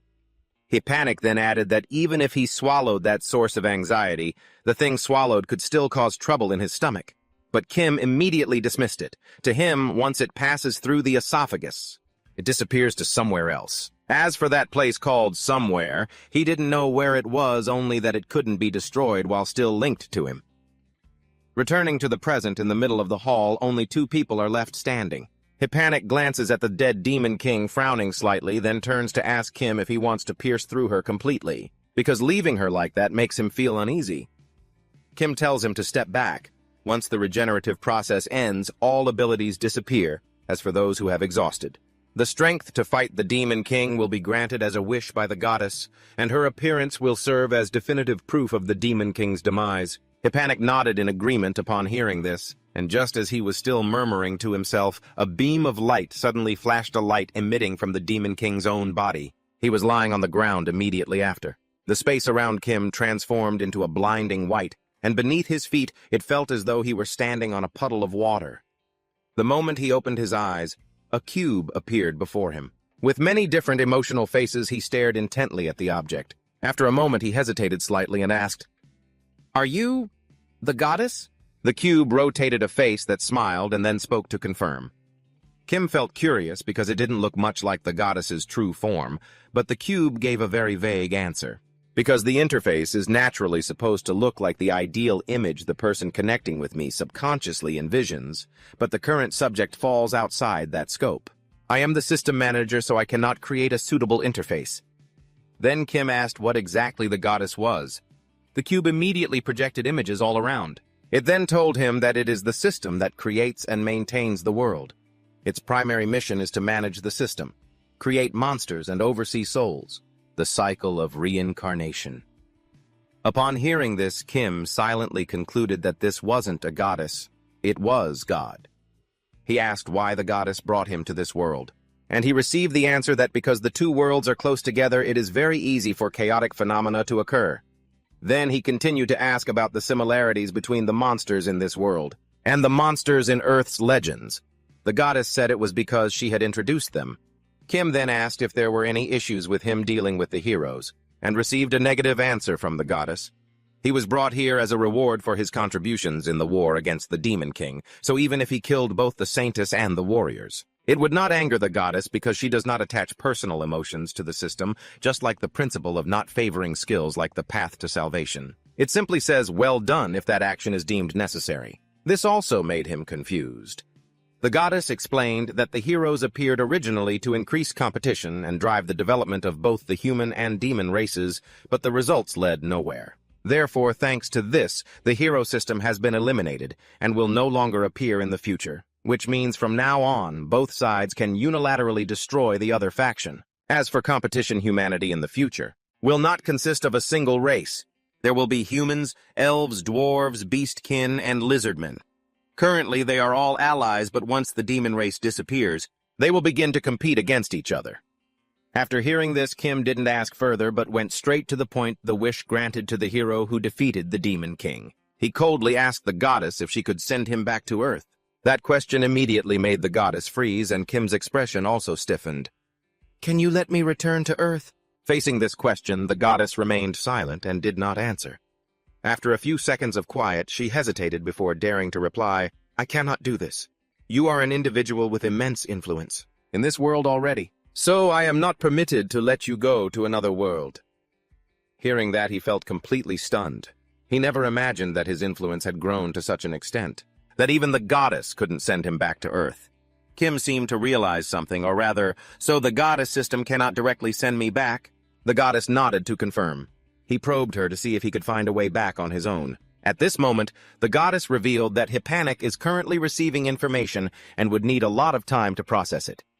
Hearing that, he immediately said, "Then cancel it."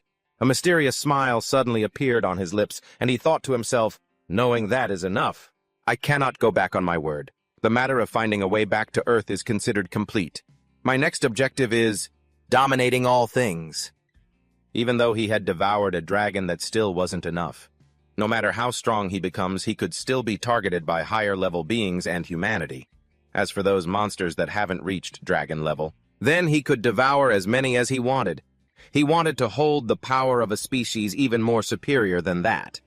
He asked the goddess if there was any species that, despite having a normal physical structure, could still trample all physical laws. Yes. With that answer, a flood of information about the strongest creatures was transmitted directly into his mind. Kim suddenly shuddered as he felt the information. Within his mind, it was also transmitted to the goddess. Her voice echoed slowly. "This is a type of creature inspired by the Cthulhu region on Earth. The current technology on this continent still cannot control it. It's a shame." The goddess asked him that if he had the privilege of the one who destroyed the Demon King and could also create such a creature, what would he do? That question was truly too difficult for Kim. Because he understood its importance very well, he couldn't choose randomly. Those creatures possess countless unique skills, such as moving at 400 times the speed of light, teleportation, or the ability to create new bodies. But in the end, he could only create one, so he was extremely hesitant and weighed every little detail. After thinking for a while, he spoke up and said, "Let's postpone it." Hearing that, the goddess immediately asked, "Kim, are you dissatisfied with something?"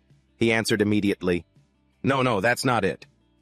In his mind, those superior creatures that he couldn't even deal with yet shouldn't be allowed to appear. Because if he climbed to the peak of dominance too quickly, he would be easily distracted.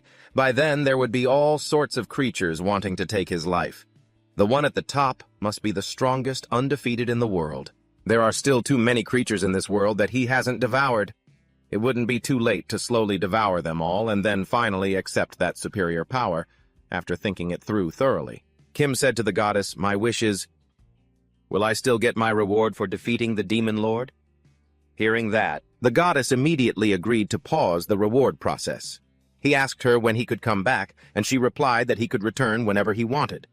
However, his companions were still in the middle of making their wishes, so it would take quite some time. The goddess asked if he wanted to go on ahead or wait for them, and Kim quickly chose to go first. With that, the goddess considered her mission complete. Before he left, she didn't forget to offer him her best wishes.